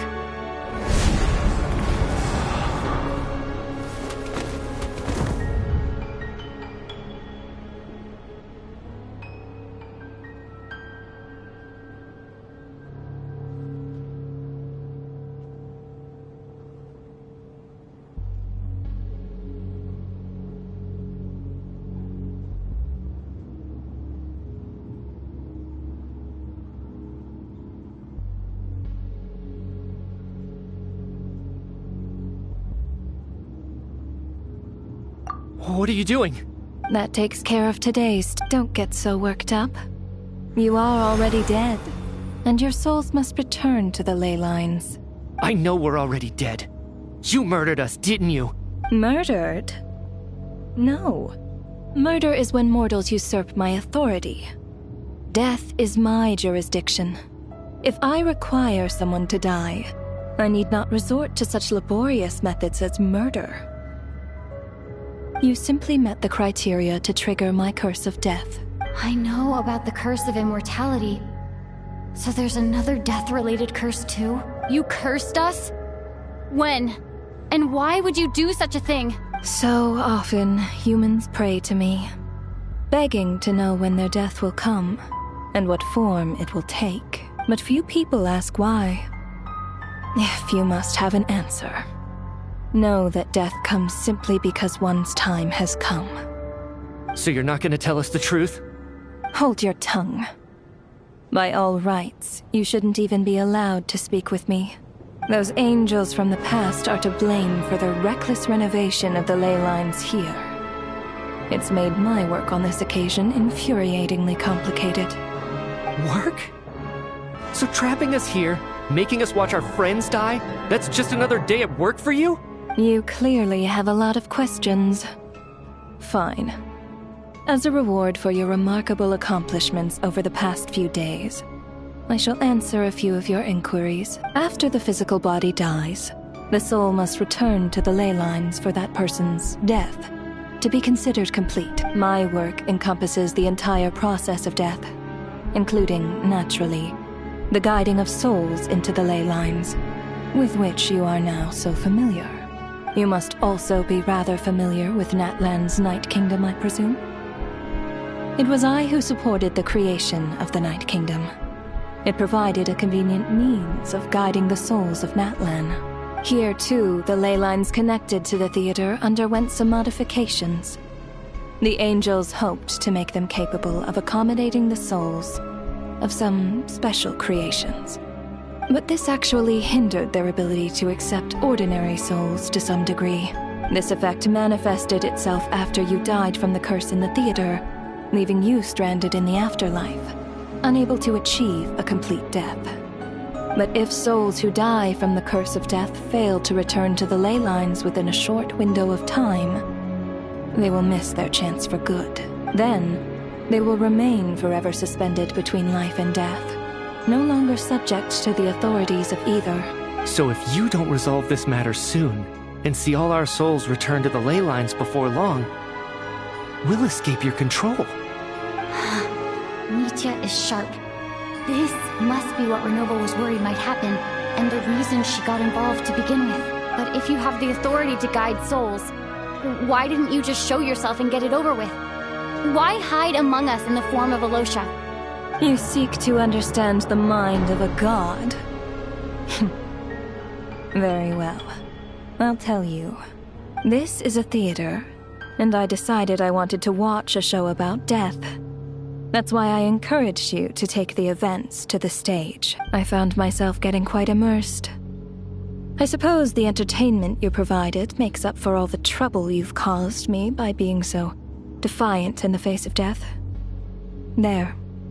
Are you happy with my answer? Can't say I am. Really? But it fits the stereotypes you humans have about gods. Just moments ago, you were complaining about how infuriatingly complicated your work here has been. Work is work, I get it. There are times when it's a huge pain, but you just have to get it done. That's a rather unique perspective for a human. You are in fact correct. There is a pain point in this case, due to the obstruction in the theater's ley lines.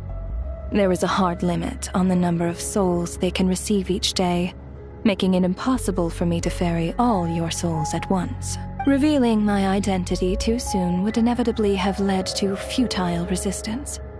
And there was a risk that any souls who chose to run would disappear. Then there was the issue of the 2 lost souls you called the deceased. The way you resolved that quandary was all part of my design. That's what I don't understand. If all of us were souls of the dead, what made their presence among us special?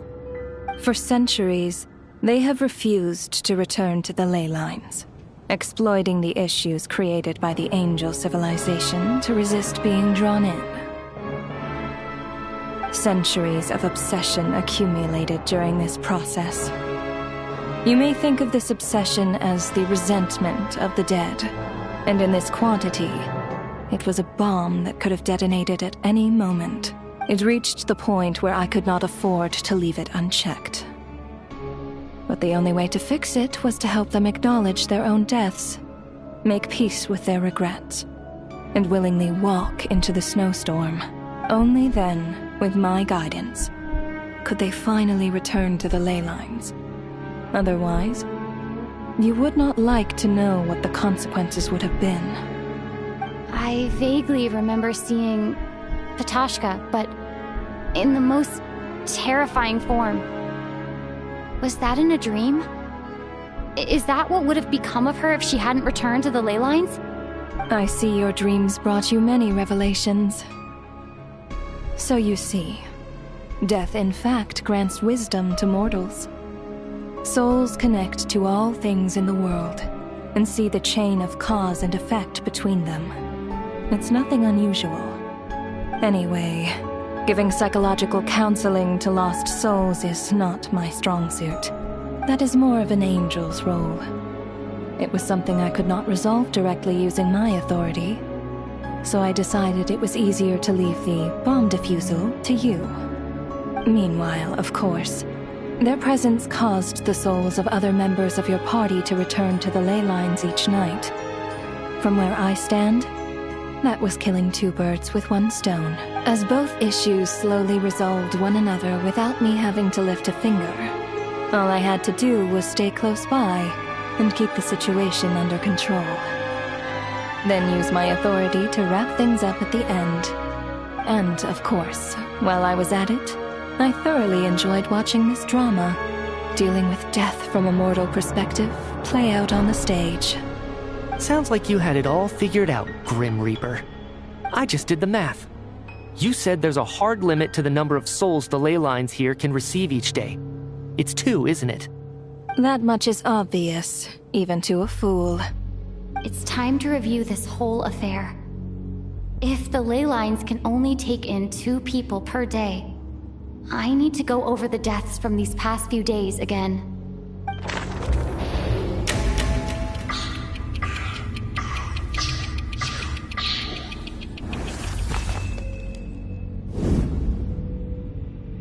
Looking back now, none of us had the faintest idea at the time. From the moment the staff member named Demoff walked into the snowstorm, the incident had already begun.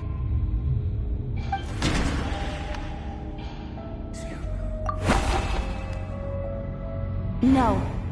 Let me go over this again.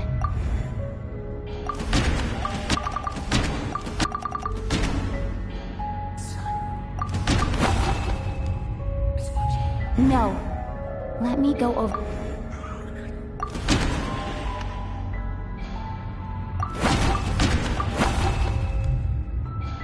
No. Let me go...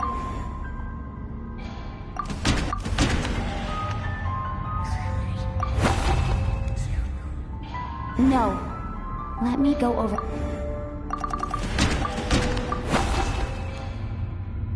No. Let me go over this again.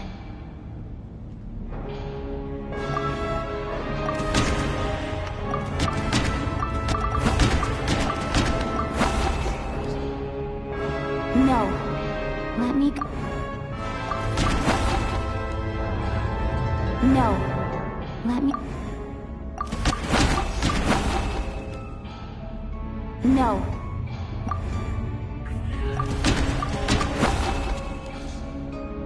No.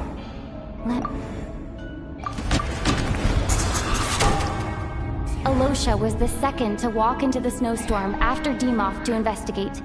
During this process, the ruler of death assumed his identity, making him one of the victims.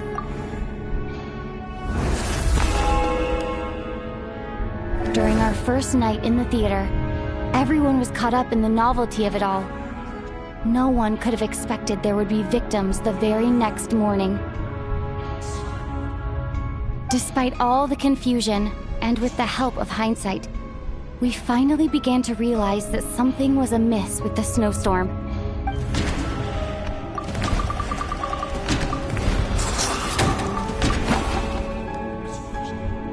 No, let me... The ley lines devoured Torgov and Sobolova on the first night.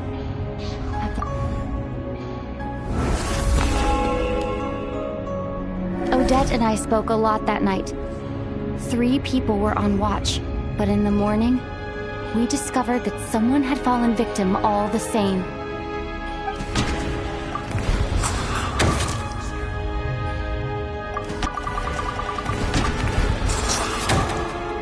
The deaths of Kulish and Ranpana caused everyone to stop suspecting Lelek. Unexplainable phenomena occurred one after another, leading Mitya to suspect that we were caught up in a supernatural event.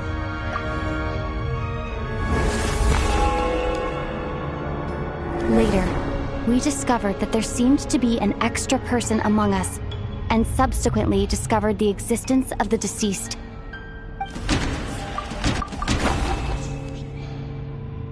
No. Let me go over this again. We thought it was all over, but Mr. Valeri's death was a rude awakening for everyone. Once again, the ley lines consumed him during the night.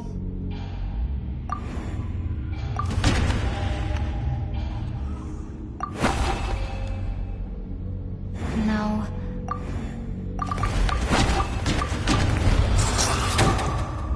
Mr. Schramm realized he was the deceased and walked into the snowstorm to return to the ley lines of his own accord. A lot happened today. Mr. Valeri's death led us to discover the connection between the number of deceased and the number of victims during the night.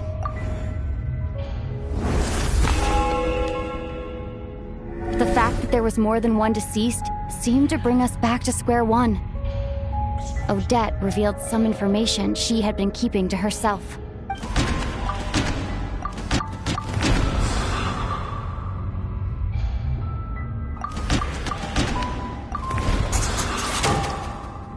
as it happened.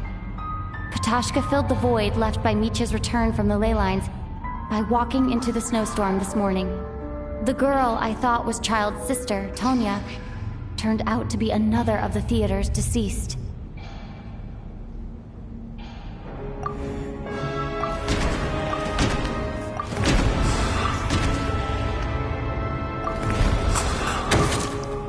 Vodyanitsa was swallowed by the ley lines in her sleep, but the requiem she sang before falling asleep was quite a game changer.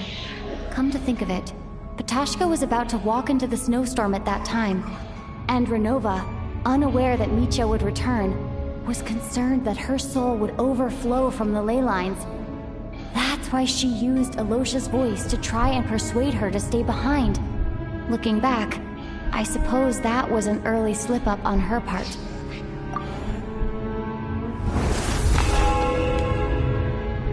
No one could have expected anyone who walked into the snowstorm to return. But just after nightfall, Micha returned, bringing crucial information with him.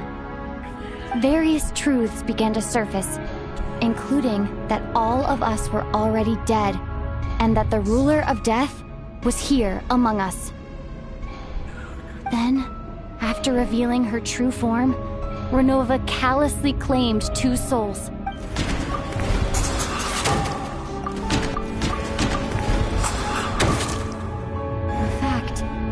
Everyone was already dead by the time we took the photo. And in the days since, we've experienced many more partings in the afterlife. Now, only Mitya and I remain. And the true culprit behind everything still stands before us. In Mitya's eyes, I see the same anger and frustration that I feel. That covers everything. It's all clear now. Your work isn't finished here yet, is it? The Traveler and I are still standing here, safe and sound. The Water Imp's song threw things off a little, but it is of no consequence. The ley lines have already anchored your soul, and the first ray of light tomorrow morning will take you back. I, meanwhile, need to review my attitude towards the Water Imp race. So the reunion in the night that Vodyanitsa mentioned, That just leaves you, Traveler. My power only allows me to temporarily separate your soul from your body. The ley lines of Teyvat would not accept you, and your soul is firmly anchored to your body by your will. For a descender like you, who is not bound by Teyvat's rules, your death can only be brought through the most violent of means, such as directly destroying either your body or soul. I have no interest in involving myself with Descenders, for now. Although, this may change if Asmodee remains missing, or you insist on interfering with our affairs. One last question then.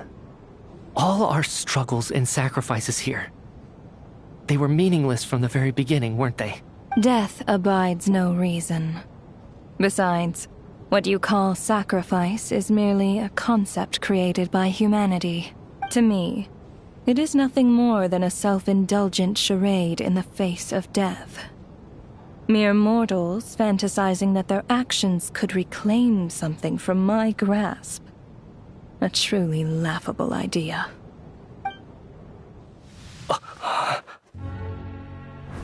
Grim Reaper, you really know how to get on my nerves. I'm not here to ingratiate myself with you.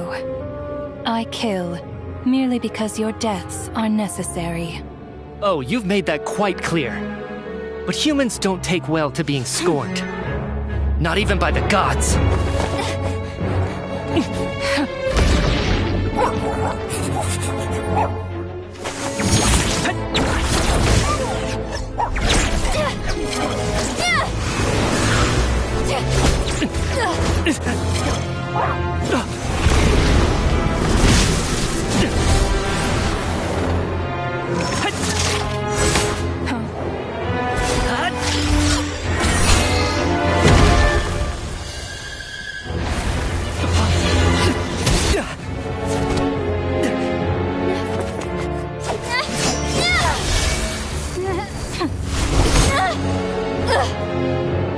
is futile.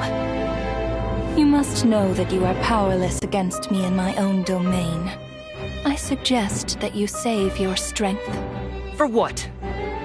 Maybe we can't change anything.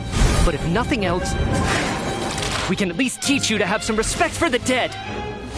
Audacious.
How are you holding up, Odette? What happened to me? How much do you remember?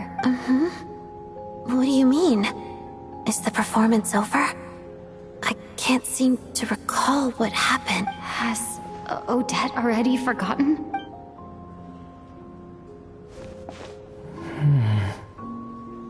Mitya?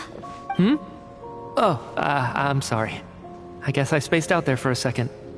Remind me who you are? Don't you remember anything? Yeah, I remember now, comrade. Looks like we guessed right. Just like me when Odette found me at the Armory Palace. For some reason, everyone killed by the Ruler of Death eventually came back to life, just with one catch. They forgot what happened while they were dead. Odette and the others have already forgotten everything. Why were you able to remember this time? Could this be the reason? You said this is the Ruler of Death's symbol, right? I don't see anything there. You don't? Huh. Okay, I guess that makes sense. I carved this into my hand in the afterlife, so it's not visible in the physical world. Does that mean I carved this symbol into my soul? What an unsettling thought. Still, at least I get to remember what happened. I suppose it's a blessing in disguise. What about you, though? The Ruler of Death mentioned that you're a descender? Is that why you can remember? A full explanation would get complicated very quickly, but that's essentially it. Well then, now that it's all over, let's figure out what we've learned. The first thing I notice is that everything here is precisely as we left it, right before our deaths. They say that right before death, time slows down and your whole life flashes before your eyes. That must be how you know you have one foot in the afterlife by that point. Anyway, clearly the few days we spent in the afterlife probably only amounted to a few short minutes in the real world. This also aligns with previous reports of widespread temporary memory loss among the Armory Palace personnel. Now it seems likely that those were all brief deaths caused by the Grim Reaper's so-called curse of death. To those unaware of the truth, dying and coming back to life must feel similar to a short bout of catatonia. This leaves me with a couple big questions. What are the conditions that trigger this so-called curse of death? And why are we resurrected after we die? If nothing else, I think it shows that killing us wasn't her ultimate goal. We still don't know her true reasons for subjecting us to death. Right. This time only got complicated because of the situation with the theater's ley lines. That's why she had to approach it differently. If the previous incidents of amnesia among the researchers are anything to go by, killing us is usually a pretty routine matter.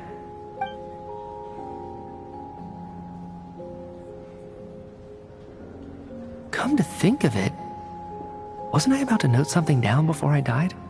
I can't remember what it was, but I think it was something related to my research project? Sorry, Traveler. I'll catch up with you again later. Right now, I have to make a trip back to the Armory Palace. Ma'am, if I may, no one of your description has ever shown up in my investigations into Mr. Mitia's friends, yet you two seem very familiar with each other. Could you perhaps tell me where he was in such a rush to get to? And, by the way, have we ever crossed paths? Forgive the presumptuousness, but I feel a vague and indescribable sense of familiarity about you. I can explain everything. Could you help me gather everyone in the theater in one place?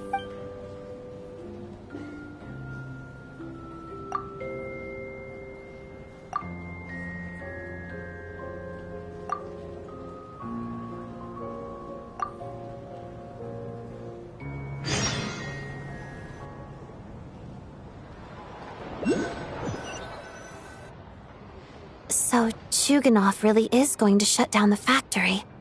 I guess this theater incident actually did us some good after all.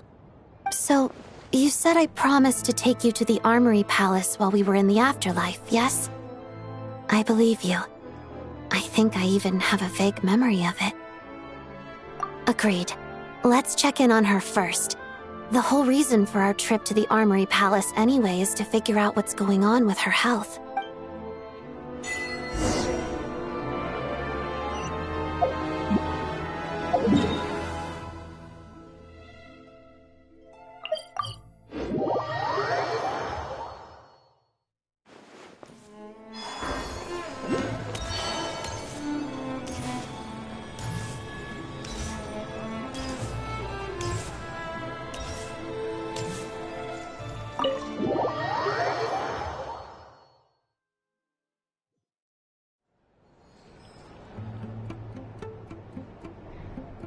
I'm finally back. Even though a long time has passed from my perspective, as far as Paimon's concerned, I probably just went out to watch a very short show. I should keep my emotions in check when I see Paimon again, or it'll seem weird. Wait. The atmosphere here feels off. Shh. Stay quiet. Let's go inside and take a look. Have we still not been able to notify Child yet? We need new orders. What if that person comes back again?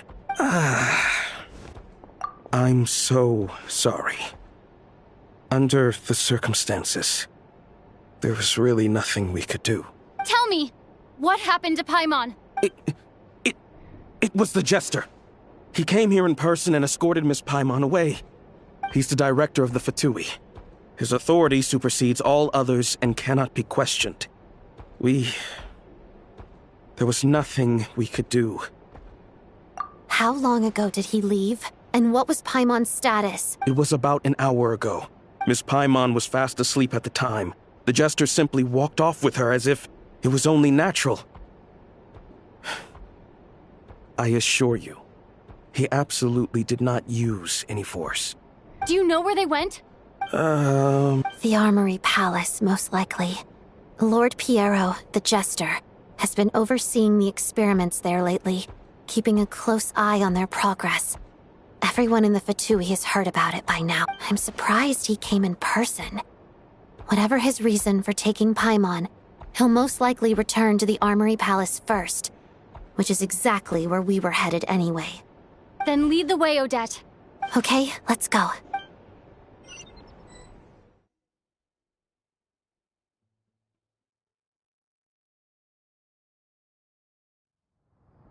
It's just up ahead.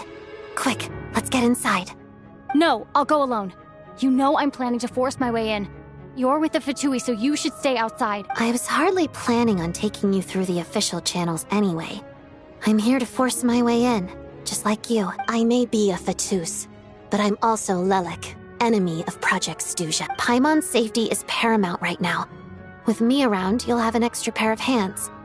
There might be devices inside that are easier for an insider to deal with. If you say so. Let's go. There's no time to hesitate.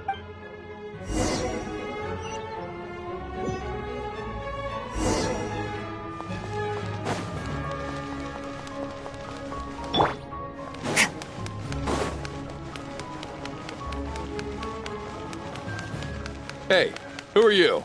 This part of the Armory Palace is under restricted access. What do you think you're doing? No questions, please.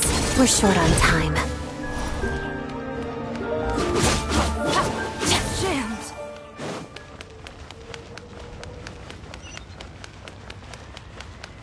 I'll make short work of you.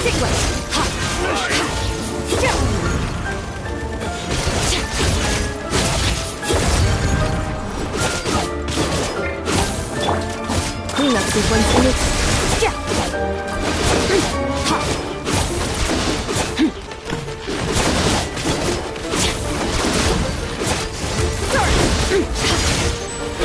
The stars fade to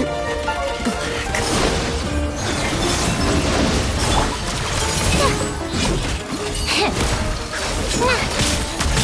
Regrettably, there's nothing more to say.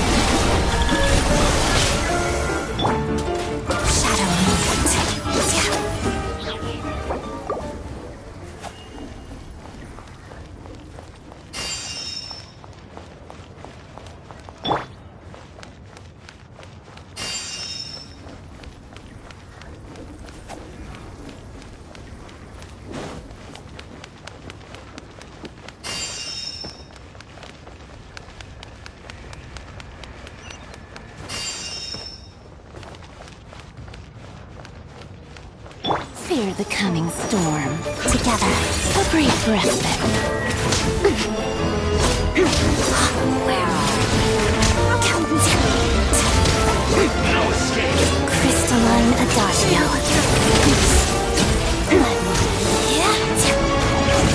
Attempts still guidance. Shadow me.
Do you have a pass? Where are you coming from? So, you're intruders, huh? Don't blame me for what happens next!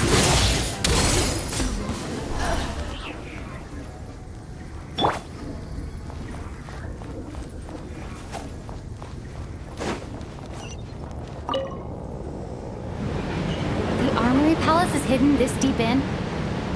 This place is much bigger than I imagined. They're conducting top-secret research, after all. The deeper it's hidden, the better, is standard Fatui logic.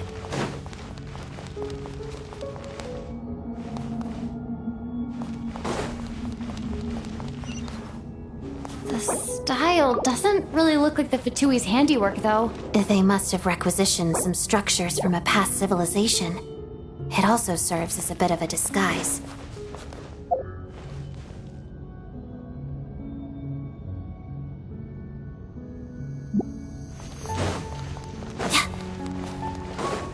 Looks like we're in for a tough Intruders! fight. Stay alert!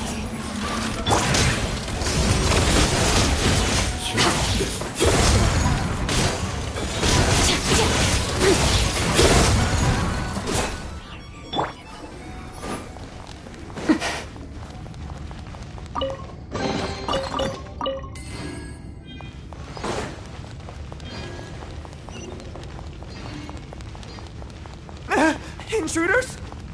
Don't come any close! Just what are you guys trying to do here? Short work. Fix your... But the snowflakes. No one interferes with the Jester's work!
Looks like no one's guarding this place. There's something off about that decoration over there.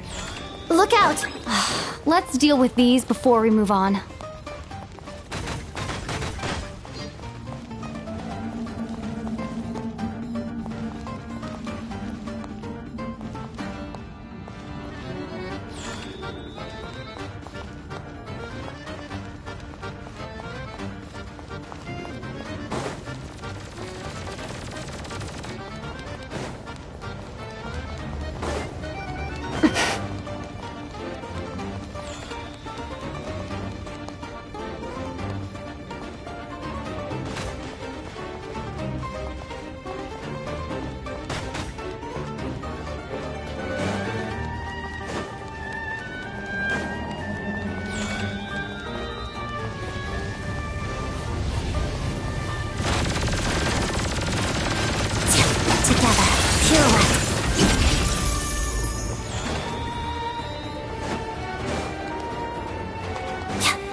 The researchers here probably don't know that we're uninvited guests.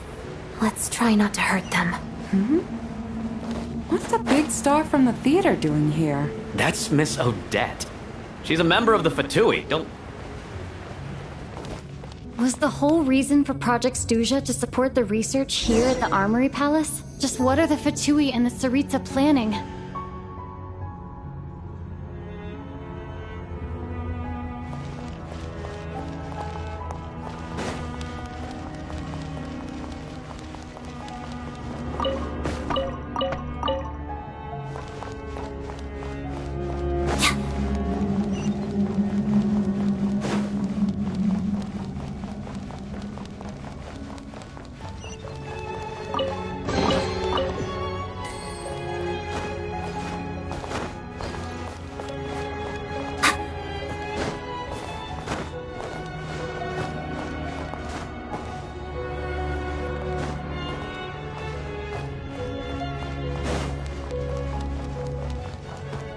Whoa! Who are you? Never seen you around here before. Looks like there's no way through here. Maybe using the power of this prism could help?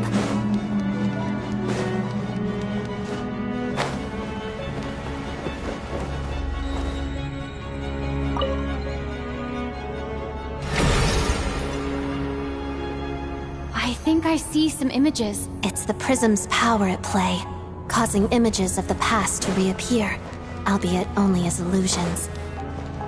Paimon and the Jester? Is this another scene from the past? Yes. It looks quite old, though.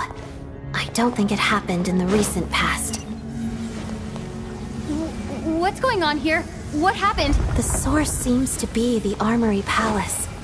They must have started some large-scale experiment. Wait, what if this has something to do with Paimon? We need to hurry!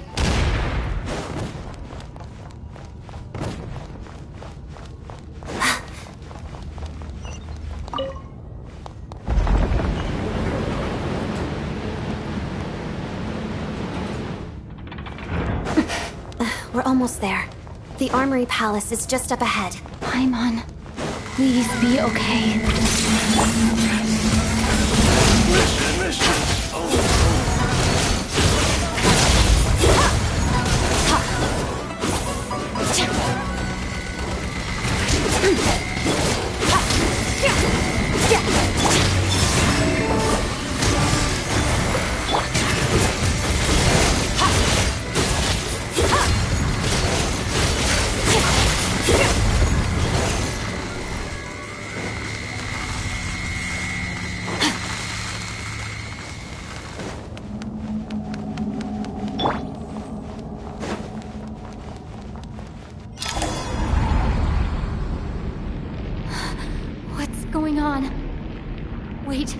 I remember this feeling. It's the curse of death. No, not now. Why is the curse of death striking again already? Odette?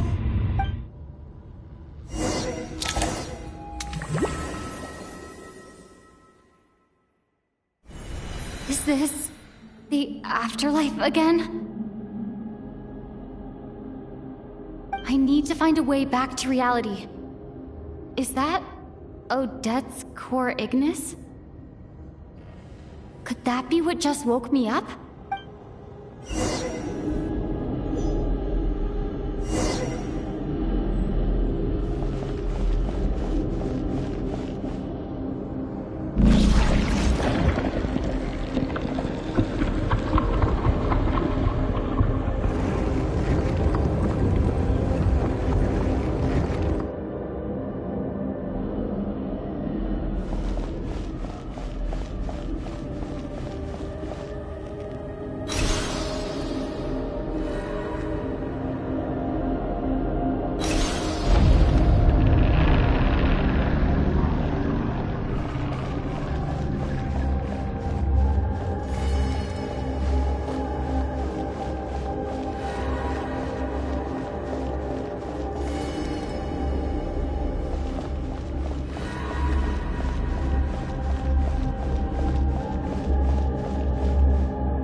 Odette! Odette! No signs of life, but past experience says that she should be resurrected before too long. Right? Did Odette intentionally use her core Ignis to guide my soul? I feel like something similar happened in a dream I had before. Thank you, Odette. If not for you, my soul wouldn't have found its way back to my body so quickly, and I might not have woken up so soon, but... I'm sorry. I don't have time to protect you. I have to use the time you bought me to get Paimon back.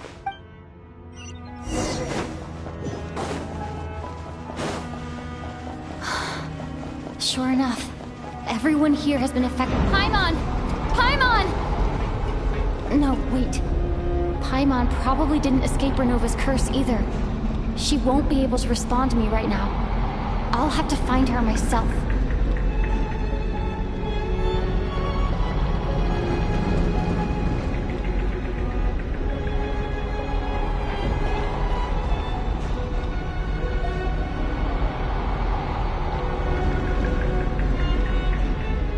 Mitya!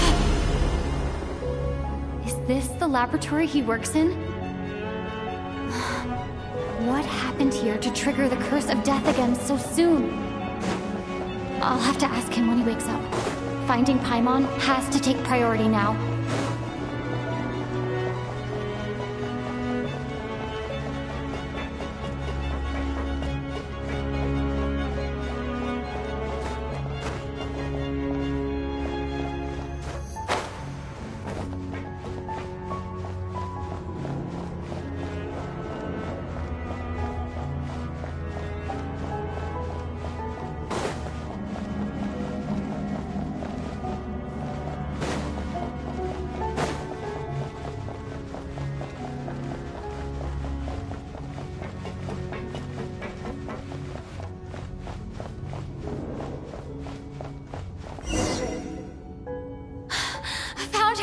Paimon really is here.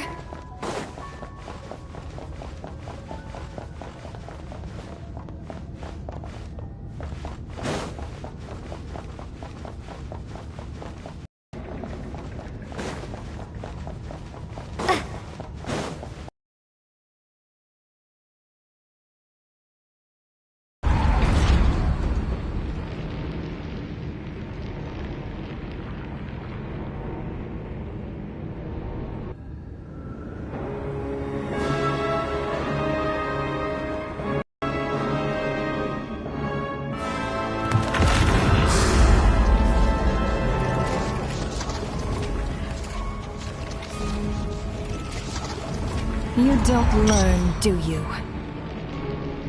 You've already been involved in one mass death, and now you show up at the scene of another. This might have passed for a coincidence the first time, but a second time? Am I to assume you are intentionally interfering in Snezhnaya's affairs? Judging by your expression, it seems that you understand little of what is going on here. In that case, a word to the wise. Do not interfere in Snezhnaya's affairs. A civilization that fails to learn its lesson constantly depletes its own worth. It will one day lose any reason for its existence. And as a descender, you are perfectly suited to be the lifeline to which a dying civilization might desperately cling. Consider your position carefully. No advice needed. I'll make my own judgments. Suit yourself. When the day of reckoning arrives, not even a descender can hope to escape unscathed. The time for resurrection fast approaches. The mortals here are not yet worthy to behold my form. So that will be all for today.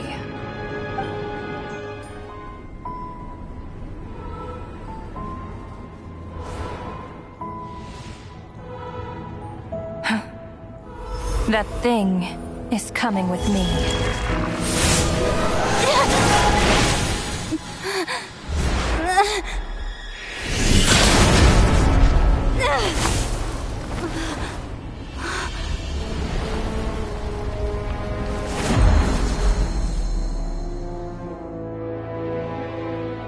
You awoke sooner than I thought.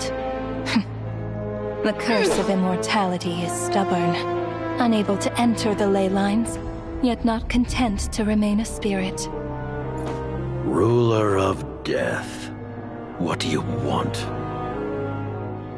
You perplex me.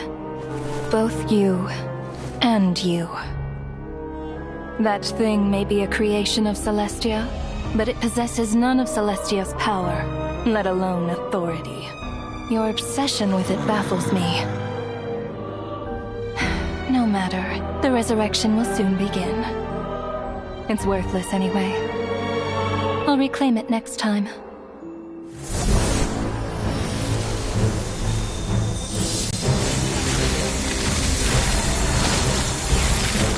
Hey, who says there'll be a next time?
I missed you, Paimon.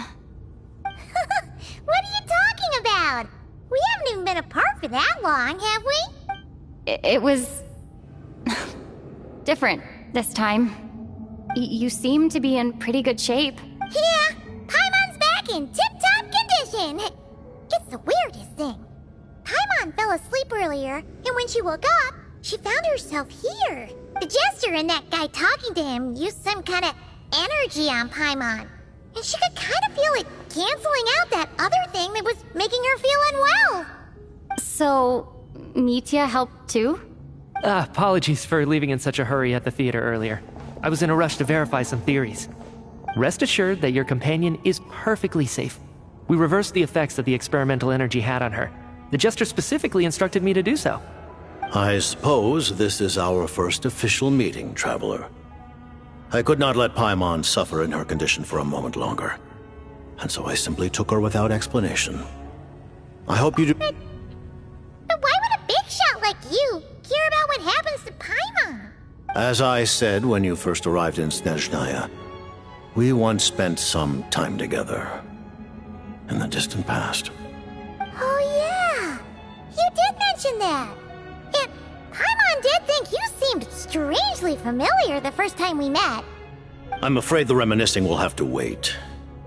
Mitya, let us continue with the report. What conclusions, if any, did you reach from conducting the final experiment of our energy research ahead of schedule?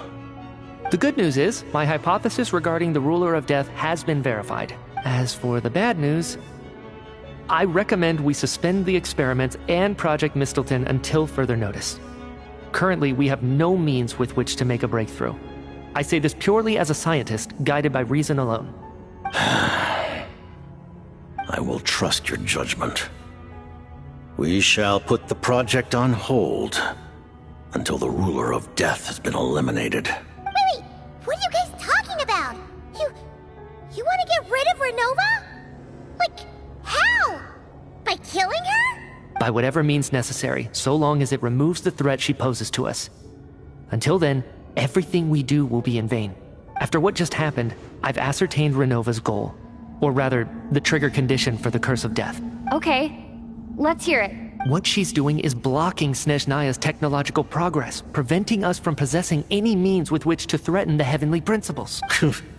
Just like the little lapdog she is. So, any ideas, research, or experiments that lead to technological progress can trigger the curse. Just now, for instance, I was set to launch a final phase energy experiment ahead of schedule. If the experiment was successful, we could have achieved a crucial breakthrough. As expected, though, the moment the experiment began, all the researchers, technicians, and witnesses died from the curse. All that effort, not to mention the energy and materials we relied on Project Stuja to gather for us, went to waste. In the end, nothing was gained. Does that mean something similar happened when we were at the theater? That's right. During the performance, I thought of an important breakthrough regarding the experiment, and wound up dragging everyone into this. So the nature of the curse seems to be something like, when moments of technological progress occur, all life in the vicinity is taken away. What a violent method! Of course, that meant the curse was normally limited to the Armory Palace. Since outsiders are forbidden from entering, this mass death phenomenon went unnoticed until Odette came along. I believe she was the first witness. The Curse of Death was triggered just before she infiltrated the Armory Palace that day. But you mentioned something about a final stage experiment. Doesn't that mean you've actually made some progress? That's right. Even with the gods locking certain key components out of reach, humanity can still advance technology in incremental steps accumulated over time. But, as I'm sure Renova anticipated, even incremental progress has its limits, a point where the truth you're seeking must be put to the test in an experiment. You mean, the experiment you were just about to do? Yes, we were at a critical juncture, a moment where the quantitative was about to translate into fundamental qualitative change. With this single experiment, we could have brought everything we've worked for to fruition. But now, after already being forced to fumble around in the dark all this time, it feels like we've truly hit an impenetrable wall. As long as Renova's Curse of Death persists, we won't be able to advance the experiment or obtain any results. And with Project Stuja having been in effect all this time, at our nation's current strength, repeated trial and error is simply unsustainable. Only by eliminating Renova first will it be possible to continue advancing our plans. But she's the ruler of death! She can just kill whoever she wants, right? That's gotta be the scariest power ever! Is it even possible to beat her? We'll see. But one thing's for sure. She definitely can't just do whatever she wants. The best proof of that is me, standing here, very much alive. You're saying... Wouldn't it be easier to just kill all of us researchers for good? Why resurrect us over and over again? Why let us advance our technology to this point? So, you're saying even the ruler of death has limitations we don't know about? Exactly. And I think that's where the key to our breakthrough lies. Regardless, the ruler of death has always been an obstacle we must overcome. Indeed, we must face life, death, time, and space. After all, our goal is the heavenly principles.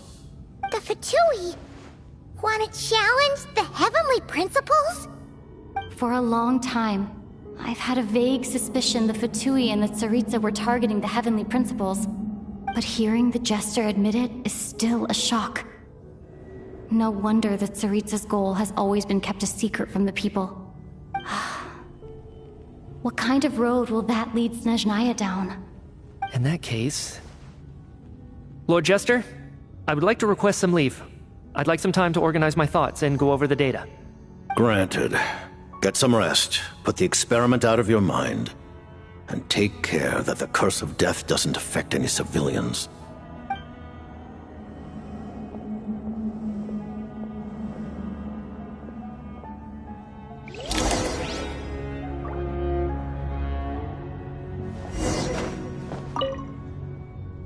While there is yet time, allow me to offer you my hospitality, honored guest of Snezhnaya. Is there anything you wish to know? I remember hearing the term Mistleton from Columbina. Yeah! Paimon wanted to ask about that when the name came up just now. What is it?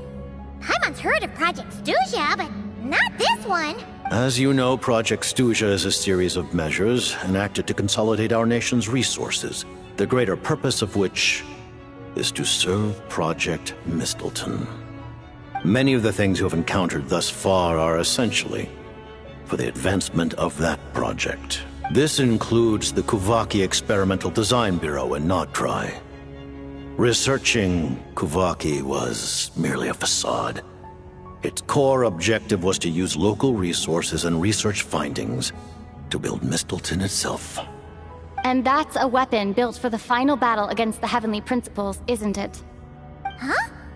How did you know that? I was given some intel, and I made some deductions. Wait. You must mean that thing over there. Oh, Paimon's gotta take a closer look at this thing. Especially after you guys sent so many people to Nagrai to work on it. Kuvaki alone will not break through Celestia's defenses, let alone challenge the Heavenly Principles. The Heavenly Principles are no doubt accustomed to combating the power of the Light Realm, and elemental energy is simply the power of the human realm, converted to that form by the Heavenly Principles themselves. Any attempt to use this power against its creator would be a futile endeavor. For now, therefore, we have set our sights on the form of energy associated with the Third Descender and the Stellar Linchpins. This may hold the potential to allow Mistleton to contend with the Heavenly Principles. You could say that by reverse engineering the Stellar Linchpins to extract the energy within, we have obtained a source of anti-Celestia energy. The Kuvaki Experimental Design Bureau, Project Stuja, and the new energy experiments. Huh. So, Project Mistleton is what ties it all together. And it looks like your plan is almost complete. No wonder the Ruler of Death came after you.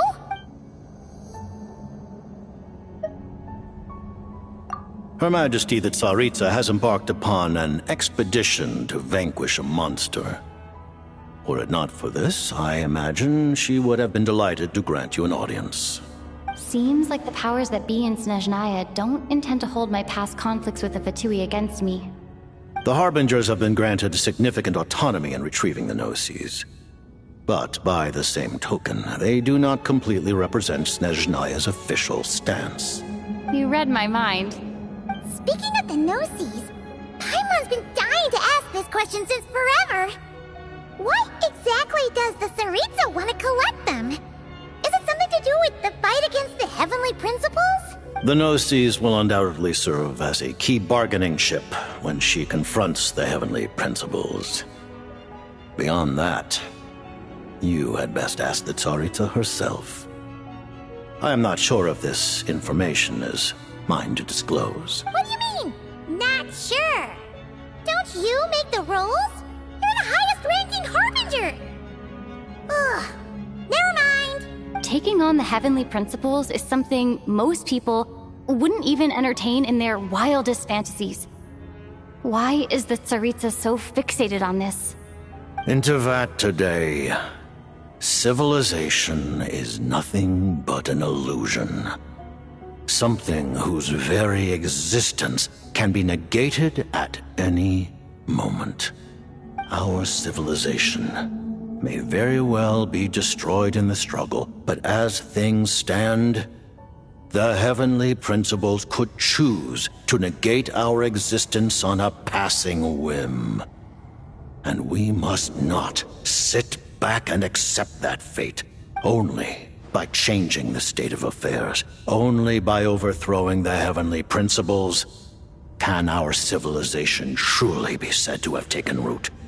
Otherwise, the fate of the people of Conria and Hyperborea is a cycle doomed to repeat itself. Accepting potential destruction in return for getting to control your own fate.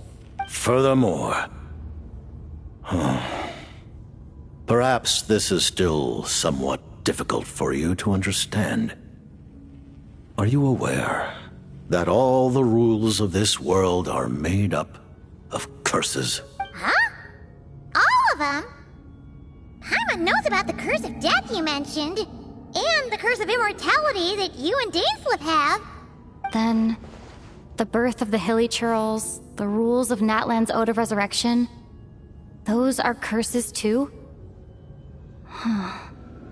Farina's long life seems to stem from a curse placed on her by Focalor as well. Yes. Even a god's love for humanity is a curse the heavenly principles inflicted upon the gods. What?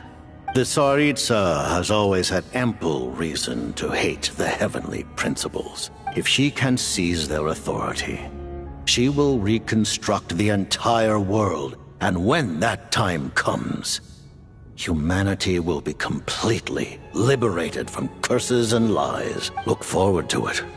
It will be a world beyond your imagination. Though the ordinary people of Snezhnaya may not understand these details, in this frigid land locked in a ceaseless struggle against the environment, in this nation to which the gods have never shown favor, we all believe that standing in solidarity with the Tsaritsa in our shared struggle will surely usher in a new and better world. I remember hearing the term... Yeah! As you know, many of the things this include... And that's a weapon. Huh? I was given... Wait! Kuvaki Alo, the heavenly prince. For now, you could say that by reverse engineering the stellar... The Kuvaki... And it look...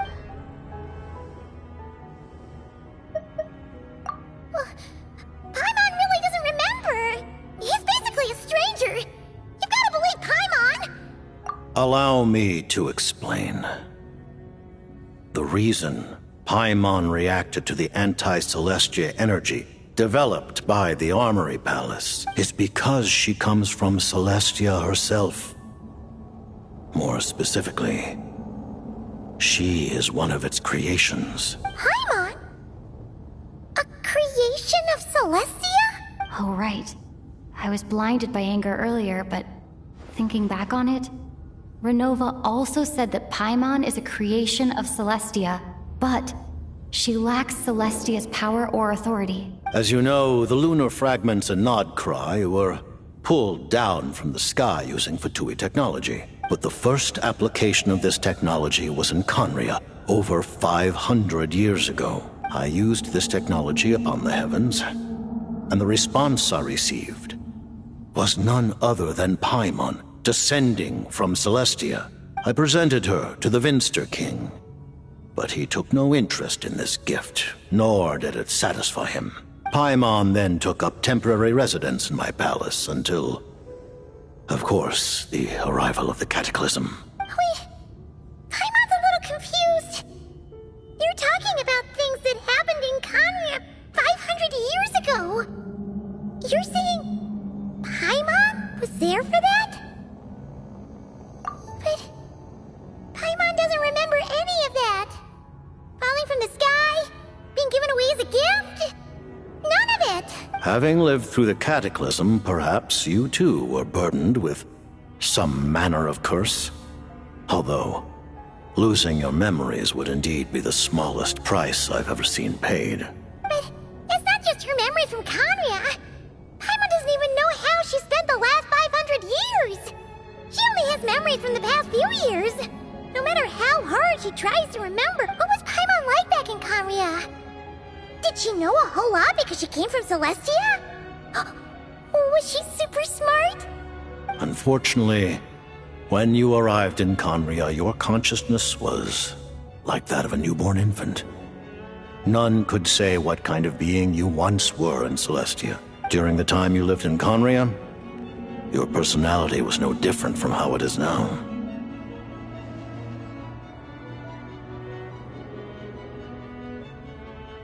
Aw, man! Paimon's plan to get her memories back and become super smart is ruined before it could even start. You know, even though Paimon Paimon lost her memories, she still feels weirdly close to you for some reason. That must mean you took pretty good care of Paimon back then, huh? On the contrary, I completely ignored your existence. I was entirely focused on my struggle against Thruptatier the Wise. But now, as I see it, it is as if you are the only sane thing that survived that era of insanity. And thus, are worthy of protection. Noted. Man, Paimon's gotta stop projecting friendship on everyone she meets. But, Traveler? Even though you know Paimon's some creation of Celestia now, you still want her, right? You're not going to abandon her?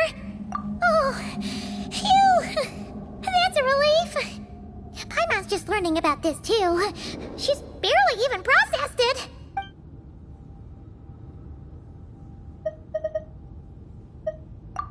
Thank you for telling me so much. I'm a bit surprised, honestly. I didn't expect you to be quite so transparent with me.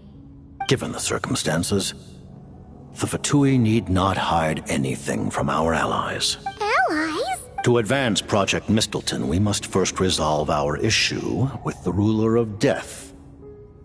And, if I presume correctly, you have no intention of letting her actions go unpunished either, do you? That's right.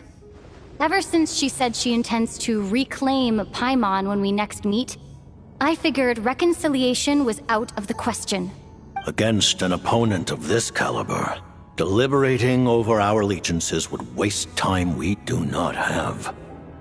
We must join forces unreservedly with whomever we can, if we are to stand anything like a fighting chance.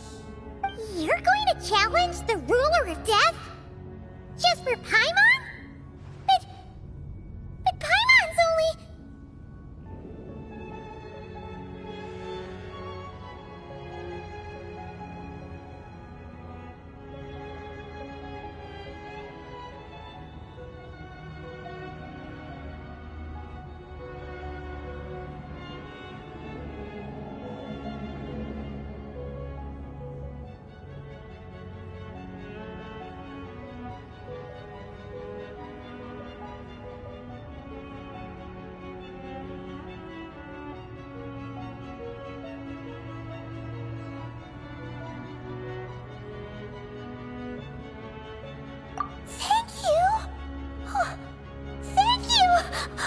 Oh, gee! Now Paimon doesn't even know what to say! Anyway, Paimon's super touched! The Tsaritsa will return in triumph in short order, and the Fatui shall hold internal discussions regarding the enemy. The time for us to meet again will come very soon. Got it. Thanks for your help with Paimon. I'll be sure to look after her for you. There was just one other thing. Well, just a request, really. Paimon really wants to see what this Mistleton thingy you're gonna use against the Heavenly Principles looks like. Of course, Paimon knows it's top secret and stuff, but she just had to ask. It's okay if the answer's no. Certainly you may. Oh, for real? Actually, maybe it's best not to. What if her Nova suddenly pops up again? She might take this chance to... While the technology is not yet fully developed, it has nevertheless reached the stage where Celestia's creations are unable to damage it. In that regard, you may rest assured. Oh. Wow. No wonder Paimon felt so out of sorts recently, even though he was super far away. Alright then! Paimon's ready to take a sneaky peek at this top secret super weapon!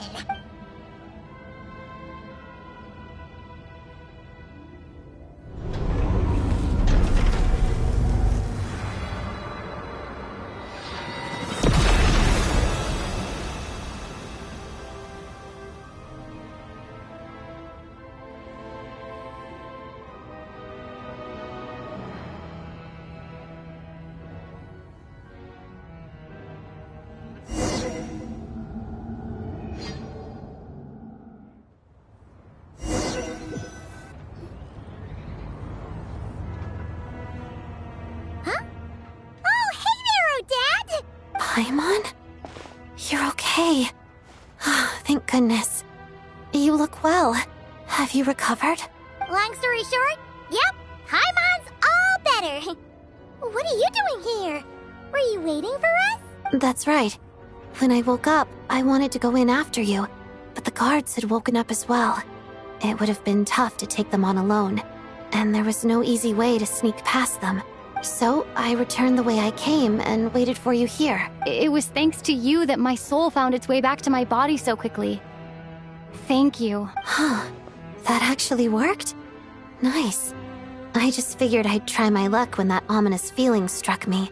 Really, you should be thanking this thing instead. Anyway, and now that things here are all taken care of, I have other things I should get back to.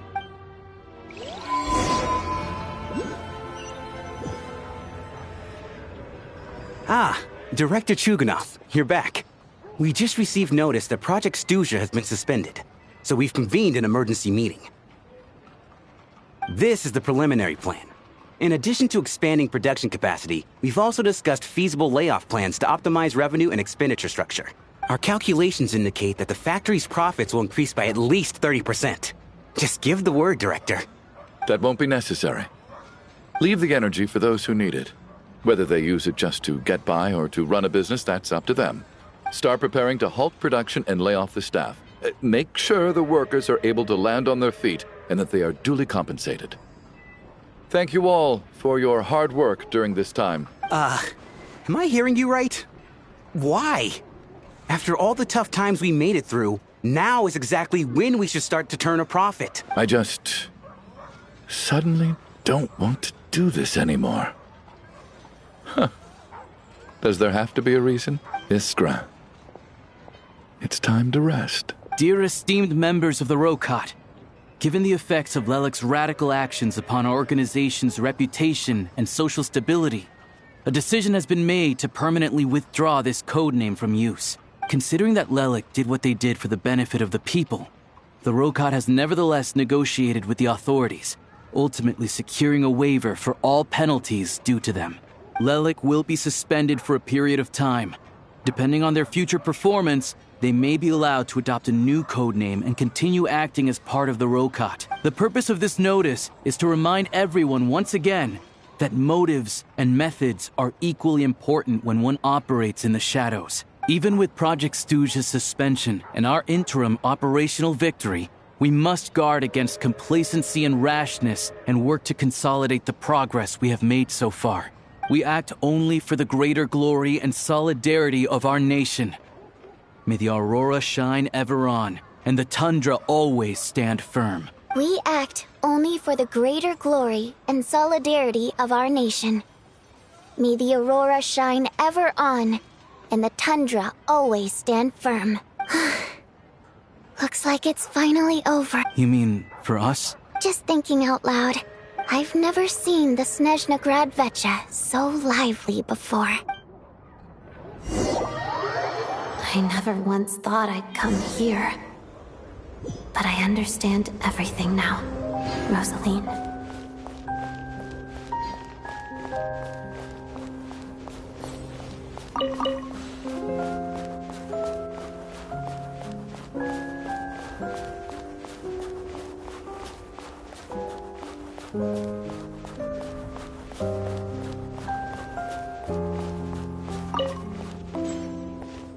I've seen Spirit Seeker performed many times, including by your mother.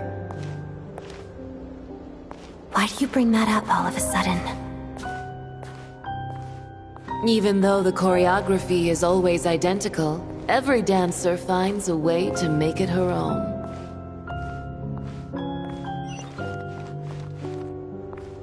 So you actually want to talk to me about ballet? I just think it would be a pity if the dance was lost to history. She didn't teach it to you, did she? That was an unusually subtle taunt for you.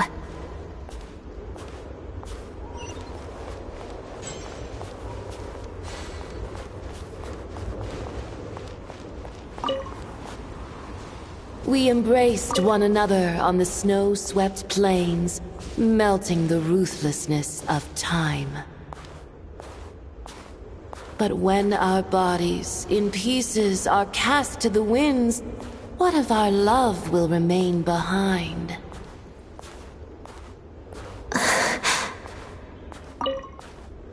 Don't tell me you can't sing. Shush.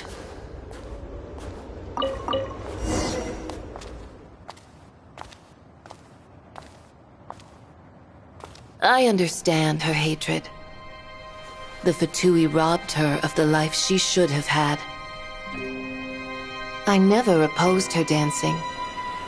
Yet still I became an enemy of her ballet. I'll just keep my distance. Many despise me. I'm used to it. You're certainly not one to shy away from confrontation. But children, they need a different approach. I'm hardly the most maternal figure. Yet, she is a child.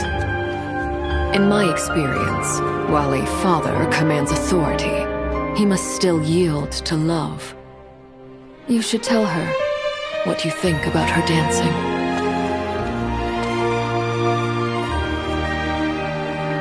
Odette will soon take the stage at the Korolyevsky Theater. This could be your chance. Geonosis secured.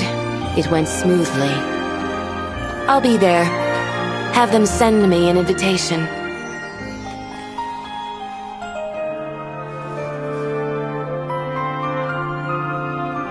Sadly, things didn't work out. Her final words are inside that block of ice. This? Aren't these for monitoring her subordinates? Not yours. This one isn't her witch's flame, but my two worlds' flames. The two worlds' flames can burn away memories. It was my parting gift to Rosaline.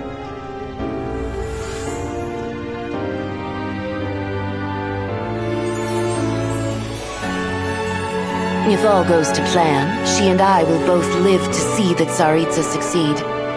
I believe she'll find peace. But if anything happens to me, she needn't follow in my footsteps. The cryo-energy will fade away in time. Then the two worlds' flames will burn away all memories of the Fatui. She'll be free to dance. She deserves this. I will handle the aftermath. The choice is yours, child.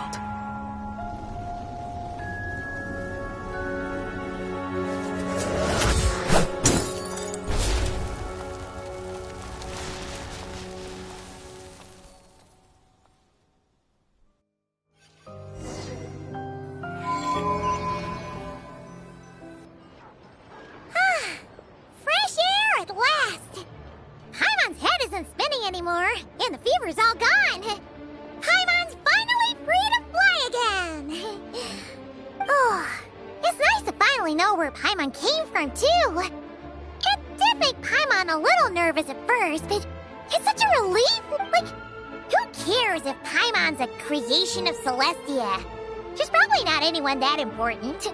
Probably just the fairy of food and fun or something. And like you said, this doesn't have to change anything between us. You're not gonna just... Hey! Hurry up! Why are you walking so slowly? You've spent the last few days lying in bed and stuffing your face. I didn't think you'd be able to fly this fast. Says who? Paimon's as agile as ever. They don't call her White Floaty for nothing. Paimon originally wanted to check out the bookstores in Snezhnograd, but she's more in the mood for flying around right now, so let's save that for later. Wait, they've got light novels from Yai Publishing House here too. Huh? And this is Paimon's favorite mystery story from Fontaine. Wow, they got a sequel.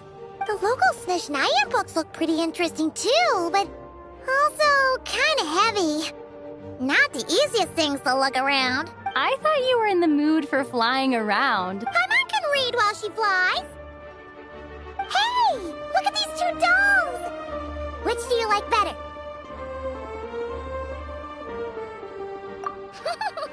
All right, boss, we'll take both.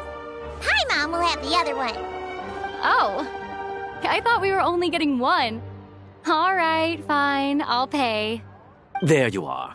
Thanks for visiting. Paimon will grab this and then... Huh? Huh? Huh? How many layers does this thing have? And what are you laughing at? Huh. You knew all along, didn't you? A whole bunch of people are gathered over by the plaza. Hey, look! That looks like Tartaglia! Hey, Tartaglia! I know that voice. Of course.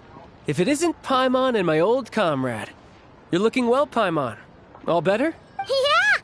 The Jester knew I was wrong and fixed Paimon right up! Thanks for sending someone to keep Paimon safe, too. Oh, yeah. About that. That was... kind of embarrassing. Who could have known that our director would go looking for you in person? So sorry for the misunderstanding. Oh, right. Let me introduce you. This is my little sister, Tonya. Hello, Tonya. Hello. Firstly, I'm really sorry about my brother. Sounds like he's caused you no end of trouble. Hey now, why'd you have to start with that? Not that it isn't true, of course. So she's the real Tonya. She said you two didn't manage to meet up at the theater. She waited ages for me, and when I didn't show, she got a little worried and went outside. I know, right? He didn't bother to say a word to me. I searched up and down the city for him, and he only told me about it when I finally caught him at the gates of Glupov. I've been rushed off my feet lately, so I didn't get the chance to go home. I just figured the Traveler would fill you in when she got there. Well, the snow was bad, and you're never late. So I was really worried about you. How was I supposed to know that you'd stood me up? I'm sorry, Tonya. I really am. I'll make it up to you somehow. Just... please don't tell Mom and Dad. Although the mix-up led to a series of misunderstandings, it's probably for the best that the real Tonya didn't get caught up in that mess. Besides, it's obvious that Tartaglia isn't usually one to break a promise. He only gave his ticket to me because he had to look into Lelek. No, it's fine. It just meant I didn't get to see the show in the end. By the way, what did you think? You were one of the first people to see it, you know? I would say the best is yet to come. Huh? What kind of review is that? Hey, look!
Add Astra.